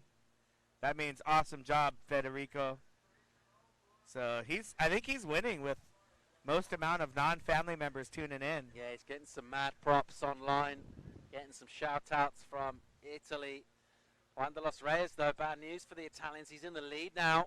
So, snatches back that lead with that last score. The requirement for the Italian Benetolo, 428. Not a big number. That thermometer in the background is lying. I don't think it's 21 degrees. I'm not having that. Sorry. It didn't get its recalibration. What have we got here? Wow. A little strip of gum. But it's like paper. Uh-huh. It dissolves on your tongue. Like a breath freshener. Yeah. Wow. What do they call them? Cool Mint Pocket Breath Strips. Also known as something or Tienes para aliento. Really is. I'll tell you what, that's very refreshing. Yeah. Quick, too. You're like, whoa. And, you know, if you're announcing, you can't just sit here and chew gum. You left your pot of chewing gums on the table in the apartment last night. You guys went to dinner. I kind of stayed in to watch Jaws and the UK general election. And I just wanted to eat something, so I just kind of ate 4 pieces of gum. before I That went was to your bed. dinner. That's how bleak my Thursday night was. 4 pieces of gum and then bed. And the Jaws. I also left my cup of beer that I poured for the. Yeah, I wondered what was going on That was there. I gonna thought maybe you leave it out for Santa. I was like, it's not tonight, is it? Why has he left a cup of beer on the side? No, Well, that yeah, was gonna be character, for my walk, but You just left it I there. I got halfway. I'm like, do I go Bad back? memory like a sieve. What are we talking about? Start walking into a room and then not remembering what you came into the room for? That's one of the curses of the older dude. That's what you get. That's what you got to look forward to, kids. But there's loads of upsides too. Can't There you really- see, they're still engrossed in the chess game. That's you very rarely see Daniel with a face like that. Only when he's playing chess. Yeah, you gotta use the man bun so the hair doesn't get in the way during your chess game. So those are two of the founding members of the So, if I- APP Chess Club. if I got this right, white attacks from start to finish. You just attack from the beginning. Yep. How do you attack with your first pawn move? You just move a pawn out 2 places. How are you attacking there? So it's all about controlling as many spaces as you can, as much area as you can, similar to Go in that respect. So the center of the board, those 4 center pieces, from those positions, you have the most area that you can attack in the different directions. So by placing your pawn in one of those squares near the center of the board, it automatically gives you that control of the center. So by you getting there first, you have the most control of the board. So from there, they get to respawn, but then you're attacking with the next maneuver. So although you may be a defensive player, the white side of the board is the attacking side because you're basically in charge of the flow. The other side has to react to what you're playing. Now the opposite is true. First, you're black, the first move comes from white. So you can do your own thing, but you really kind of have to go off of what white is doing. And that's what makes it such a crazy game. After 4 moves, there's 18 million different possibilities. With 4 moves. 4 moves into the game, there's 18 million different possible scenarios that could happen. And with 5 moves, I forget the number, but it obviously... It's a lot. It's a lot. Wow, okay. I'm struggling to deal with that a little bit. Not saying I don't believe you, I'm just trying to kind of process it. Yeah, I'm going to get you those stats because it's quite a mind-boggling number. Okay, 5:40 to go in this one. Juan de los Reyes in the lead at the moment. Benetolo's gone quiet for a while now. Let's see if he's got a fight back in him. He's out the back, and he's stroking with a bit of vim and vigor towards a waveform, which will be snaffled up by the Spaniard, who goes on the attack early on. Very much like a white pawn in the center of a chessboard. Yes. The Spaniard has found himself on another good section here. He'll climb the foam. Whoopsie daisy. And he will go down. So here's the reply from Benetolo. 4-2-8 the requirement. It's gone right. It's not very convincing. This one's going to go super fat. And that's not the wave he was after. Oh, those rights. You see Luis Diniz always taking a moment to prayer and get into his headspace. He's got one of the most routine preparations, and that's why he's a 2-time gold medalist at the World Championships. Preparations is huge. There's a story of Michael Phelps. I'm not sure if you've ever heard of him, but Michael Phelps, the swimmer. Yeah, I've heard of him once or twice. Yep. So he had in his preparation, you know, you walk out of the ready room and you go to your block. So he's got his headphones on. He's got the music that he wants. The headphones come off. He always does left arm, then right arm of his jacket. The jacket gets folded. Always the left leg, the right leg. He then takes his towel, wipes his block, only up and down 6 times. The towel then goes. He's very methodical. Did he get in trouble? Did he get in trouble about something? Was there some sort of controversy with Michael Phelps? He got caught smoking weed. I mean, I don't know if that was... I don't think that's one I was thinking of.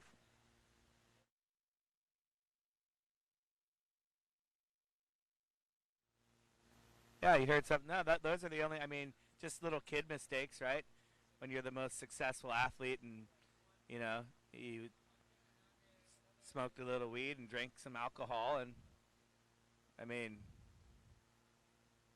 I'm not judging anybody. But, you know, he actually didn't get into trouble, but he went into a bout of depression. Right. And he really was close to, you know, one of those life things where you don't really want to live anymore. And, you know, you always think, you know, people have everything going for them, but you never know what's going on the inside. And at least in America right now, there's a huge awareness of, you know, the mental challenges of even successful people, because you think, you know, oh, they've got everything going, but lo and behold, I mean, Michael Phelps, you know, had a huge bout of depression, and we don't need to talk about that anymore because we've got live action. Here goes Benatolo, needing a score now. He's got a big wave. He's not got much speed, though, and he's going to struggle with this section unless he can pick up the speed. And he's gone a little bit, kind of shrunk back a little bit when challenged with a score that's gone up. That's not quite what he was after there. He's got enough time to get in the lineup just about, but that was probably his last legit shot on a bomb with a couple to go.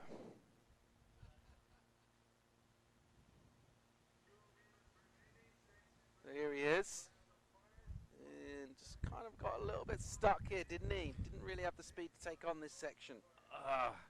And he had the section, he just didn't have the speed, and you want him to land these maneuvers.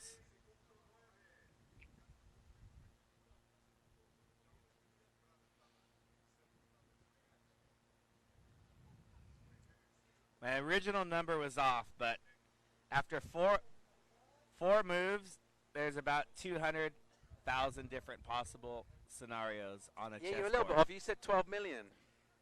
There's about 5 million for 5 moves. Okay, there we go. And then 120 million possibilities after 6 moves. So after each person has moved 6 moves, which is not that many moves, there is 120 million different possible combinations of pieces on the board. That is mind-blowing. It is. Yeah. Wow. Good chess chat, though. Yeah, it's great chess Great chat. chess chat. What's happening in this? 6.9. Juan de los Reyes, he's entering the highest score tally. Yeah, he's gone up. Hey, you're supposed to take this heat off. This is bonus heat. Well done, Paul. Well played. He's gone up in the quality, de los Reyes, with those combinations on those left-handers. Judges are rewarding him. And he's opened up a considerable margin. Benatolo is kind of there at it, neck and neck for most of this. And now that gap is glaring, 7-8-1. Reyes has got Prio as well, so he can just snaffle this out. I'd like to see him a bit closer to Benatolo. He's given him an awful lot of room there. And that is not what you do when you got the lead and priority in the last minute of the heat. He's not made to pay, but up against a different situation, you do not give your adversary that much space when you got priority. Won't matter. De los Reyes is through to round 3. And we're going to see our Italian come back in the Repêchage.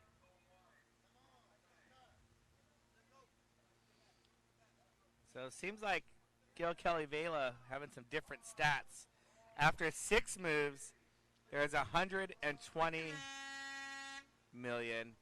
After 7 moves, 3.2 billion possibilities. So I think Gil Kelly Vela, you're a little bit off from what I'm looking at, 288 plus billion different possible positions after 4 moves. Yeah, I mean, come for the paddle surf broadcast, stay for the chess pieces chat. Oh, wait till tomorrow. We've got crab chat. Oh, man. We've got to open up our local flora and fauna chat. We're going to talk some the glory age of backgammon in the 1920s and 30s.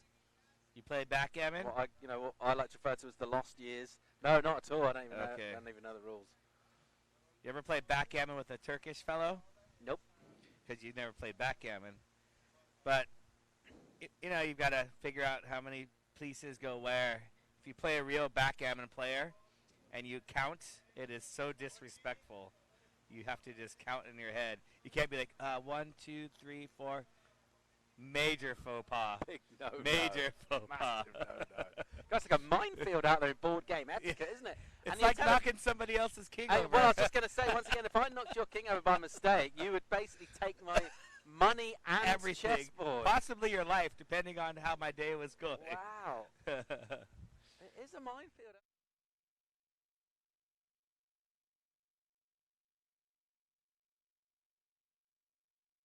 All right, well, let's reset this round 12 heat out in the water. Luis Denise, world number 2 in the shot for that world title for 2019. Starts off the campaign against young Liam Dunkerbeck. So Luis Denise coming in here as world number 2. We saw his prep. You mentioned absolutely serious and focused and on point. And he will be, even though he's up against a youngster, he will not be taking him lightly. And he'll be looking to go and give it his all, because the ultimate prize in the sport is potentially facing him at the end of this weekend. Yeah, and like we've talked about through the day, it is in Poinike's hands. But if Poinike were to not make the final, if he were to get 3rd place or 4th place, Luis can win the world title if he wins the event. That's his only scenario. It doesn't matter if Poinike goes out in round 3, then Luis still has to win the event because of Poinike hasn't used his throwaway yet. So he's already sitting on 23,750 points. Luis Denise, he needs to get to 24,000 with another win. He's got a 10,000 for a 1st place. He's got 4,000, and then he needs another 10,000 in order to get to that 24,000. So looks like he's on the right. Ton of speed for Luis Denise off the bottom. Massive backhand hit. Wow, went beyond upside down. Oh my goodness, he came close to making that 2nd turn. I reckon he's going to get a good number just for the 1st effort. I think the judges should give it to him for making that 2nd turn, even though he didn't make it. He should still get the make because we loved it. Liam Dunkerbeck virtually surfing on his own over there. And we talked about this yesterday. Luis Denise did the same thing last year where everyone was surfing on the left. He went over, saw something he liked on the right, opened up with a blistering 1st turn. That's how you put an exclamation point on your world title campaign. What's your stance on castling, incidentally? Do you have a preference over which way you... Do you rather castle one way, goofy or regular? Like, where do you go? Do you go to the right? What do you like to do? Depends on if you're playing black or white. So playing the white side, let's look at this replay right here. Look at the speed he just has off the takeoff. Perfectly on rail right there, eyeing the lip. Look at his head, paddle perfect, butt almost touching the water. Look at the spray that's coming off. Shows you how fast he's going, and then Boomtown. unleashing off the top. Nail gun. So if you're playing with white, you want to castle to the king side because you travel. It puts your king further over to the corner where it's more protected. Yeah. If you're playing black and you're using the king's Indian defense. Oh, whoa. What's the king's Indian defense? I can't explain you the whole king's Indian. Man. Love it, though. But if you castle over to the queen side, the king has to go an extra step to get closer to the edge for more protection. But it puts the rook over there immediately in a defensive attacking position as well. So there's pros and cons to castling for either side. Easier to go to the king side because there's less pieces to get out of the way. The queen side, you've got to get the queen, the rook, the queen, the bishop, and the knight out of the way. And they jump over each other and go into the empty space in the middle. The king always goes over 2. So king will go over 2, then the rook will go over on the other side. The king goes over 2, the rook will go on the other side. So Great chess chat. When you go to the really queen is. side. I love it. Yep. What did you say? What defense was it? King's Indian. It's a real thing. Look it up. I love it. I love the King's Indian because after everything unfolds, you've got this bishop sitting, waiting to kill the opponent's just rook. waiting. And you can, With you sharpened blade. do it early, and then it's just hidden in there. The opponent forgets about that bishop. And then when you open it all up, boom. It's like having an aerial in your repertoire of surfing. I think the bishop's my least favorite of the kind of good pieces, like the non-pawn. I would say it's my least. I don't know why. I just doesn't have the versatility as a knight. I don't particularly like the shape of it that much. But just, yeah, just, I don't know. Oh, Thomas Boudet. What's up, Thomas Boudet from Canada? Loves chess. Loves chess. Been waiting to play Thomas in chess very soon. Thomas, a very accomplished stand-up paddle racer and high kneel canoe paddler. That's how he got his transition from canoeing into stand-up paddling. And you can see Luis was in kind of a high kneel canoe waiting position. So that's on the left side of the screen. That's where Luis Diniz is. That's the the right we've been talking about. There you see the red Love Bus, the event site. Liam Dunkerbeck's on the other side. This is the break that most of the other surfers were surfing. And Liam on a screamer. Going a million miles an hour from the takeoff. Pushing it a little wide onto a softer section. Nice little wrap around. Figure 8 turn from Liam. He'll jam down as this one will get kind of soft and slopey on him. Let's see if he can manufacture an inside, which he won't, but it seems like he took an eternity to get the bottom of that wave. He was going great guns, a ton of speed. He did well just to control it out. And he looks like he's fancying something again on the inside here. So he'll look for a little shorey section. He'll get a little hung up and won't be able to get into that inside bowl. And he's leaving himself a long paddle out with 17:30. Having another look here. So here he goes, looking over his left shoulder at a backhand option. A nice little swing off the rail. And it will get steep inside here. Clips off the top, gets the nose pointed back towards the beach. And finishes off on an inside. So just kind of making use of the fact where that last wave put him. Trying to use the shorey. Ooh, that could have been potentially nasty. A little bit of power in that shorey, quite a bit of volume in the board as well. So just making sure stay in the right place next to the board to avoid anything underwater going down. Luis Diniz opened up a little bit of a margin already in this one, mainly by virtue of that first turn on his first wave.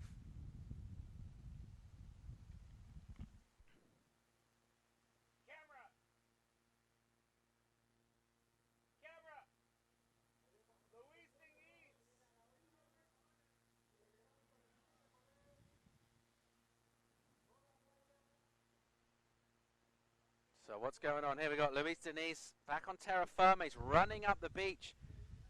So is this just a reposition move? So what happened? I stood up to find him because his first wave he caught on the right, and then he went back out to the pack and was all the way on the other side of the left. So those two yellow flags, those are about 500 meters down. So he's now he's been running for about a minute already as he goes off screen. So he's going to run all the way back into the rip. He actually caught a little tube ride on the left that I believe was out of position. I don't think the judges scored it. And there's the score breakdown for you. 5-6-7 for his first wave. First turn on the first wave. Oh. One big hit came in as a decent 5. Backed it up with that 3-3. And as you mentioned, Anthony, might have served out of competition area. So maybe the judges did see that left. Oh, here we got it on replay as well.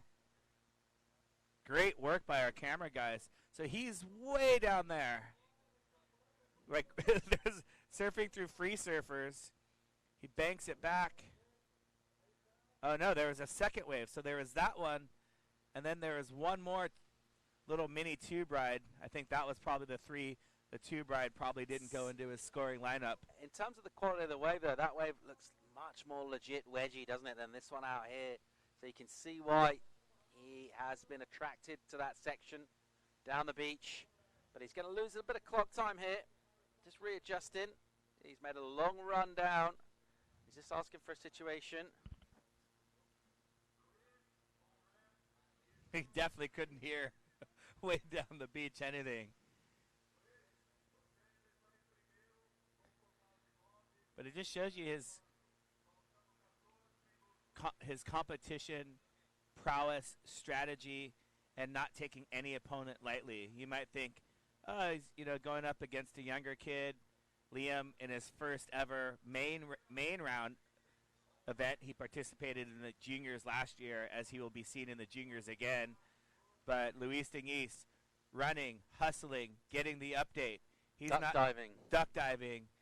I mean, he's he is taking this heat as serious as you can in his preparation and execution of the heat. I love to watch the way that he competes.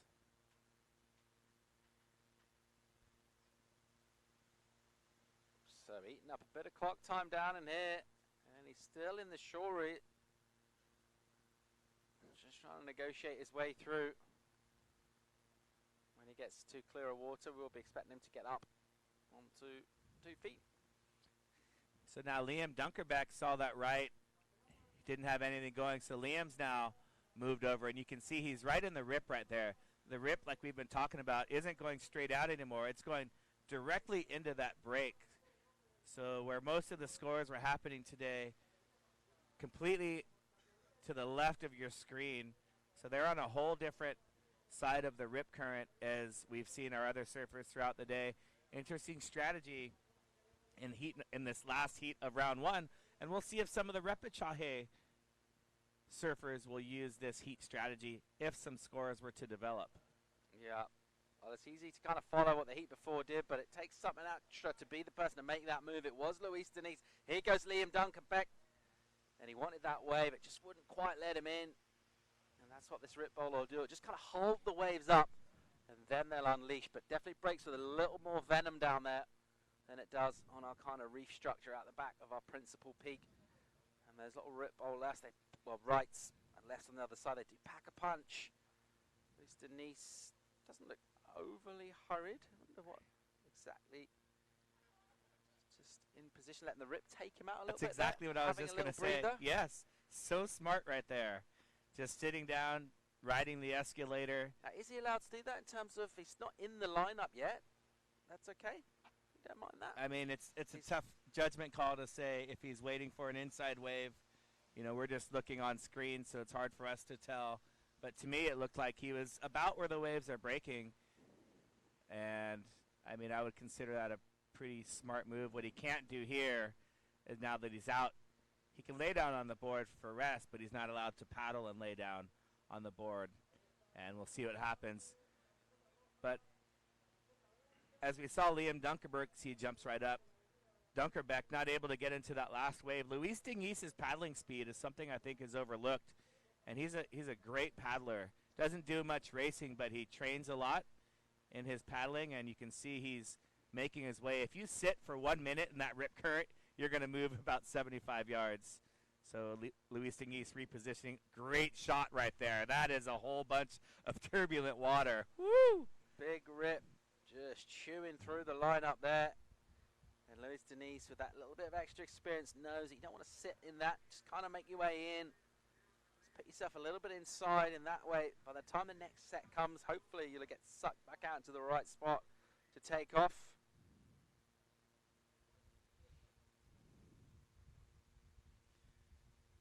And they're not impressed. See a couple of fans yawning. They're waiting to see another big turn like we saw in the opening moments. And Brent Pasco, what's up, Brent? Tuning in. Always summer pool service at your service if you're looking for local pool needs in the Orange County area. Always summer pool service.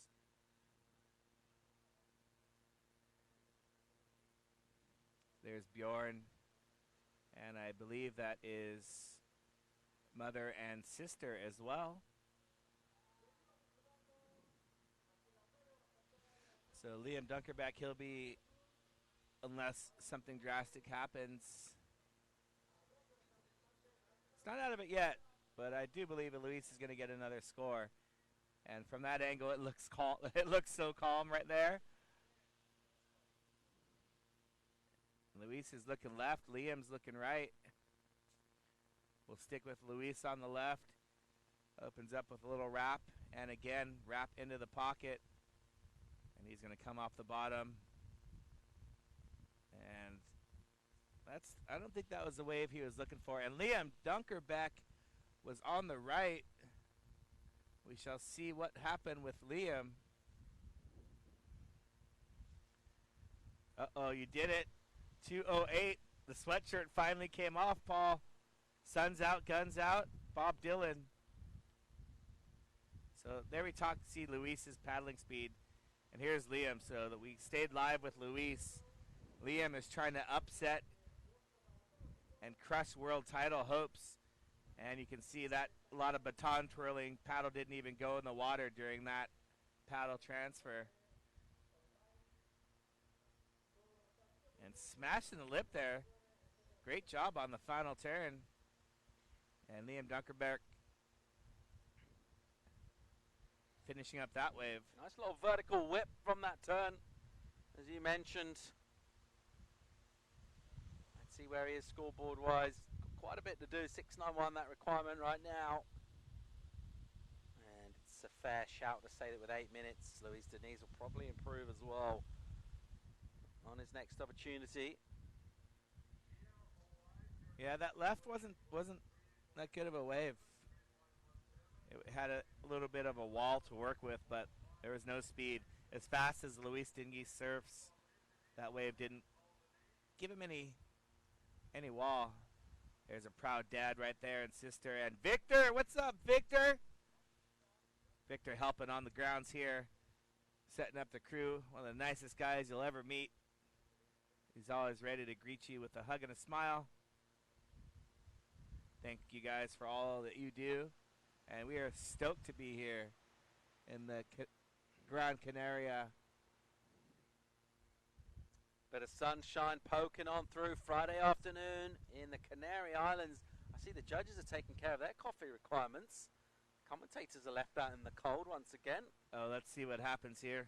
This could get awkward. This could get super I hope awkward. This doesn't get violent. I've seen it happen before. And it looks like a big cup of nothing coming away. Oh, denied the over here. Run. They look after their own, don't they? Oh, man. Café solo. All right. Mauro. Emotional blackmail. The judges out of their coffee. The fool and their Java soon part. Sí, uno. There we go. Mauro. Lovely little black coffee coming through Borja. from Borja, Spanish judge out of Cantabria, the beautiful Cantabria region in the north of Spain. Bringing the coffee through. As we see Luis Diniz still in the lead right now. 6:15 to go. Reposition. First time today we have used the rip bowl right, which sits across the channel from our left hand out the back. Luis Diniz, he's having a scratch and a sniff. He looks interested here. Little wave standing up.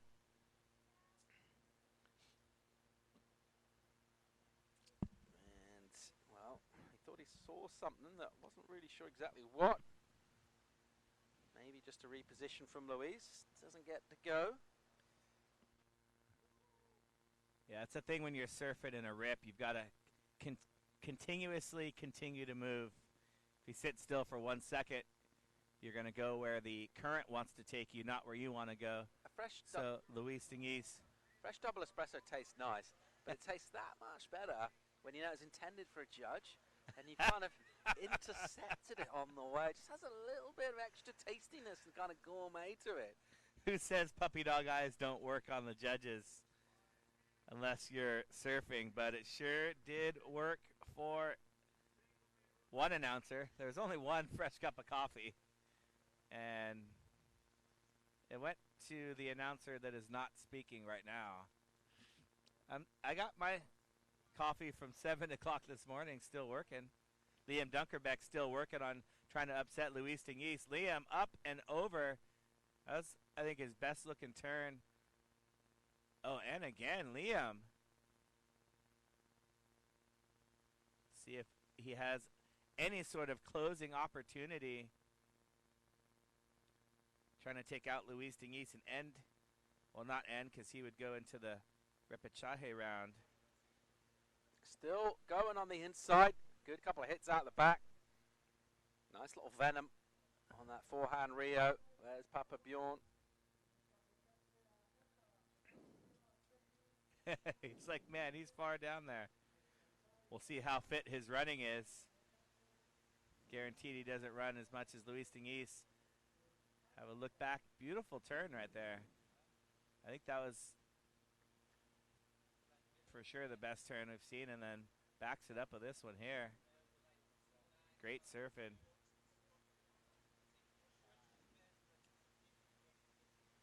He only needs a 6.05, as you can see on the screen right there. He's tired after that wave and the run. Luis Diniz didn't spend 2 seconds standing around like that. He's fit and ready. 3.5 on the clock. Diniz still in the lead, but perhaps not the margin we anticipated when he got a 5.67 for one turn early on. We're thinking, uh-oh, here comes the big scoreline. Actually, it's all gone a little bit meh since then. He's still in the lead, though, but not by a huge margin. Only just busted into double figures out of 20, 10.07. I'm pretty sure a competitor with his level of intensity will be looking to post something and just put this out of sight in the final few minutes. There's a few free surfers wondering why is the guy out here in a stand-up paddleboard with a red singlet on. He's just right in the mix. And mind you, this 5.67 came off of the right. So he's in the rip, but he's looking for the left bowl. And his highest score came off of the right bowl, one turn and a fall. Had he landed that second maneuver, he'd probably be close to the excellent range. And you would think maybe stick with that same section where you got the highest score, but he's opted to go past the section all the way onto the left. I think the run tired out Liam. He hasn't made it back out to the lineup yet. All right, Luis Diniz has seen some lumps and some bumps. Shaping up on this rip ball right-hander. Let's see if he can find himself a wave here. Kind of slam the draw shut on round one. And just secure that spot in round three. It's a world title heat. He's in the second place at the moment, behind second place overall in the runnings. Of course, leading this heat, but against Poinaki Raioa, he is the number 2. So one of our 3 contenders for a title. He's found himself a left-hander here. We'll watch it from the drone. Little high-line wiggles with a ton of speed. There's a rasping layback handbrake turn under the lip. That's a beautiful second turn. Hard to appreciate from above how technical that was. Releasing the fins. That's a great combo as well. When you can stick together 2 critical turns like that with speed and flow, well, the judges are going to throw numbers at that. Let's have another look. You can see him just gaining speed, roller coastering down. Opens up right there on the rail, little extension mark. And then bang, almost digs the nose. Does dig the nose, able to ride out of it nice and smooth. Great combination of maneuvers. Critical sections with speed. It's going to be a huge number, you would have thought, for him on that. And it will probably slam the door shut on this seat. Well, score comes in already. 7 for him. And just turns the screw now. And Dunkerbeck needs 3 fat ladies. 8.88, the requirement for young Liam. Luis Diniz is already back on the play up. I would think those ladies are slim around the waist. Right? Zero just the bingo expression, right? 2 fat ladies, 88. You don't know that one? No. Okay. I'm not hip with the bingo. I'm more of a chess and go type of guy.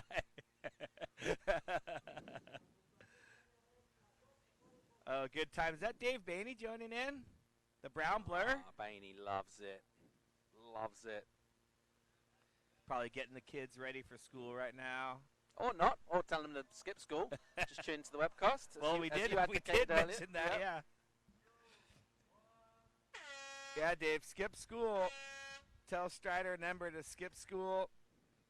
Oh, no, then someone has to stay home to watch them. So send them to school. There's the results. All right, that's round 1 all done and dusted. So we have title story. We're going to see him in round 3, but not today. We're going to have our Repêchage Heat round 2 coming up. Join us for it right after the break.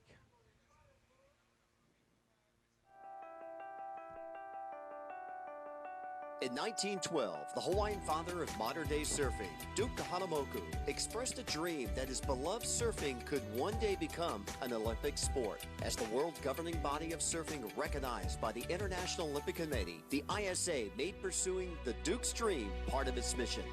In August 2016, the ISA made the dream come true, successfully gliding to include surfing in the Tokyo 2020 Olympic Games. Since 1964, the ISA has been working to create a better world through surfing by crowning world champions, awarding scholarships, instructor certification courses, adaptive surfing championships, and spreading the sport to all continents through their 101 member nations and counting. The ISA will continue to use surfing to change the world, one surfer at a time through Tokyo 2020 and beyond.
Disfruta de tus vacaciones en los mejores rincones de Gran Canaria con Be Cordial Hotels and Resorts. Desde Agaete a Puerto de Moján, pasando por Playa del Inglés o Maspalomas, elige donde quieres que te recibamos con los brazos abiertos. Be Cordial Hotels and Resorts. Experiencias únicas, vacaciones diferentes. Reservas becordial.com.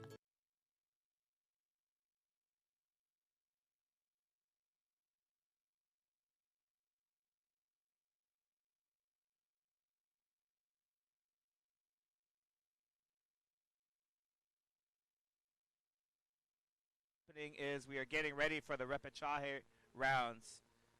So basically, there you see Tristan Boxford and head judge David. They're talking about the format and the use of the left. So the left all the way down there that was being used, we're making sure that the athletes don't go that far because it is very difficult for the judges to see the scores that are being thrown all the way down there. And we don't want to take up a half a mile of area, 1 kilometer. So the right is in play on the other side of the rip. The main break is in play, but we're trying to keep people away from the left, way over there.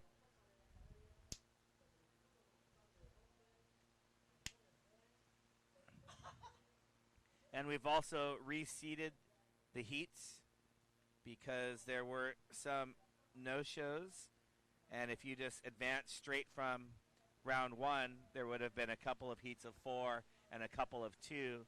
So now we've repositioned them so there are heats of 3, and then there will be 1 heat of 2. We will run that heat of 2. Both will advance. We're running that heat because the placement of the heat is important for the advancement into the next round. In terms of reseeding strategy, that's known as the King's Indian attack. Reseeding. King's Indian defense. I know.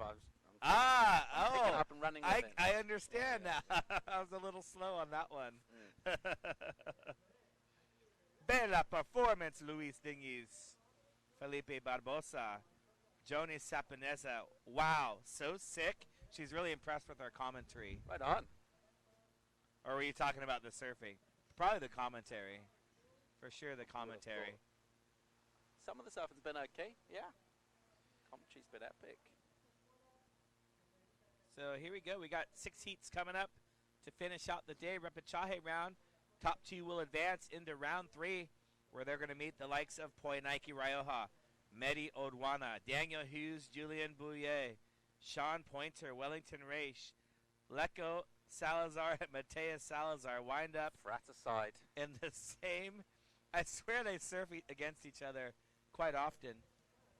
Mo Freitas, Max Torres, Juan de los Reyes, Luis Dingis, all those athletes I just mentioned were heat winners in round 1. And they'll be waiting. They're done for the day. They're dry. They got their hoodied sweatshirts on. Probably back watching the webcast.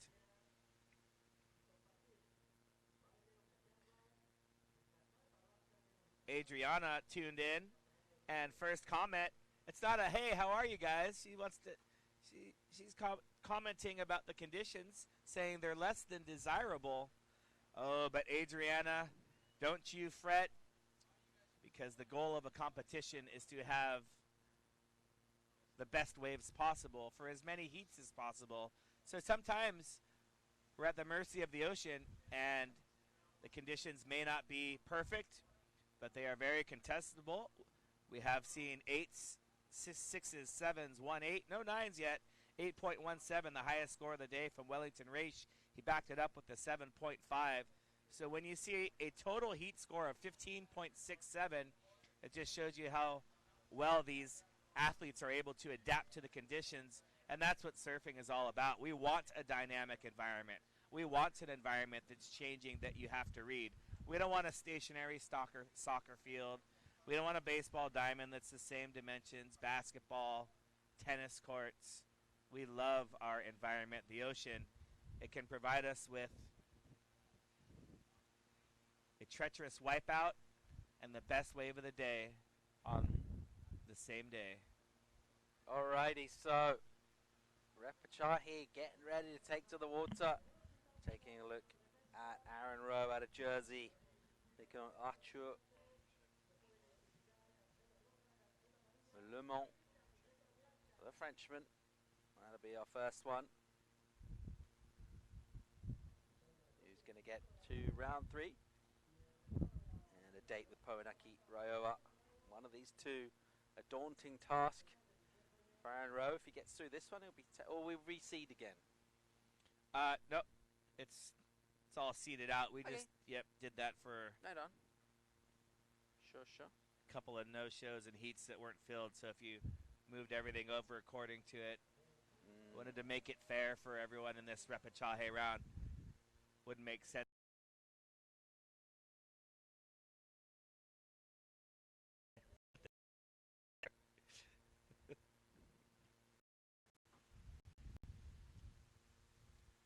Do you know the acceleration rate of gravity? 9.81 meters per second. 9.81 meters per second. Yeah. So if we drop that, we're about 6 meters up. How fast will it be going on impact? It's a great question. It's a bit of wind coming into play as well. Let's not forget that. Ah, yes, this is true.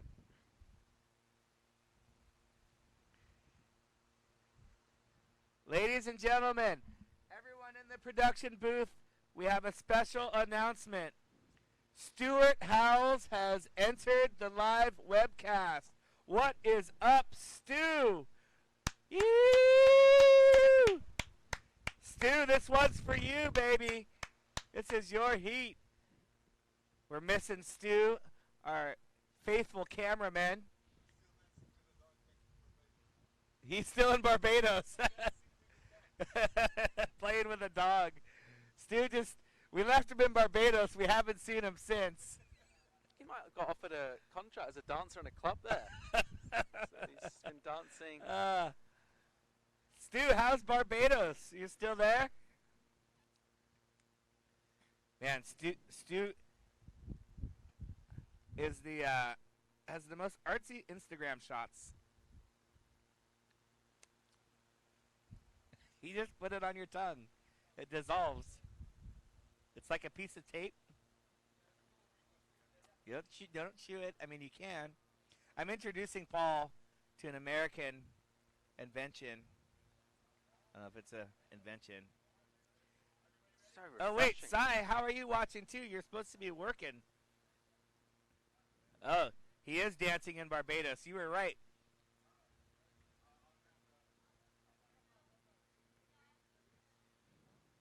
McCrae Wild.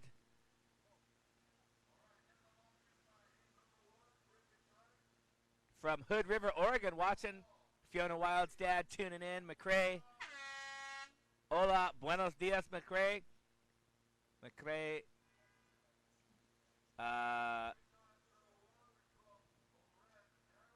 vive en México para unos meses del año. Y un hombre muy awesome. Muy awesome hombre. That's what's going on. Oh, Stuart's talking about Aaron Rowe. Yeah, Tim was watching earlier. There's a lot of banter, Stu. If you go click up through the comments from the beginning of the day to Aaron's first heat, you'll have a good laugh, Stu. So we miss Stu. And we'll look forward to the 2020 season, having the crew back together.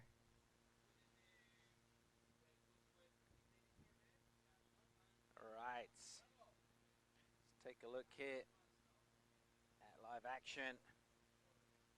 Having a swing on a bit of a softer inside wave with some slightly ominous, gloomy skies forming. Let's set up Heat 1 in red. Aaron Rowe from the Channel Islands. In white, Arthur Lemont from France. And in yellow, up and riding, Fernando Serra de España. Fernando with some speed. Bleeds it off on the inside with a nice little jam underneath the lip. Covered a lot of ground there, the young Spaniard. And opening up his account with a completion, always important to do. Got a bit of paddling to do to get his way back into the lineup. Let's take another look and see what he got done. Right here, just trying to position himself for something. So this is your oftentimes swing left, go right. Here at Las Palmas de Gran Canaria. And here he is using that crossbow cut back. And here he's getting some speed, driving down the line. And that's the one turn. He had to kind of back it off a little bit. I feel like he could have been, should have been, would have been a little more aggressive for a higher score. There you can see Aaron Rowe way out the back. That's how you do it to win heats. All of the high scores have come from waves out the back. Nobody has gotten higher than a 4. All right, here goes Rowe. Ton of speed for him. Got some bumps to deal with. Bumps get the better of him finally as he goes down. Just checking out a replay of that effort from him. Surfer out of Jersey. Taking on a Spaniard and a Frenchman.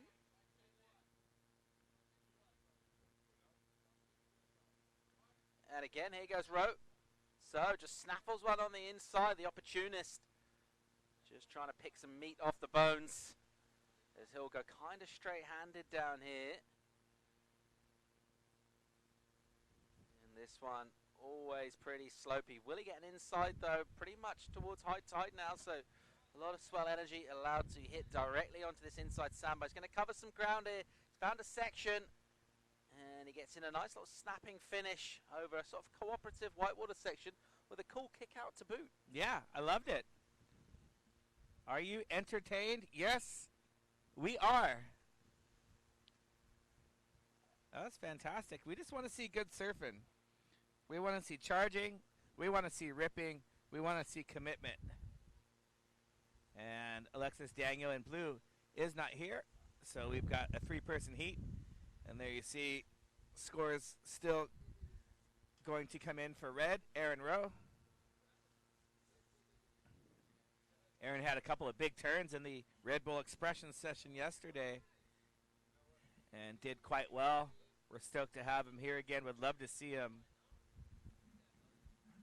come to a couple more events. I bet you he wishes he was in Barbados.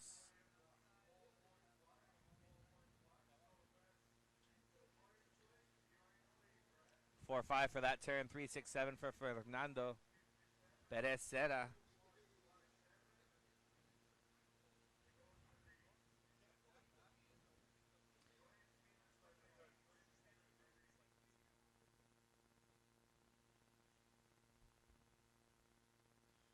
Minutes remaining, just 5 heats, 5 minutes into this heat. Repêchage round. 6 heats. Top 2 will advance into round 3. So these are 3-person heats. The second repêchage will be a 2-person heat. Both will advance. The heat is run because the placing matters for advancement purposes. Round 3 will see 3-person heats. 2 will advance into round number 4, where it will be man-on-man. Oh, there is the APP World Tour Magic Love Bus right there. And oh, there's my hand up there, right there. Oh, go back. I guess they wanted the APP banner instead of my hand waving from the top. That's how you tune in, appworldtour.com. You could have the website up, and it gives you all the scores from the Stacked app. Then you have the Facebook Live up, so you can interact with us. We want to hear your guys' banter. Stuart Howell's engaging. Oh, Greg Banner. Aaron would have loved to be in Barbados, too. Ah, this is his first one back after shoulder surgery. Oh, it was a surgery. Oh, man, we hope that he's healing up. He looks great out here, Greg. So are you a family friend, sponsor, fan, all of the above? How do you know Aaron? And what time is it where you're watching? Probably not too many hours away, huh? Probably the same time zone? Where's that? Where is Aaron from? Jersey Island? Jersey, same time zone. Same time zone.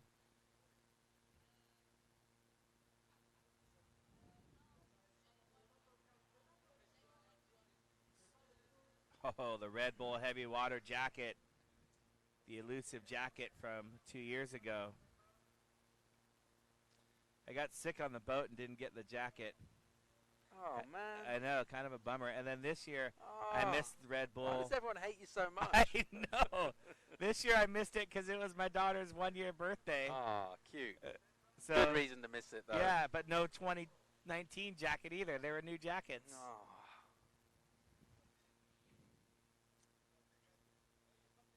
Ah, SNC coach. Surf and what's SNC? Strength and conditioning? Strength and oh, you are so smart. Jeez Louise. Greg Banner is keeping him fit. Okay, that's why Aaron rips. Greg Banner is responsible for Aaron Rowe ripping. As we look at Arthur Lamont, I think needed a little more speed. Possibly could have went a little further on his bottom turn to hit that lip there. So Looking quite buff, Aaron Rowe. yeah, Banner's doing a good job, I reckon. yeah.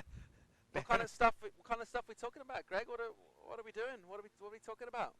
I'm gonna The go. weights guy, or we? I'm gonna go out on a limb and say Greg Banner is one of those new era guys that's doing a lot of those exercises on balance. So Rubber whether band stuff? physio balls, Bosu balls, Indo boards. What about flipping over the big tractor tires and stuff like that? Yeah. Or hitting them with hammers. Yeah, that works if you're trying to get strong.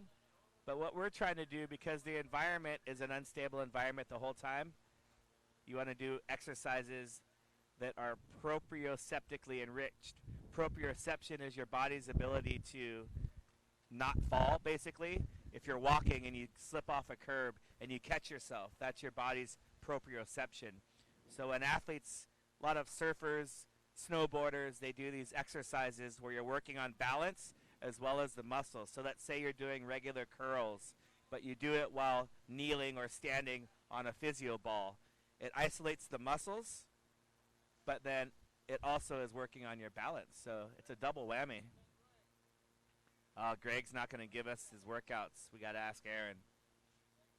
All right, we'll ask him. As Red up over. Oh, getting crazy, Aaron Rowe.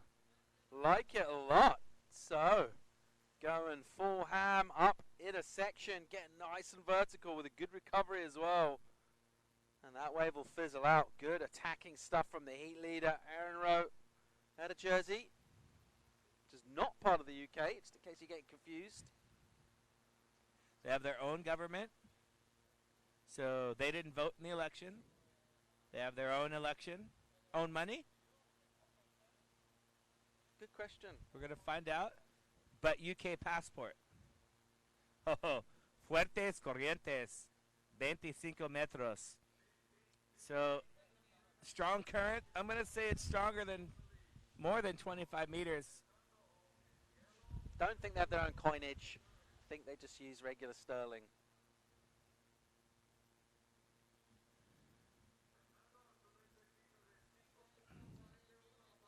And I got to say, great job to Mauricio doing the live beach announcing. Yeah, Mauricio's a legend. Yeah. He's one of the legends of the APP Tour. Behind the scenes, we need to work him into the. I'm going to make up a schedule for tomorrow. Yeah, he's and work getting him, in the booth. work him into the sure. rotation. For shizzle, he's getting in the booth. Let's get Maurizio up in here. Yes. See what he's got to say. Sometimes. Here we go. Aaron Rowe on the replay. Meaty section from him. Good risk-taking maneuver. And the flexibility, I mean, he was off balance as he hit the lip and kept his feet on the board and able to get the board back under his feet. And then this one was right after that. He's on his way back out right now. Pounds sterling, but different design. Can't use them in UK. Similar money, same, but different. Yeah, I mean, Scotland, they got their own banknotes, right? But you can use them in anywhere else in the UK. Although, if you want to see a shopkeeper's face sort of turn to something like they're not having a good time, hand them a Scottish £20 note, and they kind of like look at it as if you just handed them something sort of dirty. Like when I pay the bus fare with pennies. All right, let's check out Serra in Yella. Even if Yella, make it a cappella. And here we'll Quite a bring nice it through fella. to the inside.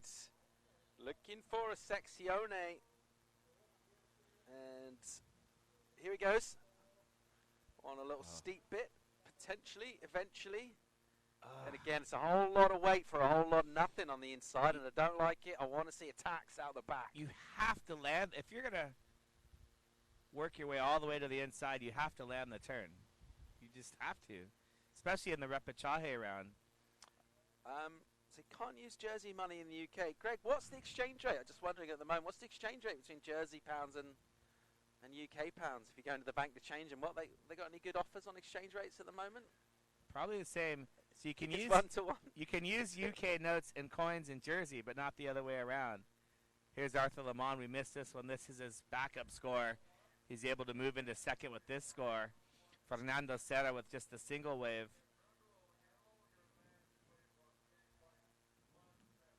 Oh, now Fernando. Arthur Lemon taking this one all the way to the inside. Yeah, he is. Bang, right there.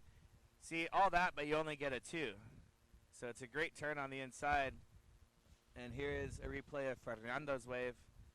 And I believe there was a little bit more on the inside. And if you check out the heat totals right there, Fernando moves back into second. Aaron Rowe, pair of 4.5s for that one huge turn. And I like Aaron's strategy. He hasn't been to the inside one time. He's the heat winner. If you are listening and you're in one of the next heats, the points are out the back. The points are out the back. So get on out there and score your points out the back. Aaron Rowe. There's the lifeguards keeping everyone safe. They've had to move the jet ski up onto the ramp. Tide's getting super high. Aaron having a look. When you were a lifeguard, did you ever play chess when you were on duty? In Australia, yes. In US, no. Why the difference? Just different types of lifeguarding. As in one you're watching the ocean, the other one you're not. One you're paying attention. Well, Yes. let me No. qualify that by saying if there's nobody on the beach, like it's raining or something, we're still there lifeguarding. If there's no one on the beach, as we'll get back to Aaron Rowe in red, currently in the lead. He's eyeing this one on his backhand right now. And beautiful turn right there. Fully committed carve. Changes direction into a nice combination. Oh, Aerial. Oh, he likes it. We like it. Greg Banner likes it. And he has more. We talked about how he's staying on the outside, but why not? Aaron Rowe linking two great turns together.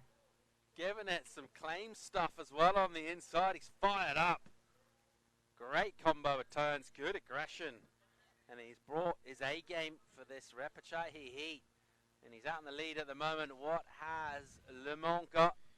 Here goes the Frenchman in those short wetsuit shorts. Kind of a mid-thigh position on the shorts there, almost like a hot pants style from him. Here goes Serra on a bomb out the back. Leans into the bottom turn. Now things will get a little slopier for the Spaniard. The Spankophone.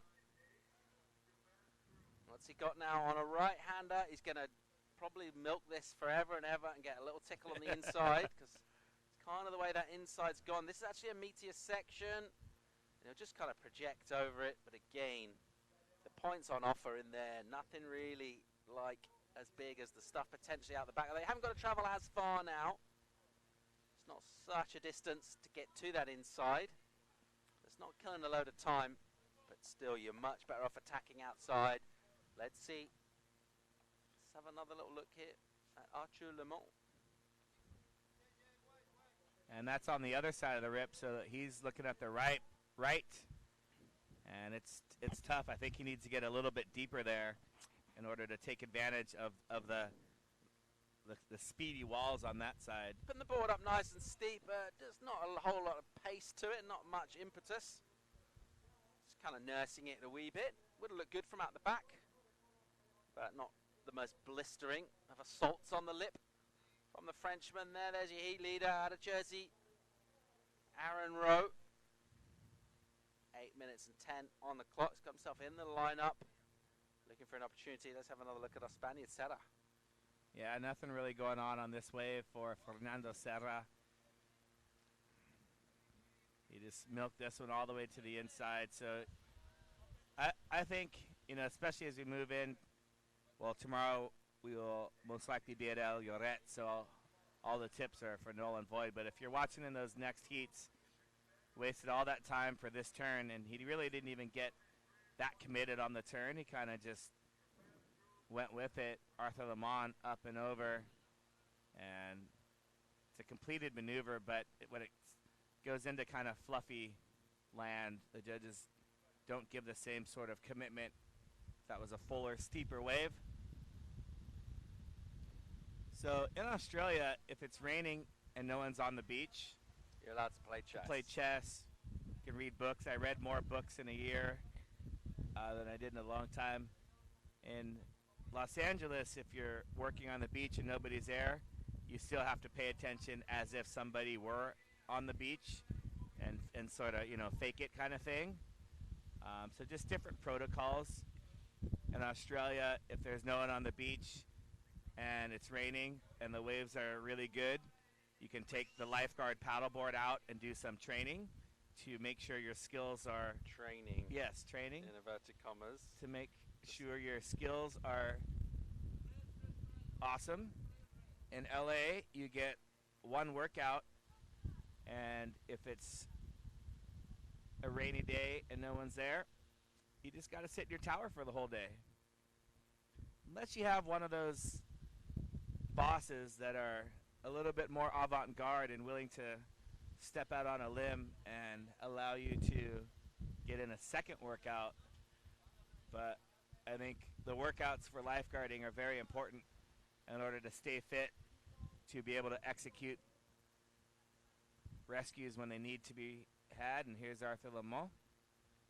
And you can see this one just waiting for it to wall up. And then when it does, there's too much air underneath the lip. It's a tough section to surf this right. All right, here goes Rowe. Booming section off the bottom, climbs up high.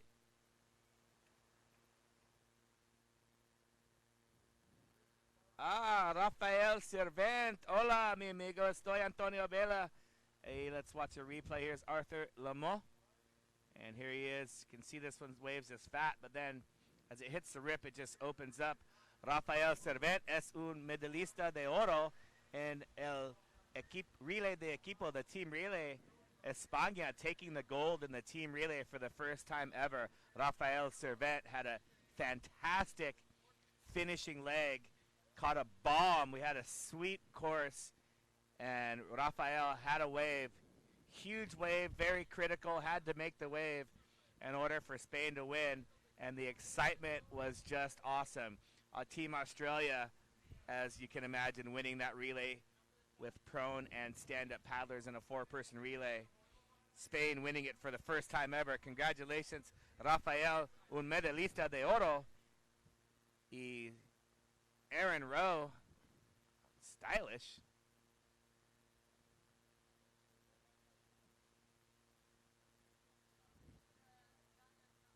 That one not really working.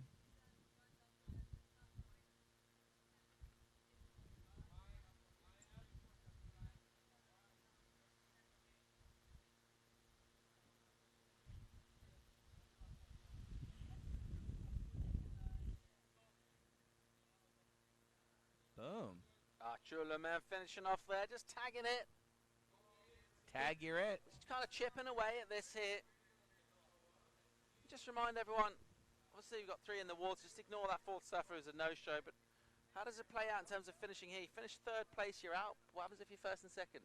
You move on to round 3. Awesome.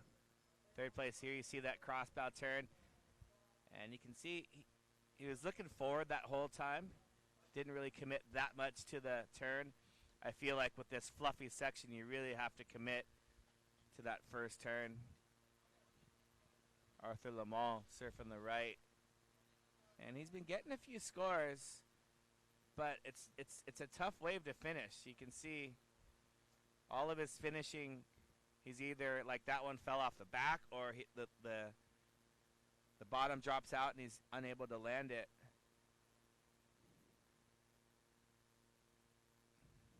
There's the scores I was looking for. So you can see Arthur Lamont still not able to score higher than a 3 on the right-hander over there. And with 3 minutes left, I'm not sure he's going to be able. Aaron Rowe finding all the bombs.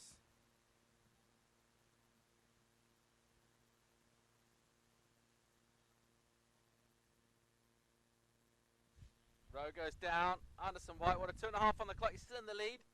He's nudged his score up into double figures. 10.8 his total. Don't think he'll be improving with that. At the moment he's taking Fernando Serra along with him to the next round. Arturo Lemen's got a bit to do. The requirement, well, that's a requirement for 1st you're looking at there. And he only really needs to get into 2nd in order to advance. That's 6.23 from Aaron. That's quite a good score. So well done.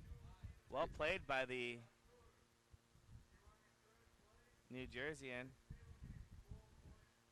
Yeah, I'm not thinking this strategy is going to work unless he finds a tube somewhere in there, because that end section is just, it's different every time in the rip. Yeah, and it's coming at you faster than you're going at it as well, so it's kind of overwhelming a little bit. Yeah. Unless you're really asserting yourself on the wave. It's just kind of gobbling you up as you come without much of a run-up at it. Here is your leader, who's been busy, like the bee, Aaron Rowe. And he has basically taken every opportunity. His tactic has worked for him. Let's see what Sarah's got. Nice bowl as he goes off the bottom and loses a bit of speed as the wave kind of stops in front of him. A minute on the clock.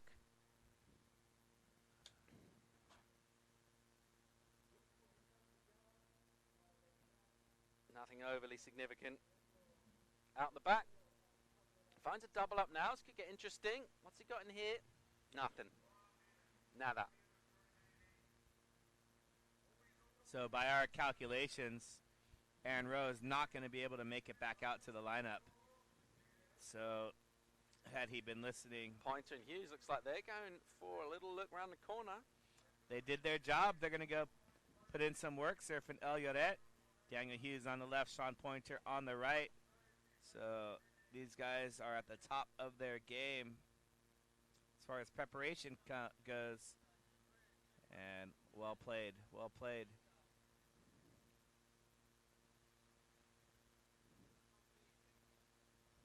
Wow, Aaron Rowe just keeping on, sticking it in the shorey. Having another crack there. He's going to come in. Looks like he's in 1st place. The start of this one, barring anything major, dramatic from Fernando Serra or Le Mans.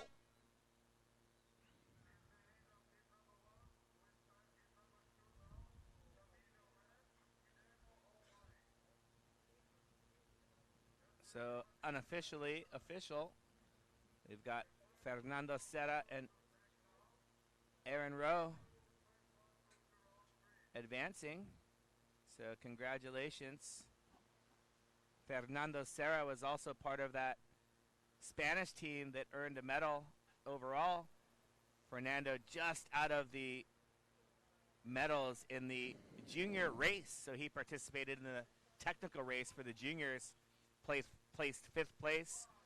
So Fernando, one of those kids that does both, and we're excited to see him in the round number 3 and also in the junior round. Well done, Aaron Rowe, 1st place. He thought he was okay. So we still need to hear more information about the stuck in the lift story. And there you see the results. That's 6.23, good score. Aaron Rowe 1st, Fernando Serra 2nd, Arthur Le Mans ending his open division campaign, and he'll be coming up in the juniors in the following days.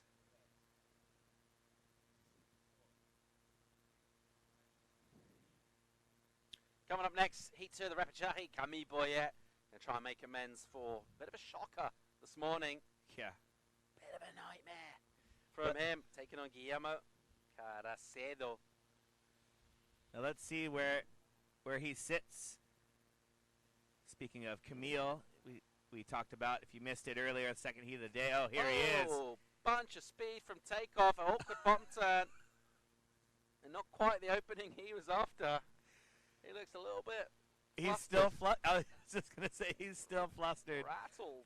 I mean, your Heat submitted into it. The wave, yeah, it was a bomb, but you know, you've got to just, again, we don't see Sean Pointer, you know, some of the Luis Tinguis showing those types of frustration. And Rafael Servet, he's stoked for Guillermo. Boom. Guillermo Caracedo, he made it through quite a lot of heats in El Salvador, and he was the recipient. Oh, you're not out. Top 2 go through, Fernando. I think he thinks he's out. No, man, you're good. Once again, that lovely head of hair. Really is, isn't it? It is. Guillermo. Almost seems unfair, you know? It does. Very healthy looking mane. Boom. That was a nice looking turn right there. Following it up. Boom. Couple of backside hacks. And then just falling off there.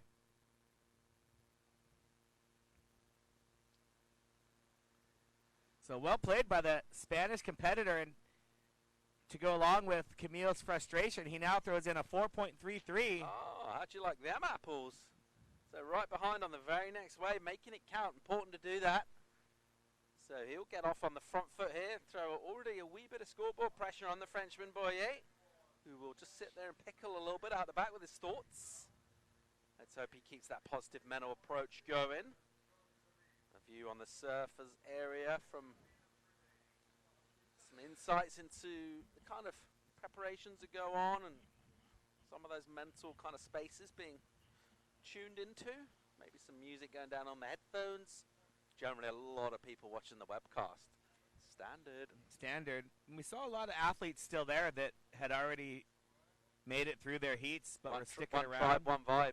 One tribe, one vibe. Loving the slogans. My vibe is my tribe.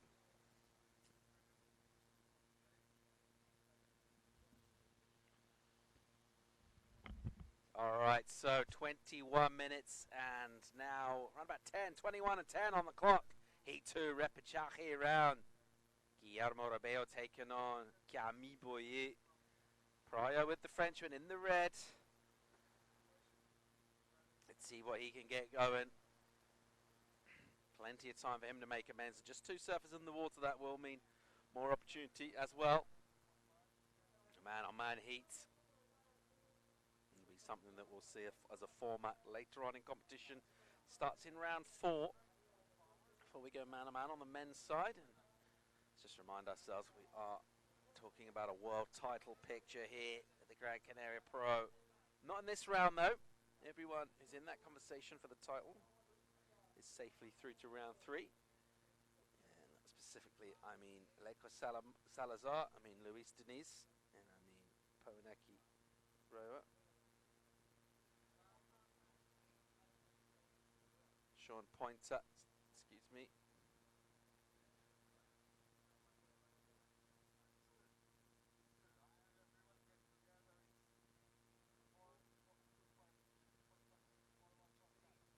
Alright, what do we got here? Priority is with the Frenchman in red. It's his wave, and he uses it, swinging on a right-hander. Turns just short of the lip because some section was tumbling down on him.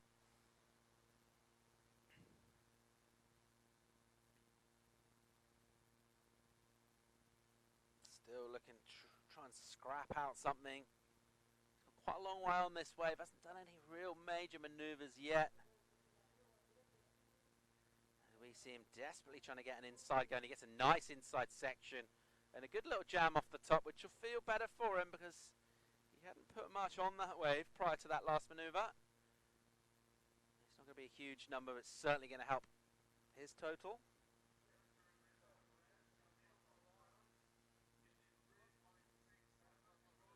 All right, it goes Guillaume Rebel out the back. Whoa, throwing down a little spinner.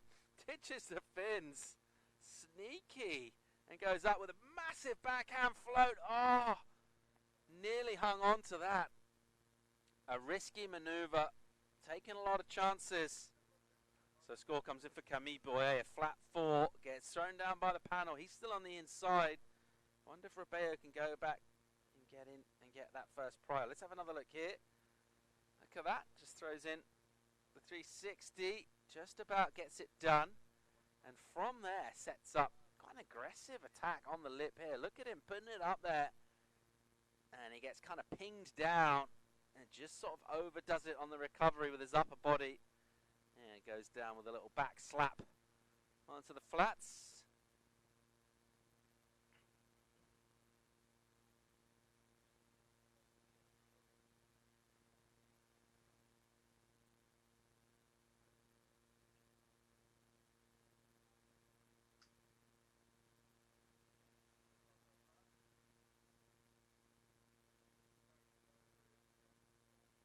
So rounding out the afternoon here with 6 heats for the repechage round. This is the second of them. And we're just deciding who we're going to eliminate. So we'll have got rid of 6 surfers today, essentially, from our field by the end of things.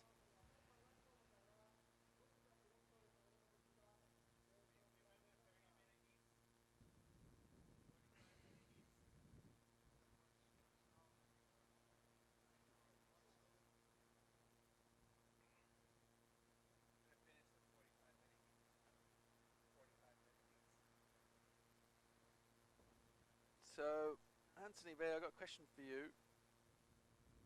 Is anyone going out of this heat? Is anyone getting eliminated?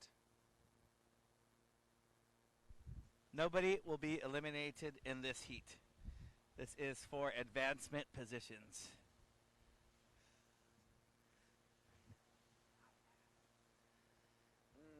Not sure how I feel about that. I don't know how you feel about it. Question of why exactly. Okay, yeah, sure. All right, fair enough.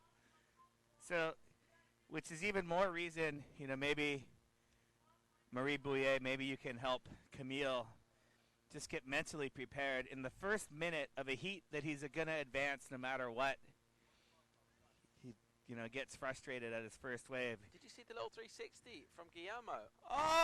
Oh, backflip attempt. No, I missed the 360. I was just getting a vibe down on the athletes area. Threw in a little kind of flat on the face little spinner to take on his takeoff maneuver. Oh, on the takeoff. Then went for a massive backhand float, which he didn't get complete. But it looks like he's having a bit of fun. Oh, I love it. Surfing free of the shackles of pressure of potential elimination. I mean, once you're free of those shackles, it just opens up your surfing. And you can see 4-3-3. He's looking to better that low score. Mel Weigel. Sorry, I just got really excited. My voice went up. Wave of the day, Weigel. Just recently had a birthday. Feliz cumpleaños to Mel Weigel. Here's the 360 attempt. There it is. Boom. And rail grab. Nicely done. Nicely done. The wind hold them up there. Straight into this. Oh, no, that was the wave we just saw. Oh. So it was two different waves. He did a 360 on two different waves? No, but that was two waves, I think. That was the wave prior. And then that was the last I got you. On that second maneuver, I think, going back to what I talked about with the paddle being on the one side, I think he would have been better served just leaving the paddle on that toe side for that backflip attempt rather than do the cross bow turn. Hey, Mel, what's going on back at home? Forecasts look good. I'm just over here in Las Palmas de Gran Canaria, if you didn't know. And Julien Bouillet. Hey, man, we need to hear about the stuck in the lift incident. So, Julien, I need to know the story. Maybe sometimes you're just tuning in without listening. That'd be a major faux pas, because listening's the best part. Mel, who's your pick to win the event?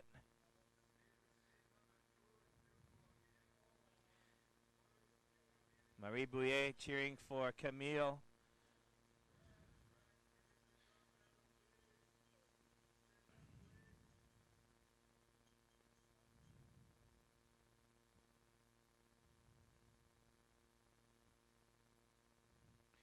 So we are in heat number 2 of our Repêchage round. There will be 6 heats in this round.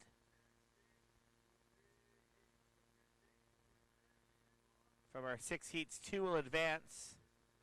So we'll take 12 people out of the Repêchage round. And we're going to send 5 people home. So 5 people are going to be eliminated.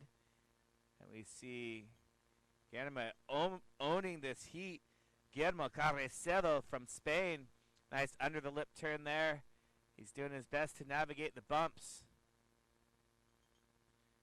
And Guillermo trying to link his way all the way to the inside. He manages to do that. Let's see if there is anything on offer. And he's still going, still going. Let's see if there's a return off of his investment. Bang! Guillermo Carrecedo. So small waves at home. San Onofre, but clean. Oh, nice. Small but clean is great, especially for someone of your style. Mel's pulling for Sean Pointer. Sean, you got fans. That's it's a pretty good guess right there, Mel. Sean Pointer needs a win in order to take home the world title. He's got an outside shot. Poinaki Rioja must not make the semifinal. So if Poinaki makes the semifinal, let me take that back. If Poinaki gets 4th, Sean Pointer has a chance winning the event and winning the title.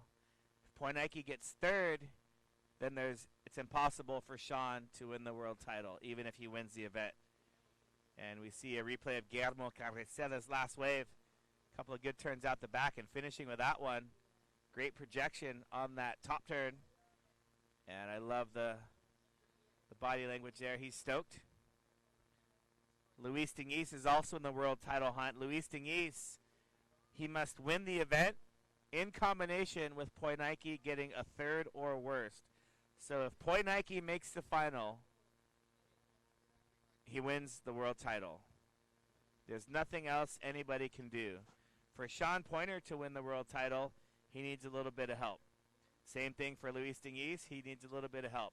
Camille Bouillet trying to get his Gran Canaria Pro-Am campaign going, and he's just struggling on his backside there.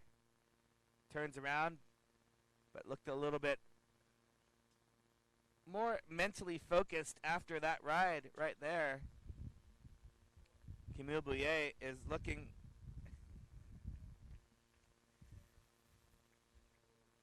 Here's a replay. You can see right there. On that first turn, if we get that first turn in slow motion, he never even looked up at the lip. Talked about here it is. See right there. His head's looking down the whole time. You got to attack that first time. Can we do one more? If we can do one more, oh my gosh, this is just, that first turn is such a missed opportunity. And if we're really getting nitpicky, like we are, because that's what we're up here doing, he wasn't even looking at the lip. I mean, it was a scary lip to look at. Alasne Ayurenko Kotea, along with her coach. And there is... And Pablo Valencia she was with, no? Another coach? Pablo Benetolo. He shredded, didn't he? Yeah, he did. He was in the heat with Matias Salazar. Yeah, he'll be coming up in heat number 5 of the Repêchage round.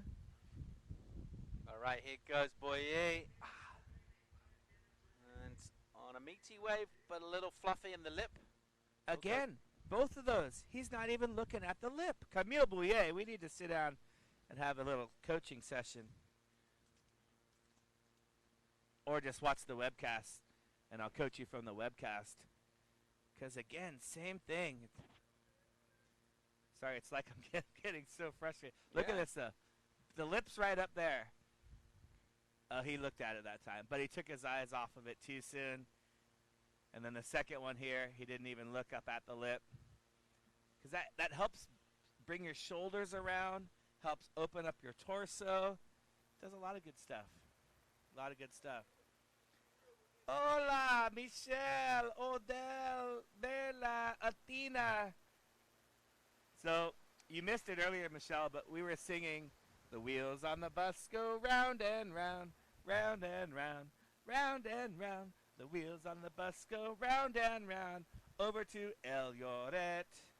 Because tomorrow we're taking the APP World Tour Magic Love Bus over to El Lloret for the location right around the corner of those rocks rocking, right there. don't come knocking. So good morning back home in California. We are having a wonderful time up here in the Magic Love Bus. Still waiting for our rum punch. Waiting for our luck to change. Yes, we are. Yes, we are.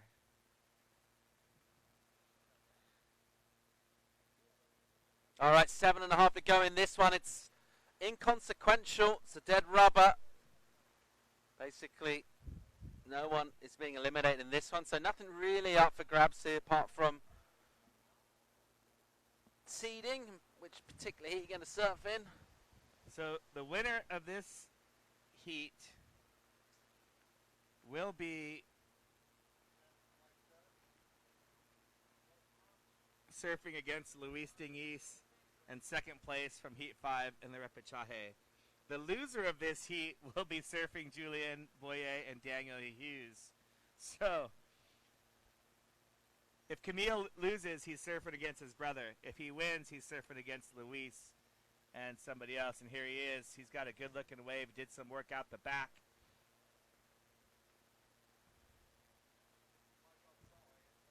Set it up on the inside. Here comes the putter throw.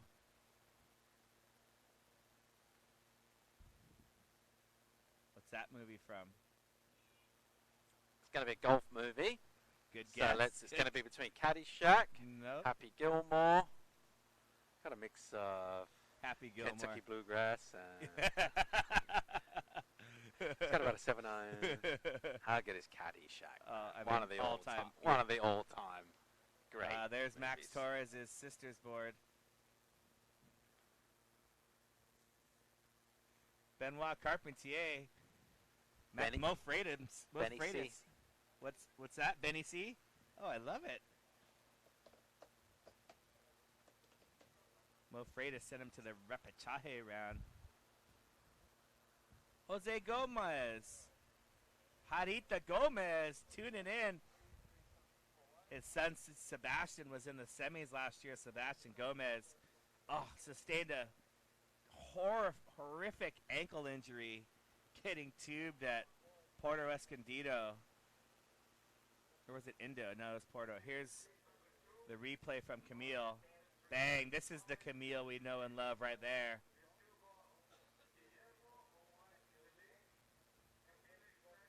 And Guillermo getting flexible right there with that one. As we wait for the scores to populate on our screen. What is the best way of getting your rooks out anyway? They're stuck out there, pawns in front. How do you get them in the game apart from castling? Is it like go sideways and go and kind of? How does that work? You got a castle. That's it. I mean, you not can only the do that only with one way. of them. You can only do it with one. You can only castle with one of them. True, but once you castle, then you're going to clear out the other side of the bishop and knight to open that up anyway. Or sometimes with the King's Indian, you keep the rook there and use it as a defensive piece as you open up everything else and just keep the kind of corner self-contained over there. That's an underutilized piece from my game. Your castles, I kind of forget they're there even, you know. Yeah, they're a powerful piece. They're the second most powerful piece to the queen, but which is one of the nuances with trying to get it out. And we look at Guillermo. Bang! Ooh, spicy. And he's gonna be working his way all the way to the inside. Brandy Brady, what is up, Brandy? We see you tuning in Facebook Live. Second most powerful after the queen, more powerful than a chevalier, than a knight. Yes. Really, but they can jump over stuff, and they can do different things. Yes, but they cannot travel to the other side of the board. Oh, Guillermo Carriceda from Spain. He's putting up a great heat, battling with Camille. Inconsequential as far as advancement, but he's surfing in the mindset that this is an advancement heat. So yeah, it is more powerful. Second most to the queen. And the way that they come up with the worth of the positions, queen and a king is the highest two-piece combination to checkmate somebody that just has a king. If you have your king, your queen, to get someone in checkmate when they have only their king, I don't want to say it's easy, but that is the easiest method. With a king, your king, and your rook, your castle, you can still get somebody in checkmate. With your king, a bishop, or a knight, it's really difficult, almost impossible against a good player to get them in check if you had your king and one of those only pieces.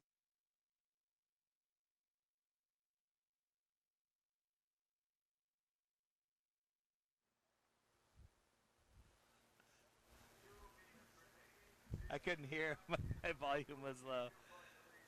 Brandy Brady's stoked. We get the Christopher Clark tuning in as well. Oh, that's clearly you surfing on the emoji. He didn't use the goofy footer going left. So Brandy Brady. What's it like to be the mom of a 5-time world champion? Do you know? No? All right, under a minute 45 in this one. Rabeo leads Boyer at the moment. No one's going out, though, at this stage.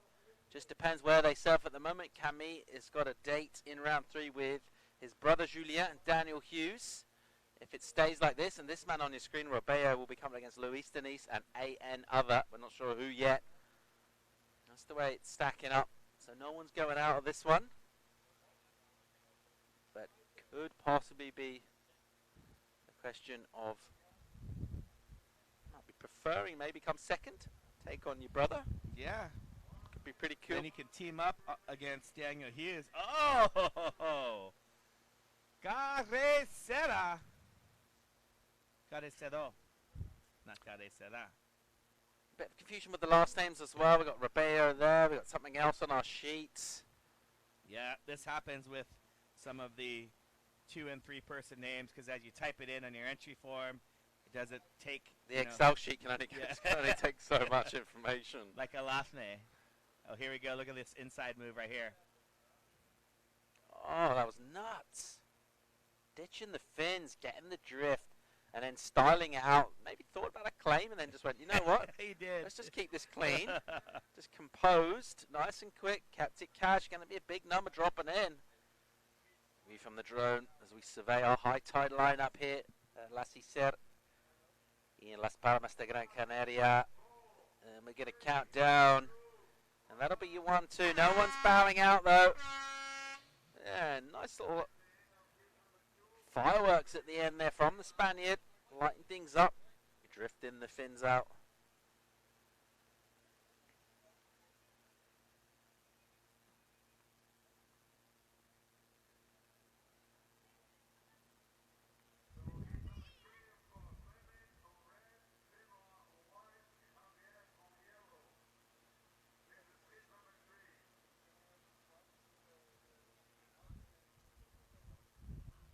Right, it's going to wrap things up for Heat 2 of Repêchage Heat. And we're coming at you live from Gran Canaria, Friday afternoon in the Canary Islands. I take that back. I had the advancement wrong. Oh, So man. now Camille has a date with Poinike Rioja in round 3 and AN other person from the Repêchage round. And Guillermo has a date with Luis Dingis. I'm not sure which one of those dates is better.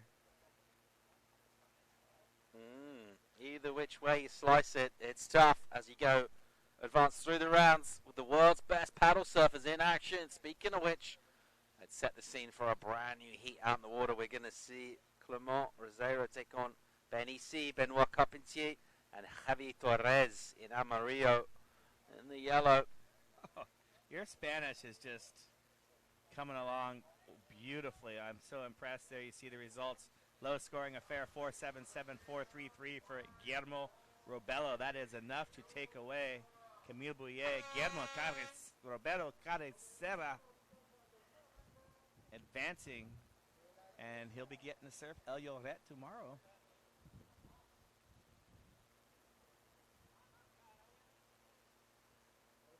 All right, couple of Frenchies taking on a Spaniard. And once again, a discrepancy between our sheet, which says Torres, and your screen, which says Lescano. I mean, just pick one, stick with it, right? Let's just call him Javi. Javier Pura Vida, also fantastic bodyboard. There's a lot of mysterious slabs that we're not allowed to talk about around here, and Javier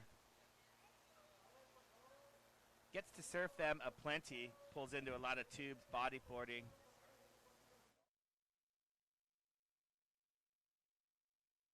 Oh wait, Antonio Fernando Morillo Andujar. He's waiting for the crab talk. But the crab talk's going to come tomorrow. Today we're more focused on chess, so wait till tomorrow for the crab talk. Yeah, we've got a lot of good crab chat to come at you. If you like crustacea, if you like detritus feeders,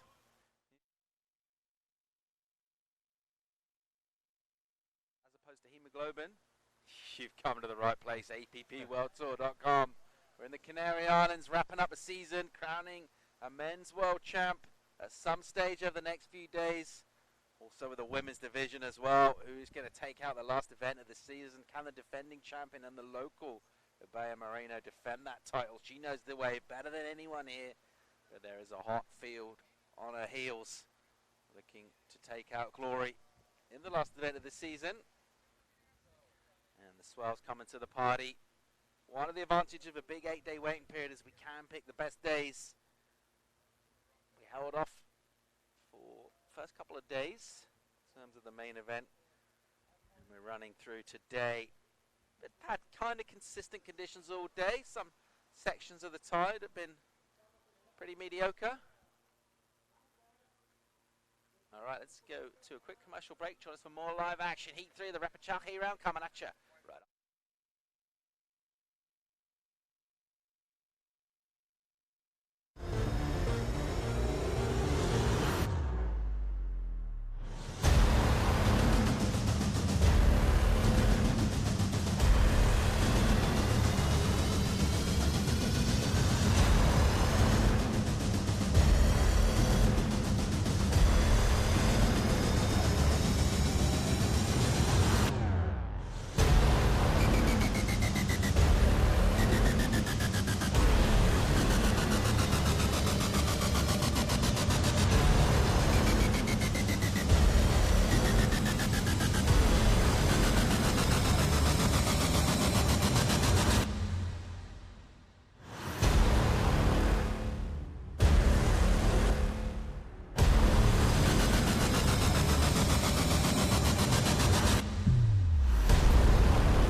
In 1912, the Hawaiian father of modern-day surfing, Duke Kahanamoku, expressed a dream that his beloved surfing could one day become an Olympic sport. As the world governing body of surfing recognized by the International Olympic Committee, the ISA made pursuing the Duke's dream part of its mission.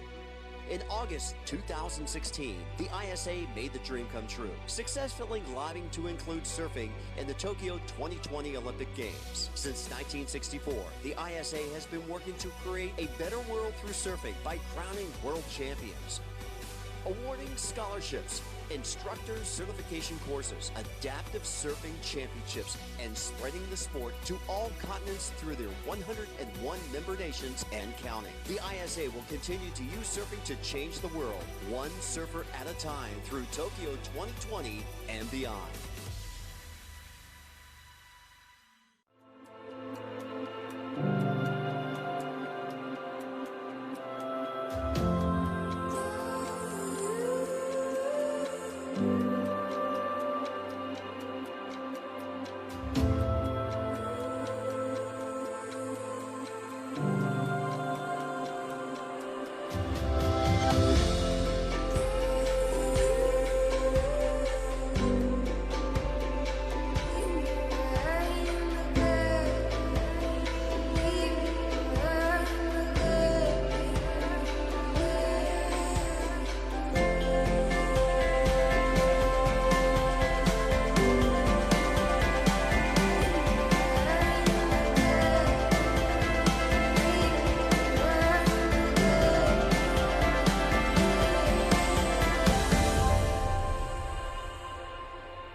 Disfruta de tus vacaciones en los mejores rincones de Gran Canaria con Be Cordial Hotels and Resorts.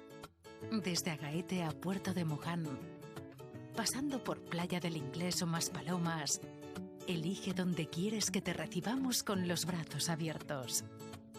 Be Cordial Hotels and Resorts. Experiencias únicas, vacaciones diferentes. Reservas becordial.com.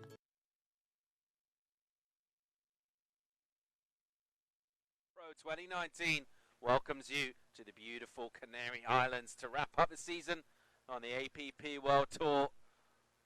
Repêchage rounds. And we will lose one of our three surfers out in the water. Let's remind you who they are. Clement Rosario taking on Benoit Capetier. Javier Torres, the local on the inside there, dealing with a bit next generation of stand-up paddle talent right there. Getting all psyched on the contest. And a bit of a buzz going around the area because that man there, Benny C, just nailed an absolute bomb on the rip ball right-hander. Score not in for it yet. We reckon it's going to be a mighty, healthy number. During the break, he smashed a big right-hander. Calling it into the excellent range. Right there it is. Anthony Valek has already given it at least an 8. Could be the first possible 9. See what the panel make of it, but the Brittany cheering squad up on the balcony and then block behind went absolutely bonkers. So there's Clément from France. And Javier, the local, in yellow. Javier surfing the left, the traditional break. Benoit, the two French competitors, they're on the right-hand side. Here it is. Oh. That first turn was just blistering. Timed that one well. Okay, it's not going to be a 9, but here we go, and boom. And there is the fans going wild. So explain that flag. Brittany, Breton, the region in the northwest of France. Look at this stuff from Clément though. Nice and smooth on a meaty face. Standing on the tail. Doesn't want to get too far out in front. So is Brittany a country? No, it's just part of France. So why does it have its own flag? Every region, they all got their own. Oh, we do too. flags. Like California has. Yeah, Okay, sure. okay. It's a bit confused for a moment, but then, like you've done 17 times today. A lot of the flags from the different regions will actually predate France as a nation state. So France isn't a particularly old country. It's coming about, well, it depends what you mean by old, but it's coming about late medieval period. So France as a kind of entity that we recognise it now, we're talking maybe 1500, something like that. Ah, okay. Yeah, so before then we had like the Normandy and different regions essentially. All right, let's check out Rosero backhand on his hot pink surfboard. Bang! Great second hit from him. And I'm loving the flow Rosero's been showing. Found himself a good wave there. And his sort of surfing does translate well to these steeper pocket sections. Likes to stay super busy and active. And we're still waiting for a number for Benoit Carpentier. Judges are having a good old think about that. Yeah, they're having a look at the replay. They really want to score this one properly as they do every single wave. And Benoit's trying to better his equal 13th, so he went out in the round number 3 last year. 6.83 didn't. Upon second look, I think I was more psyched on it because the crowd. But that first turn, I think, was worthy of an excellent score. And I thought he backed it up with the second turn, but as we saw in the replay, didn't really. Here he goes again. Benoit Carpentier on another bomb with a bit of texture in the face. Nice vertical spanking lip hit. Then applies pressure, kind of more of a tail carve than off the rail. And a nice jam on the end as well. So, where does this go? Better than the 6.83? You'd probably think it might be. Could be, couldn't it? It's going to be very similar, in my opinion. The first turn on the 6.83 was the best turn of those two waves. He didn't have much to back it up, just a couple of linking maneuvers. That one had maybe not as aggressive as the first turn, but it was like a bang, bang, bang. So, yeah, you're probably right. I'm going to low 7. Let's see how that one comes in for Benoit Carpentier. His squad have disappeared from the balcony, from the lanai. They've gone in to check the computer screen and get the score coming in. Maybe they're on the Stacked app that you like to talk about. I think they're going to be. Oh, they love Stacked, those guys. Well, I mean, it's just you click on it, boom, you can see the results. We'll look at this. Super handy. See, he kind of got stuck a little on that turn, and then this next turn, like you said, it's more of like a, tailed type turn, and then a little maybe late. It comes under the 6.83 then. Upon further review, yeah. Usually, as a rule of sort of commentary thumb, replays generally turns get better. Yep. Those last two at Benoit have kind of gone the other way. They seem better live. Here goes our man representing the locals. And he's getting a little caught up, but nevertheless finishing off strong on an inside. Didn't get much maneuvering done with his board, more of a kind of an inspirational straight line. So we've got 2 scores to lock in, one for Benoit, one for Clément, both with action-packed waves on that right-hand shore break into the rip current there. It's quite a treacherous stand-up paddling wave to surf. just to actually catch the wave. Once you're up and riding, it's got, you know, some scoring opportunity. Here's a look back at Javier Pura Vida. Boom, just a nice looking turn right there on a little bit of a chunky section using that crossbow. And then just gets hung up in the white water, makes the drop back down. Almost a chance of a head dip there, thought maybe. Yep. Kind of backdoored in for the little leash dip. Oh, look at that shot. He's doing the runaround. Beautiful shadow shot there.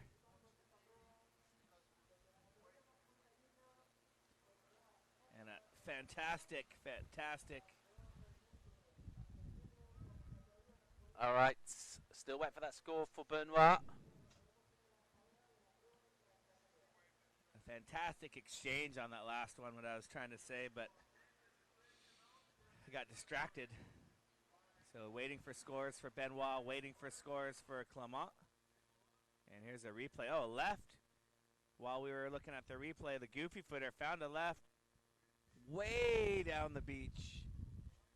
He's into a whole second pack of free surfers. So what's happening is these guys have chosen to go down there.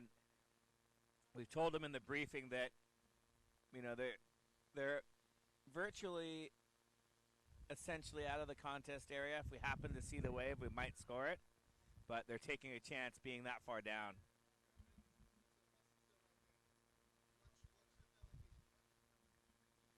And here we see White having a look. You can see how glassy it looks right there from this drone shot. Benoit Carpentier, one huge, pulls out. He had the opportunity for one turn, but was a little too risky. The judge is still working through the turn. Looks like the judges liked the second wave from Benoit on the stacked app. If you're following it, well, we see Clement score 5-3-3, gets locked in to go with his 3-7-7. But then Clement has one more wave to lock in. Benoit, currently we've got a 7-5 and an 8-5 locked in. We're waiting for the third judge to release the score, and then it will populate on the screen. But all I'm doing is following along on my phone because I cannot wait. The anticipation kills me. And there you see Benoit with that 6-8-3. And he's going to enter the high wave score contest.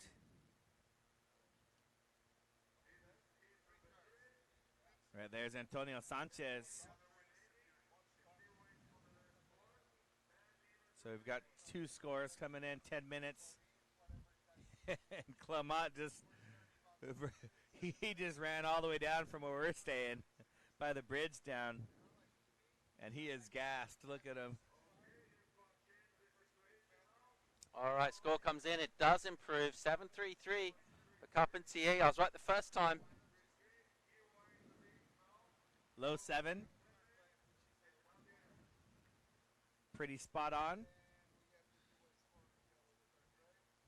And we still have one more score to lock in for Clement.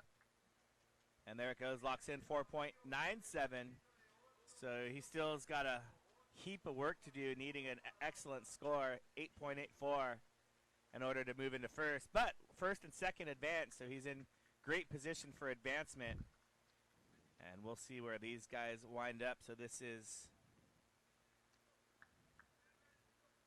heat number 3. It's actually the 15th heat of the day.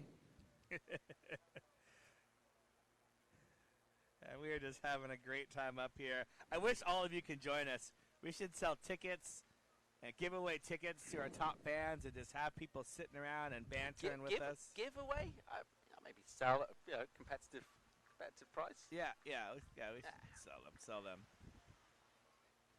Support the APP. So if you win this heat, you get Lecco and Mateus. Oh, man. You get a Salazar 2-pack. You get a Salazar 2-pack. You get a Salazar sandwich for your efforts. If you get second, you get Mehdi Odwani, and the winner from that last repechage round. I'm thinking I'd rather get second place. But that's just how the seeding goes sometimes. And, you know, it's hard to have a strategy to go out there and not surf your best. And I think eventually, if you want to win the event, you got to surf against the best guys. So, better to surf against them early and get them out of the way to give you some confidence. Nah. Not buying it? Nah. You'll take the That's just on what paper. you say when you get a really tough and gnarly early one. You go, oh, if I'm going to win the whole thing, I've got to beat him sometime.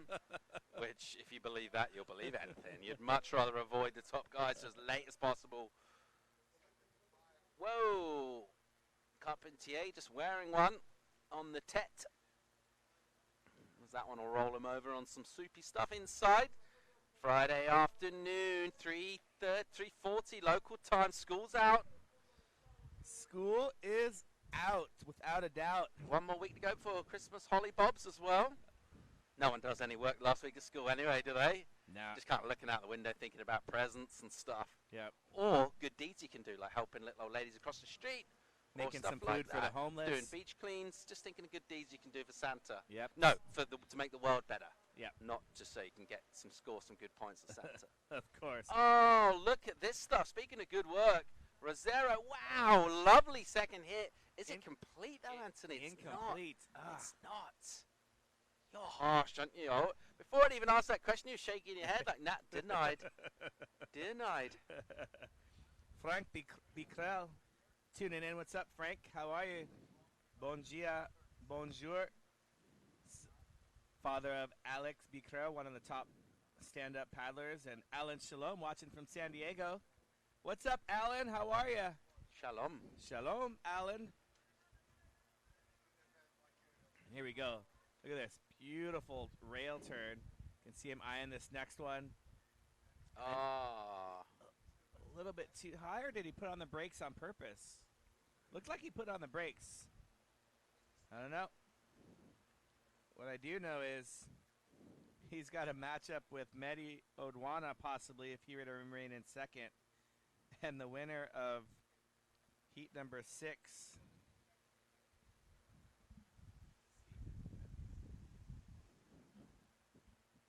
There you see the focus, concentration of our surfer in white in the next heat. That's Antonio Sanchez in his first APP World Tour event. He is not ready for his campaign to be over. He wants to live to surf another day.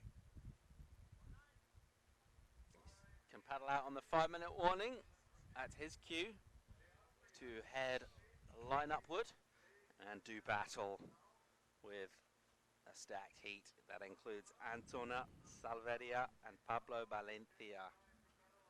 There is Pablo right there in the blue singlets, who was pretty smooth and polished, maybe not quite radical enough early on. He's going to have to just up the ante a little bit, maybe take a few more risks.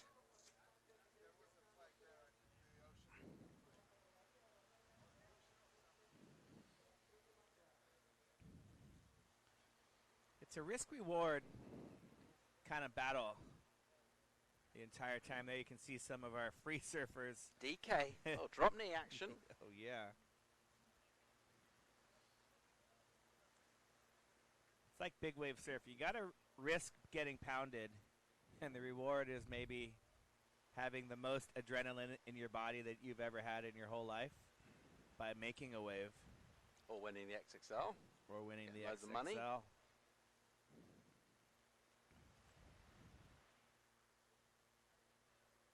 Once again, congrats to Annie Reichart.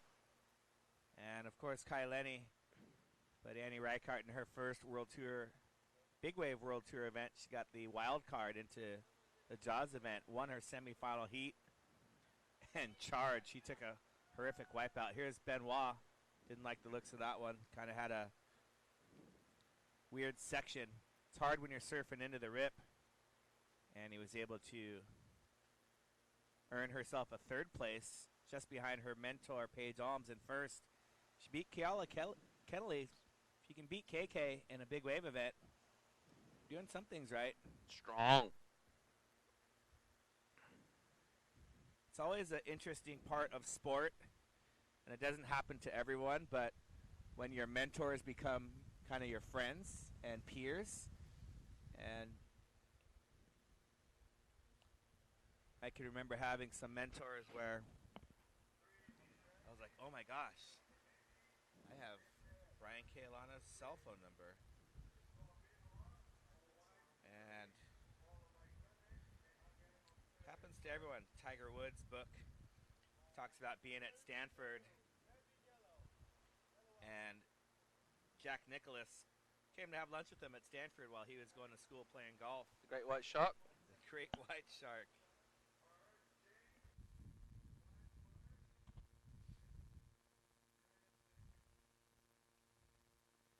So currently in our heat, situation still the same. Benoit in first, Clement in second. Just 2 minutes to go.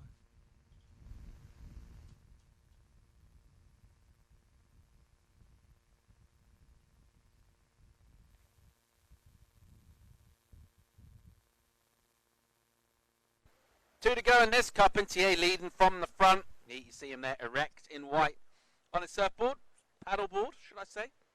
Rosario lying prone next to him in that lineup. Also in an advancing position right now. Lescano's comboed with quite a lot of work to do at this stage. So it looks like these two, just depends in which order. Here goes the local though. Standing on the tail, little jam down out of the top. Nice. As he ruffles some feathers on the inside, getting a little spray going and just having an absolute blast, representing Canary Islands, the local, loving it out here. It looks like he might be making his way in. He might have earned himself a little cold tropical or whatever is his tipple on a Friday afternoon for a decent day competing against the world's best paddle surf professionals. What do you think, Anthony? I think that I love the price of El Tropical here. So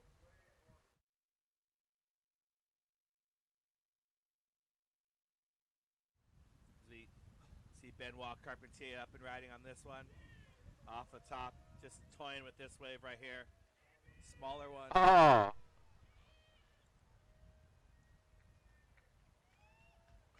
Crowd loving it. I bought 2 6-packs. They're the smaller bottles, not the full 12 ounce. I think it was like an 8 ounce. 2 6-pack and 2 kind of those tall boys. Tall boys. $8 for a 12-pack and There 2 it is. tall boys. I mean, if you want to be a drunk, this is the place to do it. Or if you want to just Drink casually responsibly. have some, Just drink responsibly with friends. Yes, it's also a great place to do it, which is what I did. Brought Not what I drinks heard. to the team dinner.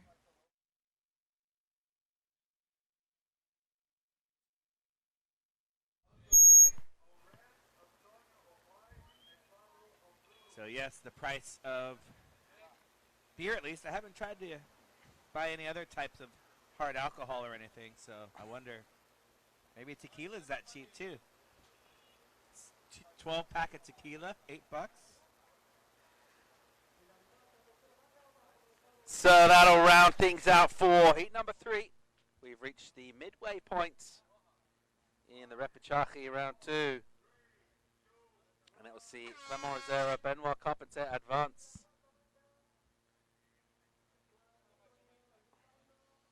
There it is. Let's make it official.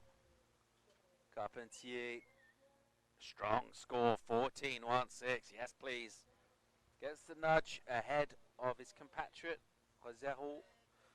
Also gets double figures, Xavier Lescano. He'll bow out competition. He'll go and do some high fives, get some back slaps. And just generally, if I were him, I'd hang on the promenade with my chest very much puffed out, with a little bit of spring in my step, going, yep, I just shredded an APP World Tour Pro event, and I did all right. And everything's pretty fine in my world right now. Now give me a Tropical. What do you think about that? Well, I think everything was right up until the point of asking for a Tropical, because, you know, they're the smaller ones, so the first one goes down pretty quickly. Oh, So you really it need. just slips down, doesn't You it? just need 2. Oh. Here we go. Repêchage Heat 4. Antonin Salaveria from France in red. Antonio Sanchez from Spain in white. And Pablo Valencia in blue. 3-person heat. Top 2 will advance into round 3 as we're getting our round 3 matchups written in, inked in, and looking forward to a fun day of surfing tomorrow. Ah, is it fun or is it going to be just grinding, gnarly, pumping? Fun for us. Fun for us always in the love bus. There's the athletic physique of Clement Rosero making his way up with a hot pink board.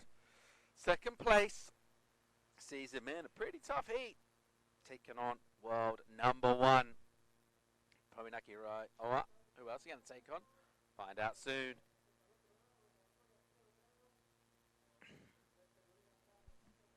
Let's set the scene out in the water in this one. What are we looking at? Salaveria, Sanchez, Valencia. That's your 3 stack in heat number 4. So including this one, 3 to go.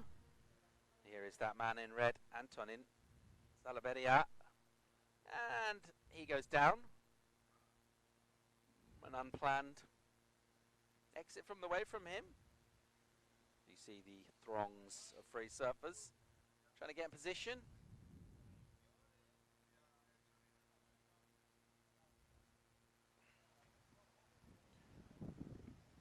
A lot of European surfers here at this event. Many of them in their first ever APP World Tour event.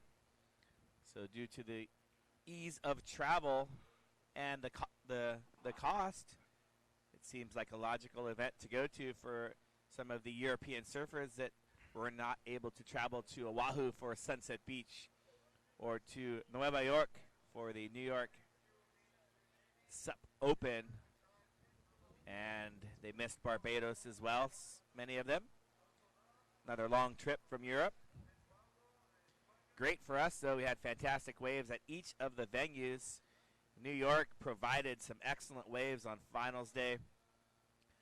We had some great rides, crown champions, and we've set up the world title scenario on the men's side. The women's side, they're racing for second. Fiona Wild currently holding on to the second place overall points lead as we look at Sanchez. Oh, the big boomer. Oh, nice little drag on the lip. Took on the section. Grinding the coping. Coping gets better of him. Down he goes. Coping wasn't waxed enough, and that was a good-looking wave. That was one of the best-looking waves that we've seen from the left, the main break, in a while.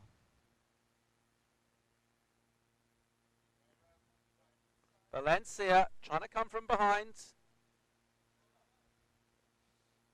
Gets around the fluffy cotton wool sections. Is there any steepness here? I don't know if he completely intended to go all the way right, but that's just where he kind of ended up there. And he possibly turned away from a section. It looked like it was standing up on the left and ended up kind of going the other direction, which is a curious decision if it was a decision. And he is just sort of flapping around on not a great looking section away, but then it will steepen up for him on the inside eventually. It keeps the rhythm going. He'll just poke things up. It's some kind of minor zigzagging through to the inside, nothing to get overly excited about. Depends how excitable you are, really, I suppose. Yeah, major zigzagging possibly could be exciting. Yeah, sure.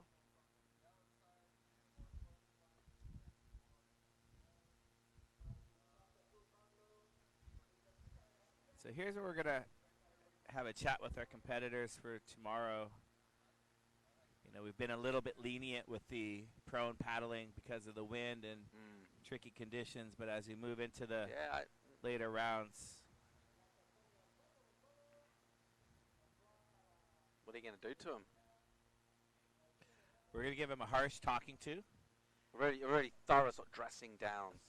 You know, we'll do it from up here, so we're looking down at them as well. Nice. Yeah. We'll use a microphone so it just echoes loud throughout halo. the venue, and let them know that, hey, you guys. What's that movie? We'll come back to that. Give me a bit more. Oh no, you give me another clue. You would know. Just give me another clue. I can't give you A another location, clue. a director, a lead actor. I mean, give me something. Okay. Throw me a freaking bone here, Scott. What's that movie? Mine was first. Okay. So I think a tip would be Pirates. Another tip would be Corey Feldman, one of the lead actors.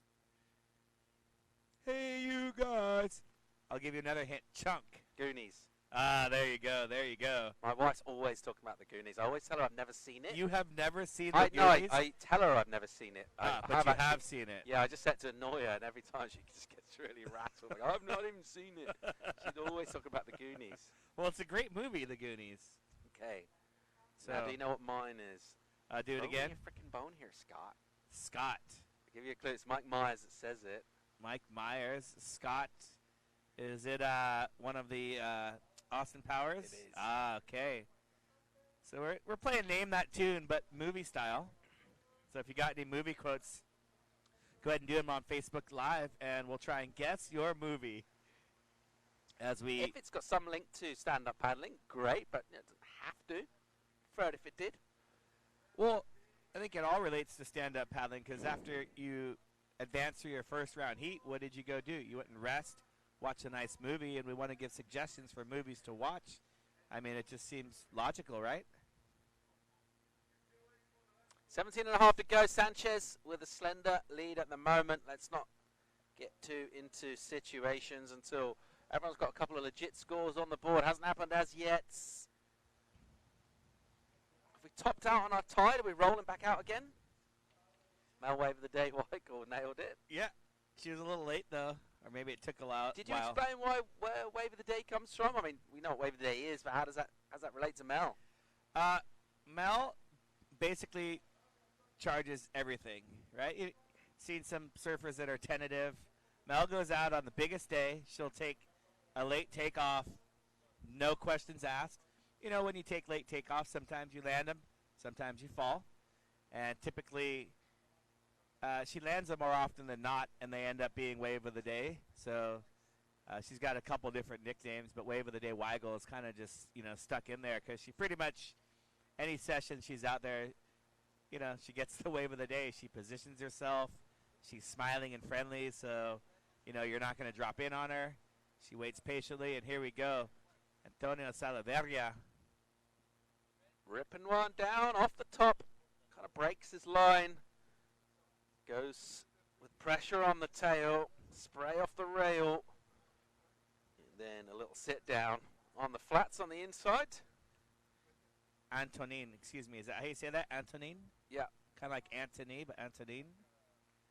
Like Antonin, really. Antonin. Yeah.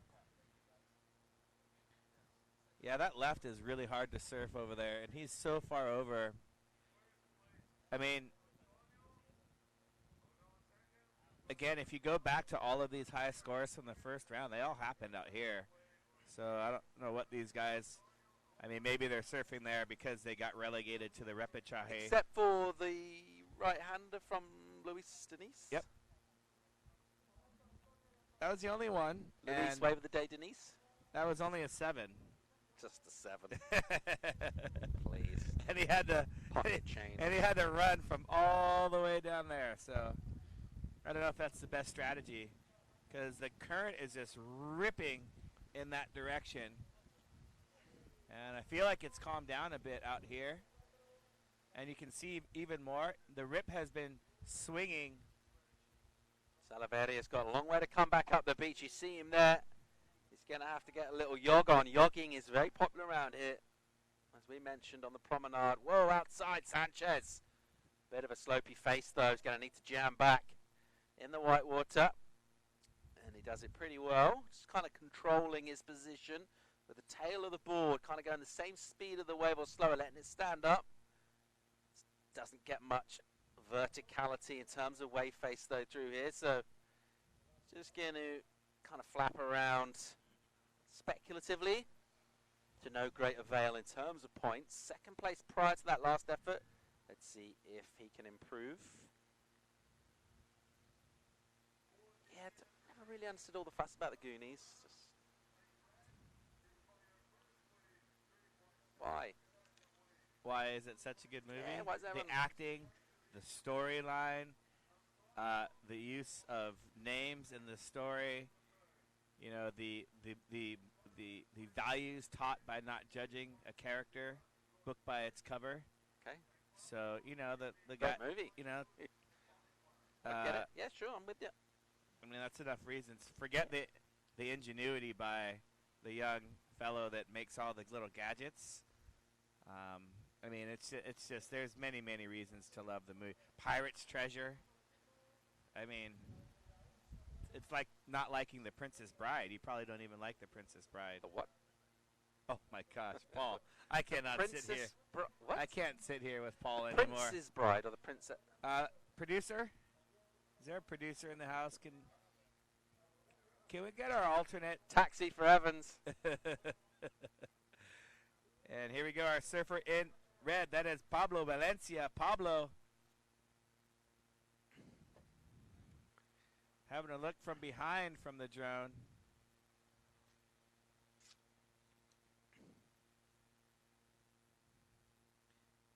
And there we go. Pablo finishing up his ride. He's going to make his way into the inside possibly. And no, just gets bucked off the back. Yeah, this one, not a classic so far, is it? Look at the scores. Nothing to really get particularly excited about so far. Let's hope our athletes can fire up a little bit. This has been quite forgettable in terms of the action. No one really challenging the lip at all, taking many risks. We do need to see that at this stage of competition. Let's see if we can up the ante in the back half of the heat. A late takeoff here, too late. Sanchez going down, couldn't get the paddle speed up to match the offer of the rumbling whitewater as it kind of consumes the tail of his board. And he goes down, slightly awkward. Looking caught inside, attempt to flick the nose over there from Salaveria.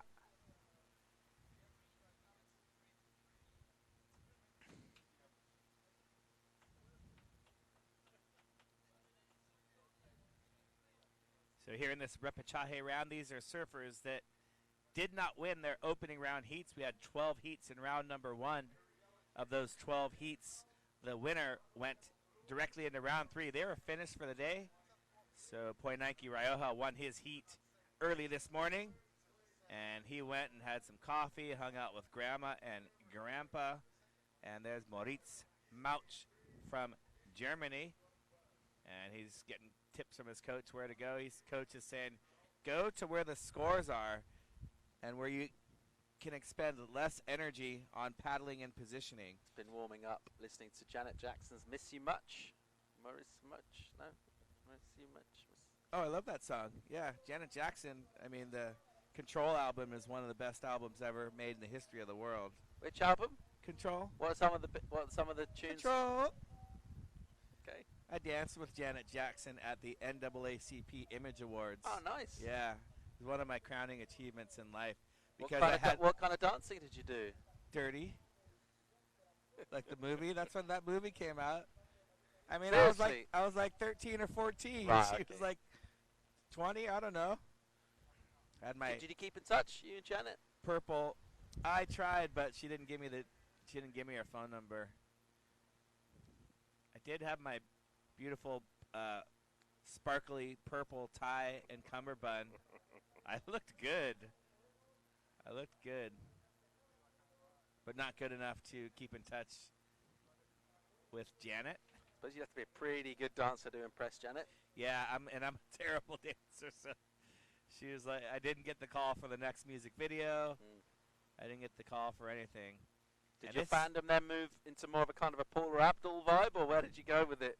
the female solo artist. Stick with Janet? Stuck with her, Tempted by yes. Paula? Oh, man. I had a big crush on Paula for I sure. knew it. For I sure. knew it. Woo-wee.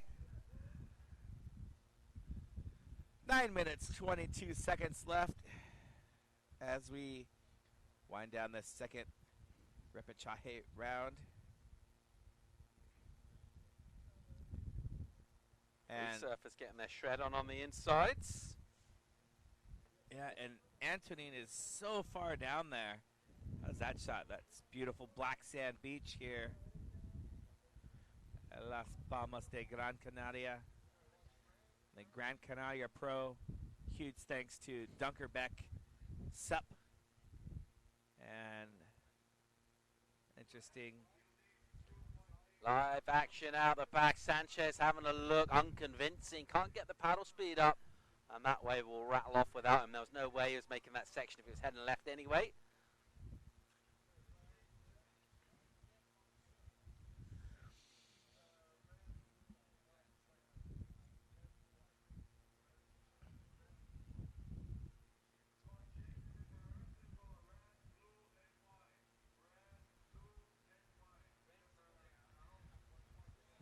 All right, here we go again. Sanchez having another look. Better wave here. Again, it's going to go a little bit slope here. Not really getting a chance to do any maneuvers on that first section. He'll swing around, and the whitewater will take him down from behind. Sanchez in third place at the moment. It's not a miles and miles back, but he will need to just sort of change his approach slightly. He's kind of surviving the takeoffs and then doing little kind of half turns on softer sections. I'd like to see him just try and take on the lip a little bit more outside.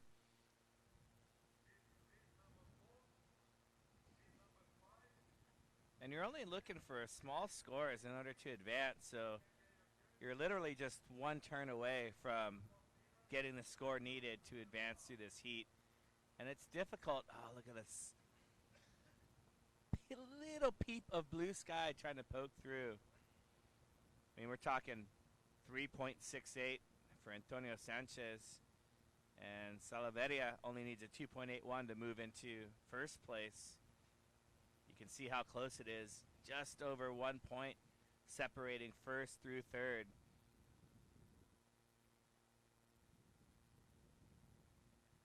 A four would change the heat by any of the competitors.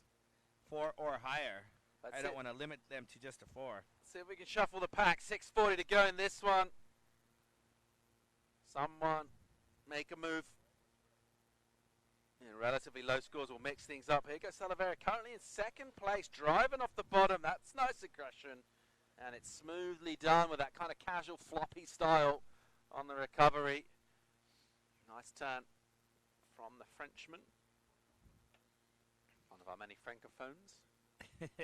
He only needs a 2.8. That could possibly be in that range. There's a love bus. There we are. Oh, they only show us for a second. We want to be seen. We're waiting for the drone shot that comes in close to us. We throw the double shaka. And probably a wise move to keep us off screen, especially with our dirty table. We've got orange peels, coffee cups, cricket balls. Concrete bread rolls. All right, live action out the back, Blue. Trying to climb a section. Having another look at the last wave here. That's close to a 3. 3.9. Oh, here Sanchez.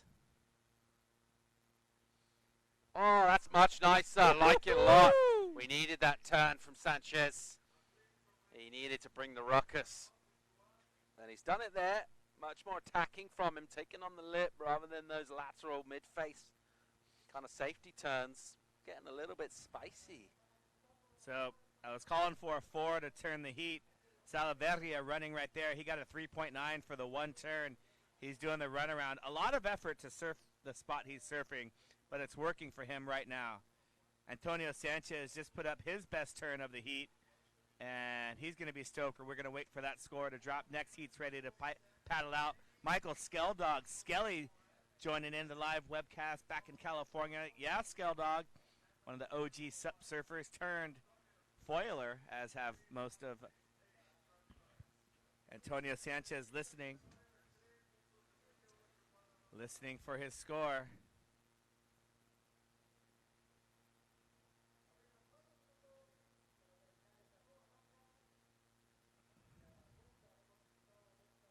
Needs a 3.68 to advance, 4.78 to be first, and it's going to be close. One judge threw down a 3.8. 3 judges would take the average. One judge says yes. 4 minutes to go. You can follow along. I'm just looking at the app. I don't have any secret things or anything. Just following along. We have the judging panel sitting right next to us. We do have the judging panel. Not really allowed to go over there, are we? But I'm a little perturbed at the judges right now. Not for their scores thrown, but when you siphoned one of their cups of coffee, I figured they'd go back down and get a couple more. But no. One announcer got coffee. One announcer got to not drink coffee. Let's check out Valencia, who's been a bit quiet in this one. And he'll climb some foam, not particularly convincingly. And I don't think we'll get an improvement in his score line there. 3 to go in this one. Still waiting for Sanchez's number to come in. 478 that requirement. Or have we got a number for him? We've got several scores to lock in. Sanchez needing the 368. One judge 3-4. One judge 3-8. That averages out to a 3-6. So the third judge is going to have to go 3-8 or higher. And we are waiting. So that's Antonio's 8th wave ridden. He's had several quick ins and outs.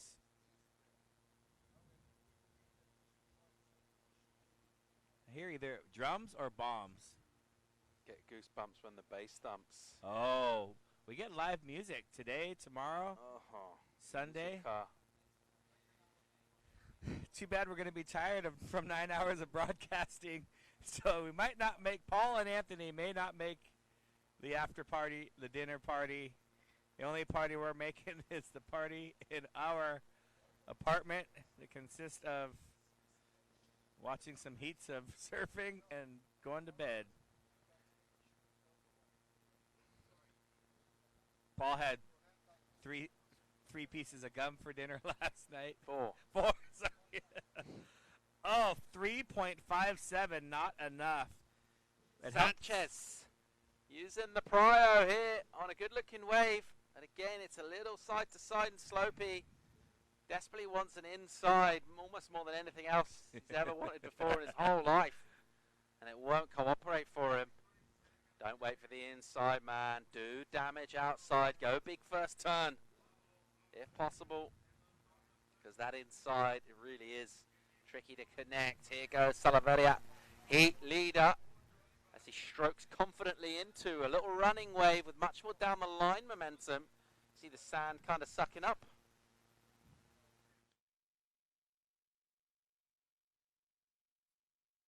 Pounded on the way back out. He's way down there on that other side. And he's so far down. It's working in this heat, so. It's going to get knuckles to the head from the North Atlantic. Yeah. Sets unloading on him down in there. Just over 30 to go in this one. Sanchez has got himself in that second place. Crucially, it was that one turn where he took on the lip has really stirred the pot. And Valencia now is left in languishing in third place. That's an elimination position. He doesn't need a huge number. Something in the region of a 4 for second, 4.28 for first. Oh, Can man. he find something? 10 to go. Antonio needed a 2.9 and he got a 3. The one turn. This heat was low scoring but exciting. Well played by everyone. Congratulations. Yeah, to round it out. Great spot to come from third all the way to second from Antonio Sanchez. Antonin Salaveria is going to take it out. We're going to go to commercial break, Jonas, for more live action. Heat 5 of the Repêchage round coming at you from Gran Canaria right after this.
welcome back to beautiful Gran Canaria, the city of Las Palmas, north coast of the island, the capital as well. And blessed in surf from every angle. Let's make the last heat official.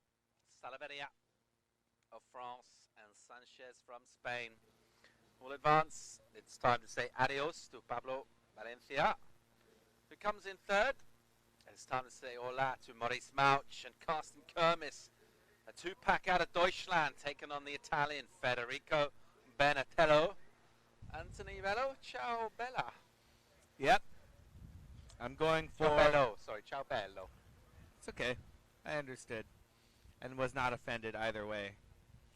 Looking forward to this matchup right here. Maurice Mauch, Benetolo. Carsten Kermis made it out of the repechage rounds last year, and he's going to hope to do the same thing. So you see Liam Dunkerberg getting ready. There is our surfer in blue from the last heat. Unfortunately, he is finished. So there's the awkward camera following you around when you just got eliminated. Just throw the wet singlet over the lens. Splat. Couple of scores so far we see locked in right there. Yellow, Maurice Mauch, 3.9. Federico Bonatello, 3.27. Carsten Kermis, 1.77. Opening exchange. Looks like the Germans have sandwiched the Italian. And we've had waves have been pumping all day. A little bit all over the place. Like with any new swell, you have that happen. And I think it's going to be groomed quite nicely for tomorrow. As soon as we finish here, we'll have look at this quick replay. There is 1.77 of Carsten. Nice little flowing locks behind him there from CK. Benetolo, beautiful cutback right there. And a nice turn. He was rewarded with the score. It's Maurice Mauch. A great combination here. Got in those two maneuvers and a third right here. Bang. That's why he's got that 3.9 and currently in the lead. Now you are up to speed with everything that happened in that heat so far. Mo Mauch, mo problems. Love it. Love it. Klaus Bahia Feliz cheering for Maurice Mauch. So I had a plan in the morning to just go back after the end of the day. But I do want to go look at El Lloret for a little bit just to see how the swell's hitting. Sure. The only problem with this new plan is that I did not bring my wallet because we get lunch provided by the excellent shop El Paseo, breakfast and lunch for us. So I figured, I don't need my wallet for anything. I'm just going home after the event. Classic Vela. Oh, forgot my wallet. Oh, is it that story again? Yes. That has not happened. I bought you dinner, then you bought me That's dinner. True. That is true. So what do you need the wallet for? Well, if I'm going to walk over and watch a couple waves, how can I do it without a Tropical? I mean, right? Seems pretty. I mean, I could walk all the way home, get the Tropicals that are already in our fridge, and then come all the way back, but the chances of me exiting the house once entering are very slim. But right now we've got a slim lead for Maurice Mauch as he's trying to earn a spot into round number 3. And 3,000 points up for grabs if you exit in round 3. Yeah, 18 minutes to go in this one. Plenty of time for someone to make a move. 2 Germans and an Italian. That's how they line up.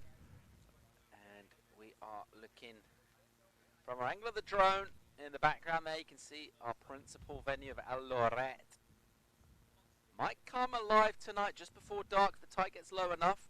Let's check out one of our Germans, Kermis, getting a little bit snaggled as he drops down the wave. They'll not crank out a bottom turn, won't get to attack the lip on that particular occasion. And that wave will go to a bit of a hole. There's Karsten's girlfriend right there. Forgetting her name, but she competed last year.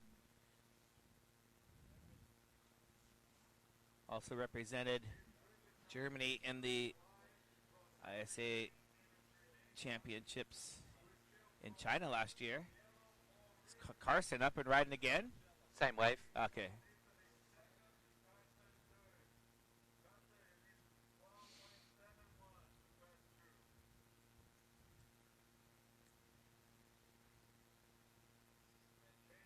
So a penultimate heat of the day. Thanks for tuning in to APP World Tour.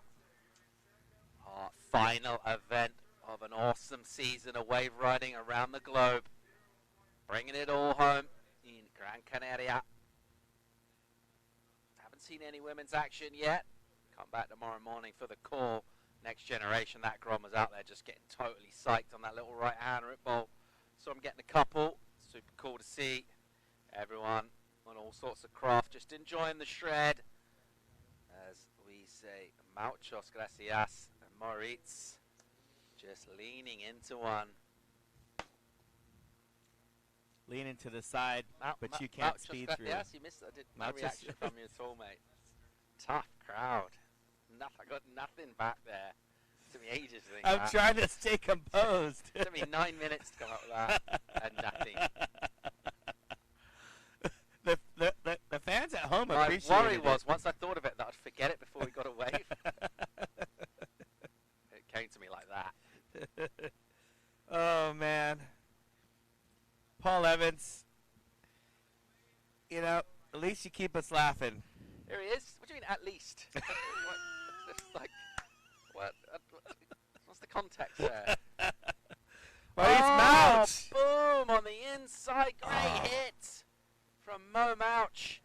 And he'll go down, say ouch, because he doesn't get a completion on the inside. Here's my hand. Hey, there we are. At least you keep us laughing. They're doing the zoom in on the wrong part. Oh, they're going to replay our shakas. Oh, no.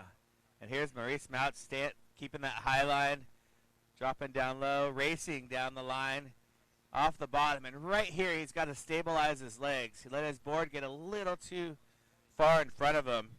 Once that hits the white water, starts to shake, rattle, and roll, and threw him right off. This is going back to my advice from Barbados. An advice that I got that I like to pass down to everyone. Very important and simple. Stay on your board. You're going to make more heats when you stay on your board than if you don't stay on your board. It's very difficult to do that at times, but you've got to focus. I think we lose focus on the landing, and we're hyper-focused on the actual turn itself, but the landing equally is important. Here goes one of our Germans, Karsten, out the back. And doesn't get an opportunity there. Meanwhile, Federico out of Italia. Got some fat stuff to deal with here. Can he bring it through to an inside successfully? I'm not sure if he'll get through this rip section. Let's see how he fares. Oh, he can get down the mountain here. So we'll get a little stand up inside. Can he impose himself on it? No. He can't. He cannot. A lot of investment, no return right there.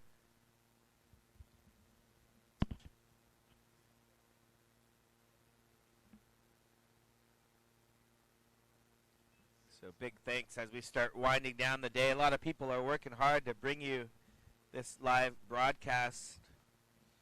We've got Cy in the replay booth, Christian, our producer, Ricardo on graphics. Of course, we got our judging panel, Joao, Mauro,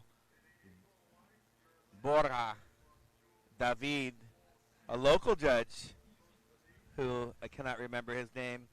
We've got Anna helping out on our priority, electronic priority. She's not the priority judge. She's just working the electronic controls for priority. Mauricio working our live beach announcing. And, of course, Paul and Anthony. Oh, yes, please. Here goes Karsten. Kermis trying to come from behind a section. which he won't do. And the whitewater will gobble up that board and take him down. Denatolo making his way out, second place at the moment. Again, pretty modest scoreboard-wise, this one. Nothing to get particularly excited about in the scoreline at the moment. But what that also means, great news for those who love drama, is it stays wide open. And anyone can do anything from any position. And obviously, 3 surfers in the water, 2 advancing. So already the odds are stacked in your favor, just numerically on paper to get through.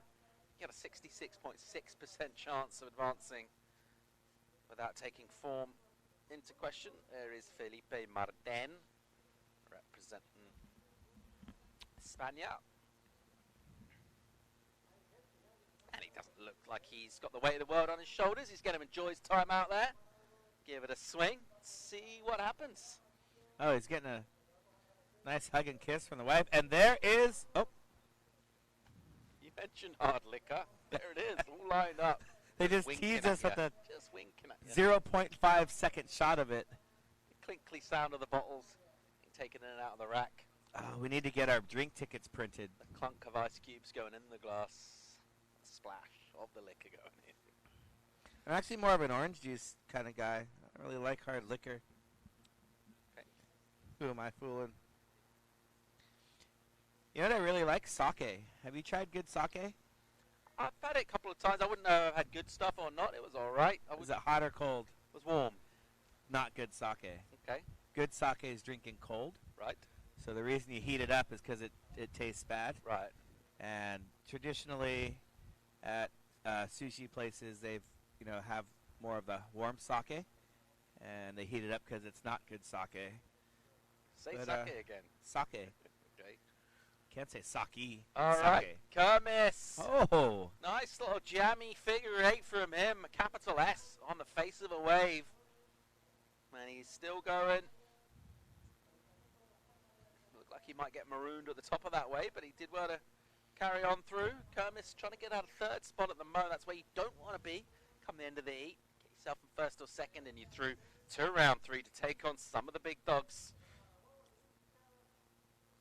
And they are lined up ominously in that round 3 as everything starts to take shape for a world title conversation. And that 4.98 is actually to move into 1st place. Karsten's only looking for a 3.75 in order to move into advancement position. That first turn, it was a bigger wave. Pretty aggressive. Let's see. You can see this thing's a grower. Look at this. I still fade into the bowl. Right here. That's where it doubles up. Oh. He's a smooth operator, Curtis. Yeah. I like his style. Let's see if the judges liked it. Of course, the classic Sade tune. Smooth operator. I'd take Sade over Janet Jackson any day of the week. But that's just me, everyone's got their different tastes. I don't want to fall out with you over it, but I'd get some Diamond Life going from Sade. As a young teenager, Janet Jackson, but as an older man, Sure, of course, okay, your Sade. tastes have matured. Yes. So Karsten. Oh, yes. Oh, come on. What happened? I missed Alexi it. Burgo, imagine the peanut gallery up there going to be doing the biggest shouting of the day for Burgo. Yes. There he is, a big man getting ready to go out and do battle. Got a couple of .2s in his previous heat, so he's got a score to settle with the judges. Here it goes, your heat leader. And it is Mo Mouch off the bottom. Nice touch from him as he'll negotiate the raging torrents as the rip kind of gets hold of the wave at that stage. Does it pretty well to keep his speed up. Nicely done here. He's joining the dots nicely. He's navigated a bridge over troubled waters. Simon Garfunkel. And bringing it through to an inside. Can he finish off with a bang? Boomtown. He says, I'm a rock, I'm an island. In the Canaries. So Karsten got the score. We're going to have a look at it again. Great carving up at the top of this wave here. And you can see that thing just bowling up, not really getting anything aggressive. His most aggressive turn was in the flattest part of that wave. So not much work done by Mouch on the outside. We'll see how that score comes in. But Karsten got a 3-5 for that turn. And he actually moved into second for a brief moment. Benetolo backed up his 3.27 with a 2.47. And there you see the score line. But Karsten only needs a 2.25 in order to move into second. That 4.48 you see, this is going to be a stacked heat right here. Uh-oh, lost his board there.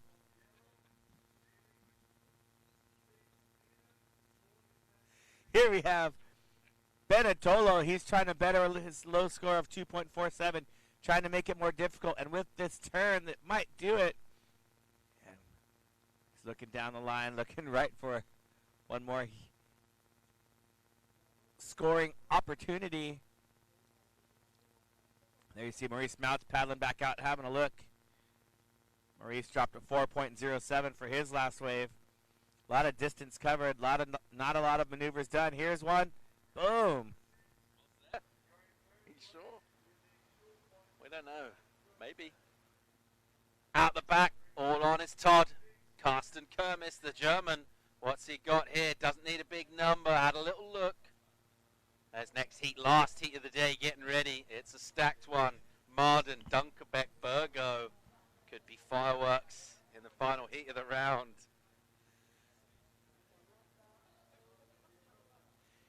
All of our three surfers in this heat, the last wave that they surfed, their scores all are going into their score line. Heading so they're in the just right direction. heading exactly into the right direction. Up in the ante. Boom, and it continues. 2.63 for Federico Benetolo's last wave. So that increases Karsten Kermis's scoring need to a 2.41. Just a small score for Karsten. He's got that 3.5. He just needs one of those waves just like the one he got. And he's going to be moving on into round 3.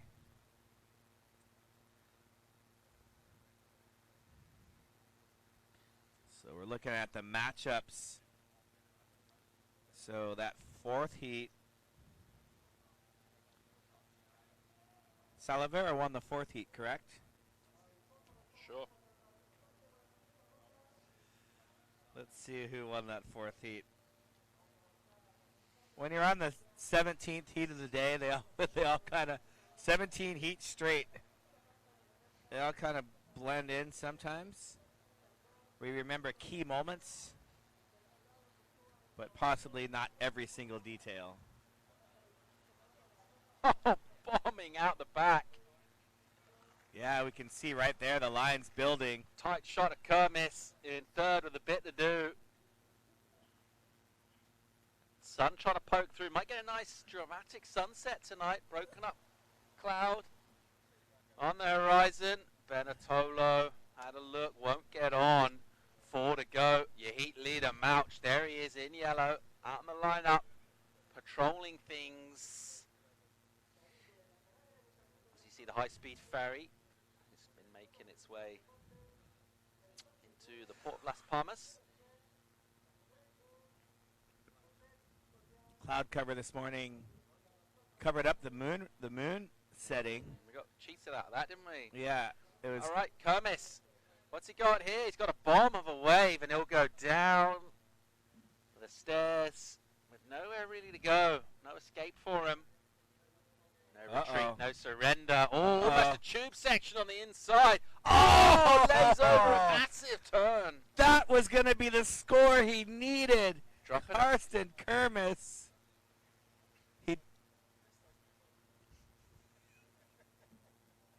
He did the hard work. All he needed to do was show the judges that he is deserving of moving on into round 3. And when push came to shove, he could not shove it in the right direction. Look at this. He's eyeing it. He's hanging on. That was a great little whitewater turn here. And there it is. Comes off the top right there. Oh, I can't even point to anything that went wrong. He just fell. Man, Karsten's going to want to watch that again and again and again. When I catch my first wave, It's going to be so awesome. I'm going to want to watch it again and again and again. No? Surf's Up. Good movie. Great movie, great movie.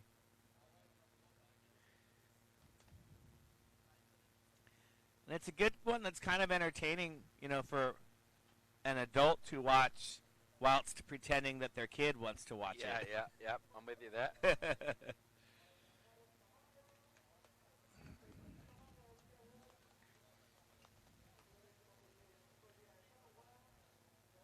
Man, and it's tough to say what the judges would have gave him had he landed that turn. He had so much speed right there. The crowd was going to go crazy. Yeah, that's why I brought my camera this morning for the moon setting that never even set. We totally got gypped. We want our money back. Yellow is looking for an update.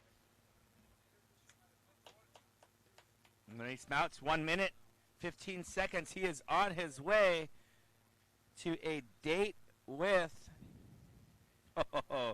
Camille and Poinike. All right, 1 on the clock. Let's see what happens in the final throws of our penultimate heat of a massive day on the APP World Tour. Benetolo looking to play a bit of D from second spot at the moment. He is in an advancing position. Will he be there on the horn? First turn from him. And he'll get a nice little double up underneath him. Quite cooperative. Big section here. He'll just decide to go around it and ignore it and then turn after it. Not great tactics if you want to amass point scoring totals, but nevertheless, I don't think it's going to change all that much. Okay, opportunity for Mo Mouch out the back. Load of speed from him. Little jam around. Your heat leader. Comes through to the inside. Going a million miles an hour and just lays it over. Smoothly done. He's been the better surfer in all of the exchanges in this heat. That's why he's in first place. He'll make his way in. I wonder if CK, Karsten, Kermis managed to get a wave out the back.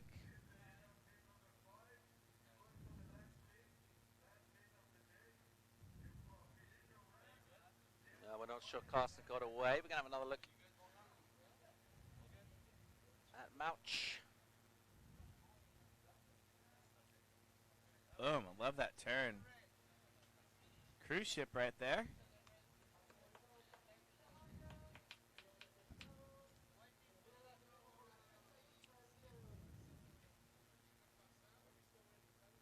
Is the ferry going to Tenerife? For sure. Yeah, and Maurice, you know, even when he gets a win, he doesn't like to sort of brag about it. So it's kind of modest Mouch. that was a good one. You like that? Well, yeah. Modest Mouch. Antonine won that last heat. So he's going to match up with Sean Pointer and Wellington.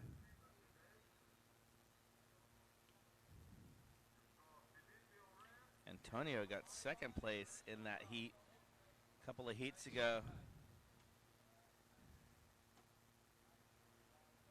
And the boat was still going by. There you see our competitor in red, Karsten Kermis, coming in from that last heat. Unfortunately for Karsten, he's going to be through, finished for the event. Fortunately for him, it's Friday night in the Canary Islands. Boom, live music, footsteps away from the athletes area. Let his quite long hair down and just relax and enjoy himself. There he is, coming in third. Just 0.4 tenths away. It's the narrowest of margins. It's cruel. There it is. Not a classic in terms of action or scores or commentary, if we're honest, that one. But nevertheless, it's nearly over. Last heat of the day coming at you, heat number 6. Will we go out with a bang? The Dunkerbeck dynasty, represented in the form of young Liam, representing Spain, taking on Alexi Burgo, a crowd favourite, a big man. With the Frenchies up on the balcony, they're roaring their support for him. And Felipe Marden, another local as well. The crowd will really enjoy what he's got to say about his shred. What do you think about this, Anthony? Who are you fancying out of this street pack? 3 shredders, only 2 spots available. Oh, man. Sport's cruel, isn't it? It is so cruel. There's the local crew. I think they'll be cheering for Liam. Oh, all right. Down to business. Straight away, Marden, or Marden, as it's probably pronounced. Here he goes on a bomb-looking left. Nicely done. Just nudges it up there, brings it back down. And he's dealing with these. What he's doing, he's kind of turning ahead of the section. So he's setting himself up sweetly by being there ready rather than reacting to it late. He's getting his line in early. He misses a free surfer duck diving, whose life might have flashed before him then as he saw the big hulking frame of Philippe Marden heading towards him on a massive stand-up paddle at 1,000,000 miles an hour. And he'll bring that all the way through to the inside. That was quite a good wave with Great tons wave. of scoring potential. I don't think any of the scoring was capitalized there. And Karsten with a great heat. He had a chance. Had the wave he needed, just couldn't execute for the score.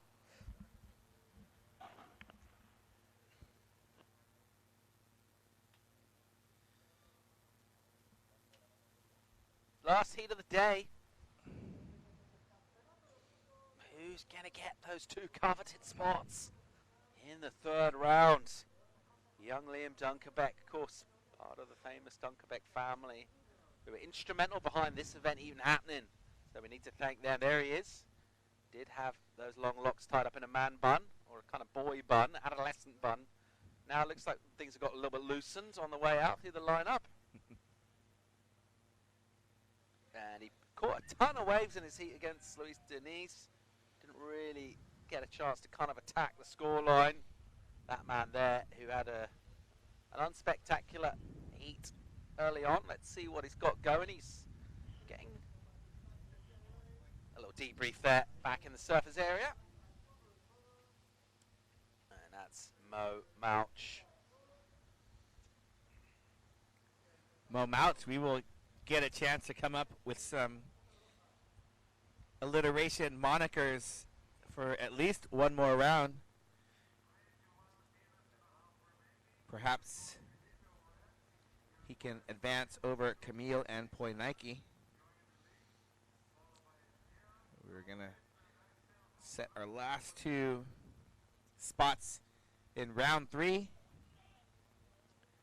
Alexi having a look. Turning, he's burning, and just a little too far over into the channel. He needs to get a little bit deeper if he wants to be pushed into that wave by the wind and paddling force. Winds calmed down quite a bit today, from this morning at least. You know, it could have gone either way. It gotten windier. Hey, there's another shot of Karsten. Still got the jersey on with the hair dry. Wouldn't he be cold right now? I'd be milking that. I'd be standing around going, yeah, I was just out there in the contest for quite a while. That was me. Did you see me? I was ripping. I've just been into battle, fresh back from the fight. Oh, man, Alexi. Oh, he's... Burgo late takeoff attempt here. Here he goes. He's up and swinging. Backside attack from the Frenchman. Getting loads of support from the peanut gallery. As he'll kind of safety stance this one through to an inside. Looking for a little double up. He might get it too. Let's see if he can finish off by tagging a Shorey. As he's looking around thinking, where are my points coming from here? Where's my section? Under 20 to go in this one. There's the squad cheering him on. Up on the balcony. Flying that flag from Brittany. The Breton region, famous for its crepes. Your savoury crepes or your sweet crepes. That Brittany really is your French pancake kind of capital. They make them with you got the dark kind of buckwheat flour known as sarrasin. Yeah, it's real dark, almost like kind of black pancakes. Beautiful. Ooh. Brittany. Traditionally, you go to a Breton restaurant, you'll have crepes with cider, but it comes in a mug rather than a glass. So they'll bring you out a jug, like a ceramic jug full of cider, and little kind of mugs as if you're having a tea or coffee, but it's actually cider. And That is classic Brittany right there. Oh, you're talking my language. Talking my language. I will let you go if you just say crepes are better than pancakes. No? Crepe. Crepes. Oh, late takeoff from Dunkerbeck. Putting it all on the line there, just charging the Nile out the back. Meanwhile, ripping the top off on Martin. So, nice little flurry of activity. No successful completions. Crepes are better than pancakes, I'll say it. Other than Dunkerbeck, other than Burgo, who went a whole long way to the inside. We're talking Talladega Nights, Ricky Bobby, when he's got him in the arm lock. He'll let him go if he says crepes are better than pancakes, but he won't do it. We were in France for the last race of the APP World Tour and had a chance to meet with some of our event organizers and had some delicious crepes where they went on fire. I believe it was Gran Marnier mixed in with the crepe. It was quite delicious. Here's Alexi having a look. Sounds like more of a dessert thing, though. Wasn't the Yeah, first it was a course. dessert thing, Sure, yes, sure. correct. Gotta be honest, I love me some crepes. Better than pancakes. Pancakes are just, you know, you can't stuff, well, actually you can stuff things in pancakes. They're just not stuffed as well. And I like the thinness of a crepe. Here we go. And here is Felipe. He is just staying busy. Look at this drop, doubling up. And just a little ahead of the section. He looks back out to see what he can see. Currently sitting in first place by staying busy. It's working for him.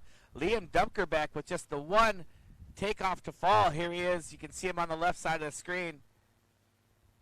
And he's going to take this one to the inside.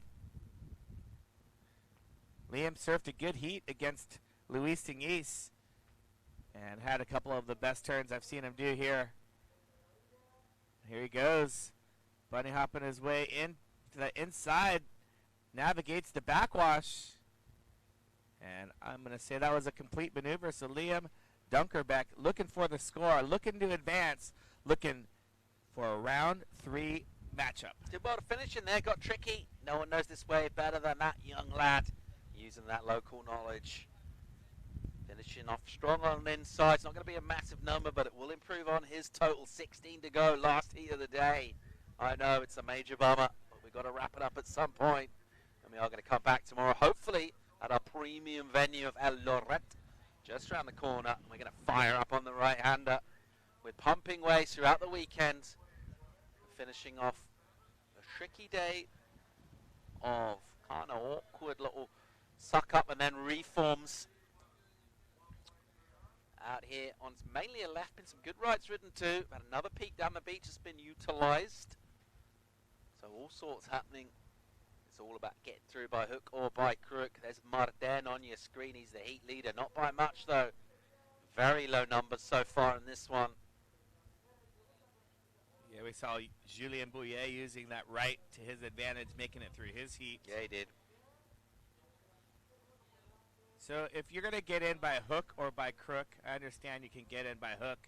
How does the crook factor into getting in by hook or crook? We're going to look into the origins of that and get back to you guys. Report back to tomorrow right after the crab talk. Alrighty, takeoff from Martin in the whitewater. Won't get a completion, will he? Throw open an opportunity to Burgo, who that wave will just fatten off anyway. So not much scoreboard-wise available there as he saw this little left kind of steam towards him. Might fancy it. Looks like he does. We'll get another roll of the dice here. But that wave just won't quite let him in. That is that section of the reef where things get a little deep and in between Z.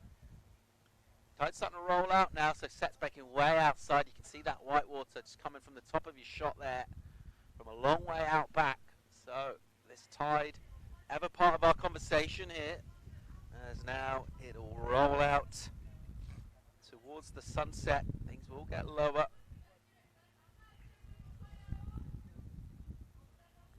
Felipe Martin has not met a wave he didn't like in this heat so far, and it's working. He's just turning on everything and hoping that it turns into a wave. And he's had a couple of good-looking waves so far and surfed them according to his ability to execute turns. Liam Dunkerbeck currently in second place, top to advance. Liam with a 2.27 for that wave that we saw on the drone view just a bit ago.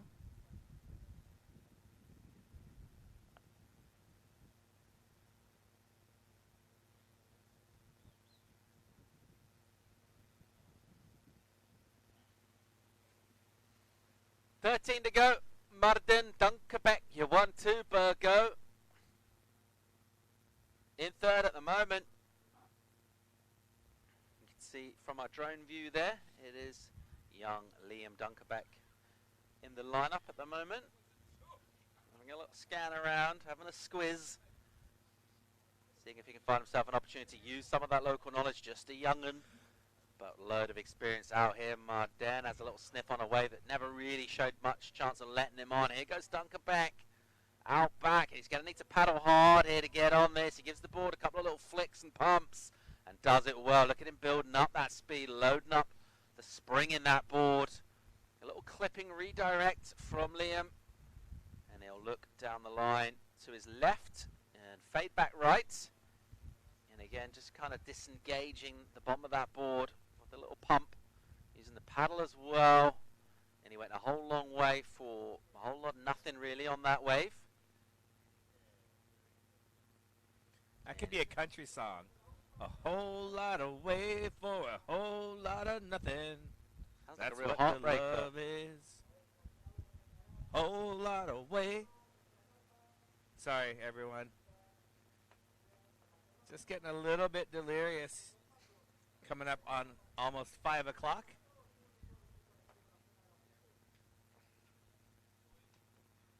Into our 8th hour of uninterrupted broadcasting.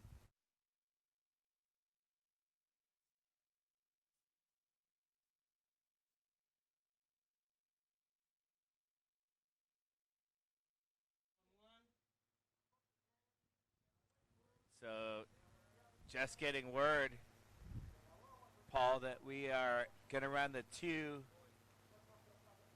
No, we're not going to run 2 more. We're going to go straight into rap. Straight into Psych. semifinals for the. No, we're not going to do more heats. 18 heats is enough for one day. Opening day, we got through rounds, and just looking back on the day, as we have a little bit of the lull, we opened up with Nike Rioja throwing down a 7.17 and a 5.83 total heat score of 13. That gave us the okay that there are scores out here. Heat number 2, a little bit of a lackluster strategy.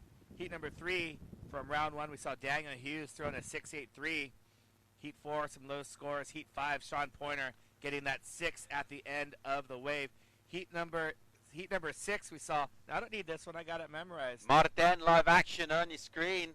On a 7th wave ridden. See, I got these memorized. Oh. Watch this. Wellington Race threw down an 8.0 and a 7.5. Tick-tock. 8.17 and a 7.5. Highest heat total of the day, 15.67. Lecco, 633.517. Total heat score of a 12. Mateos won his heat with some lower scores. Benoit was defeated by Mo Freitas. Mo with a 7.23 and a 7.67. But then Benoit coming back in the Repêchage round. Benoit with a 7.33 and a 6.83. That's a total heat score of 14.16. Juan de los Reyes threw in a 6.9. Luis Diniz had a 7 for his highest score. So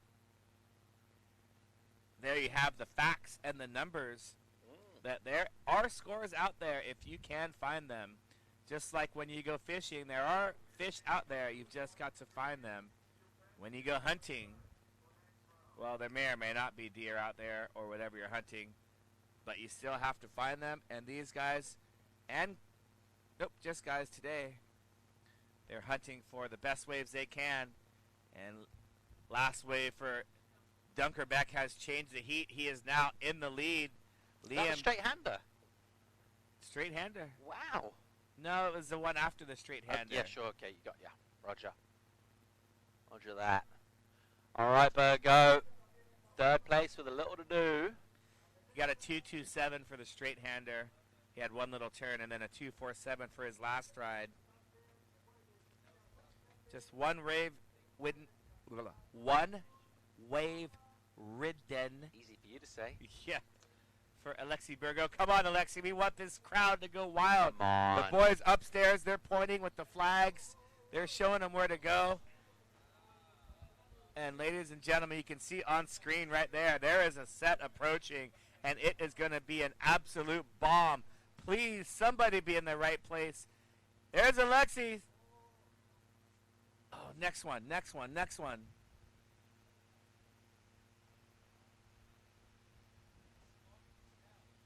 Here he goes.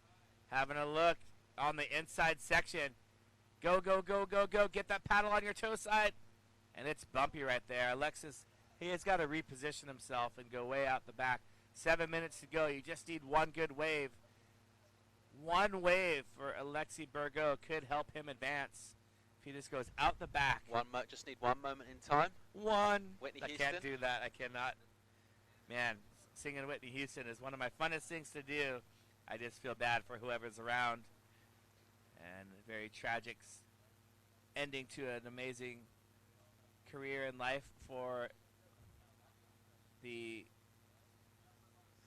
singer that kind of set the stage for people like Beyonce and that style of music.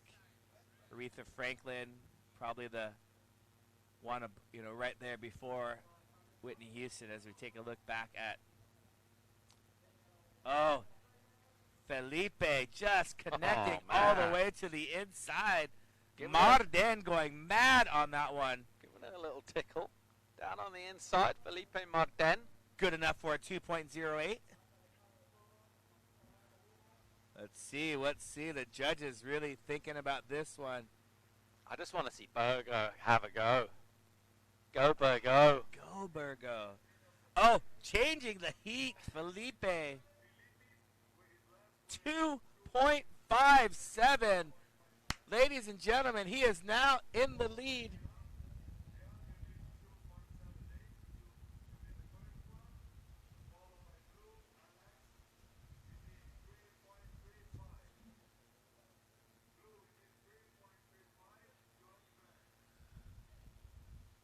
All right, under 6 minutes in this one.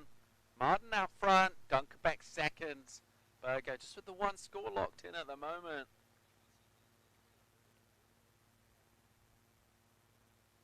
His requirement not big. You see it on his screen there. Oh, he just needs a wave. Just needs a wave.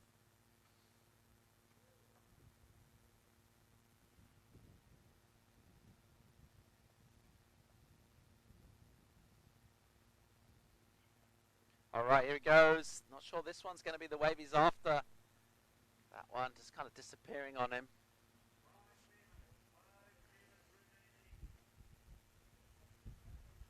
Man, you can see that one behind him. If he's just another 10 meters closer towards the rocks. And you can see the distance between those guys. Liam Dunkerbeck on screen in white at the bottom of the screen.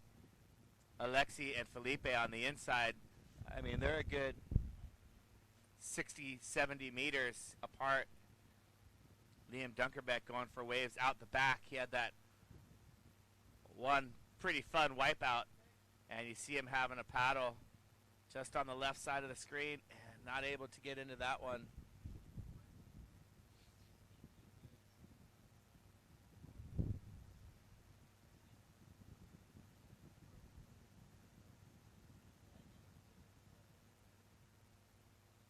Alrighty, 4 minutes and 15 to go. Marden arresting the lead from Dunkerbeck. Here he is though, young Liam. Can he get on this wave? It's a little high up, then he's in and he's got a nice little section here to go nuts on. Smashes one off the top. Not sure he'll get another turn on this section at least. He'll bring this one in. Look for an inside little number, which doesn't seem to be forthcoming at this stage. You jinxed him. There it is. Does find a little inside runner. It's a small section, only really knee-high on him, and he's not a big human at this stage of his development. Judging by the size of his dimensions of his dad, he's got quite a lot of growing left to do, but he does rip and shroud a nice little combo through the inside. Bang. It gives the judges something to think about. I mean, I feel like that's the best turn of the heat so far, so it could go into the 3, possibly 4 range. And here's what's on offer. You win this heat, you go into that second heat with Mehdi and Clement. If you get second in this heat, Mo Freitas, Max Torres. If you were to look on paper and think about, you know, the scores from the earlier rounds, I think that heat 2 possibly is, I don't want to say an easier heat, but there's more chance for you to get through than versus Mo and Max. I don't want to say it's an easy heat, but there's more chance of getting through. That just means it's easier. Let's have a look at a replay here. Some good stuff from Liam Dunkerbeck. Outside, and he finished it off. So bookending with some ripping at the beginning and the end. Might be good enough for the lead for him. Oh, and here it is. Federico's gone out the back. Felipe, excuse me, has gone out the back. He's seen Liam Dunkerbeck getting these set waves. And the Virgo cheering squad is somewhat diminished. still waving. The wind taken out of their sails somewhat. Still waving the flag. They've been trying to get him to go over a little bit deeper into the pocket. Now they're just kind of watching rather than kind of encouraging. 2 minutes left. He can still do it. All he needs is a 3.68. And we see 3.67 for Liam's last wave. Goes down on that one.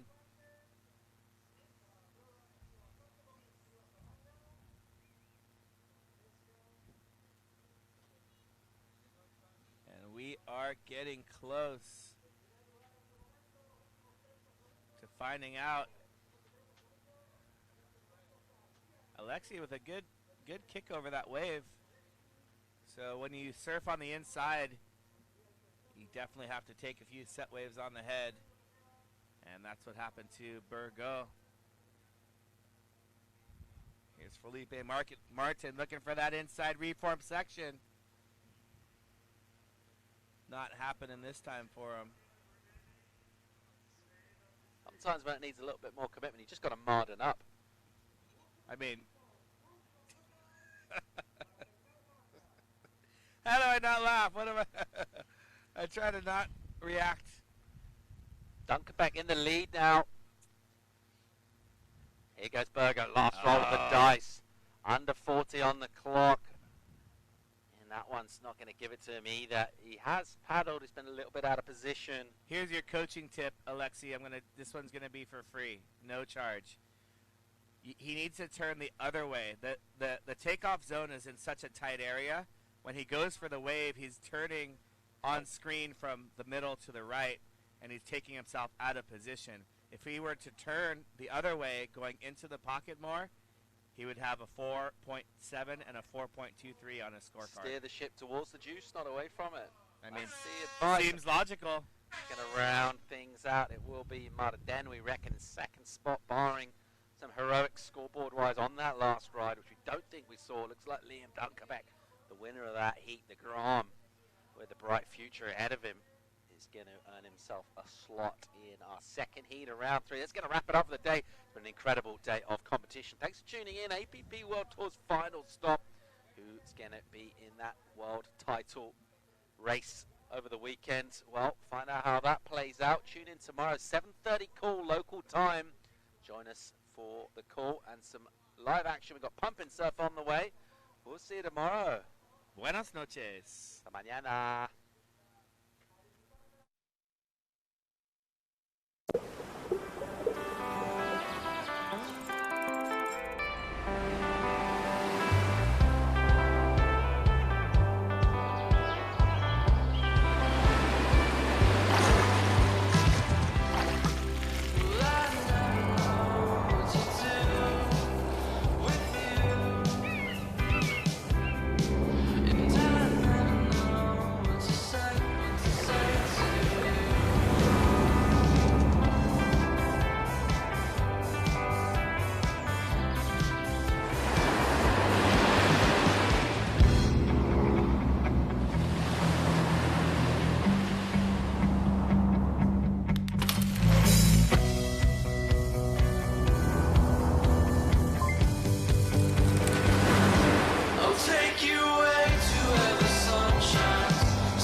In 2020, surfing will infuse the Olympics with high-performance action and youthful energy to a level never seen before in the Summer Games. As the governing authority of surfing, recognized by the International Olympic Committee, the International Surfing Association has their sights set on Tokyo 2020, ready to showcase surfing to the world on the greatest stage in sport.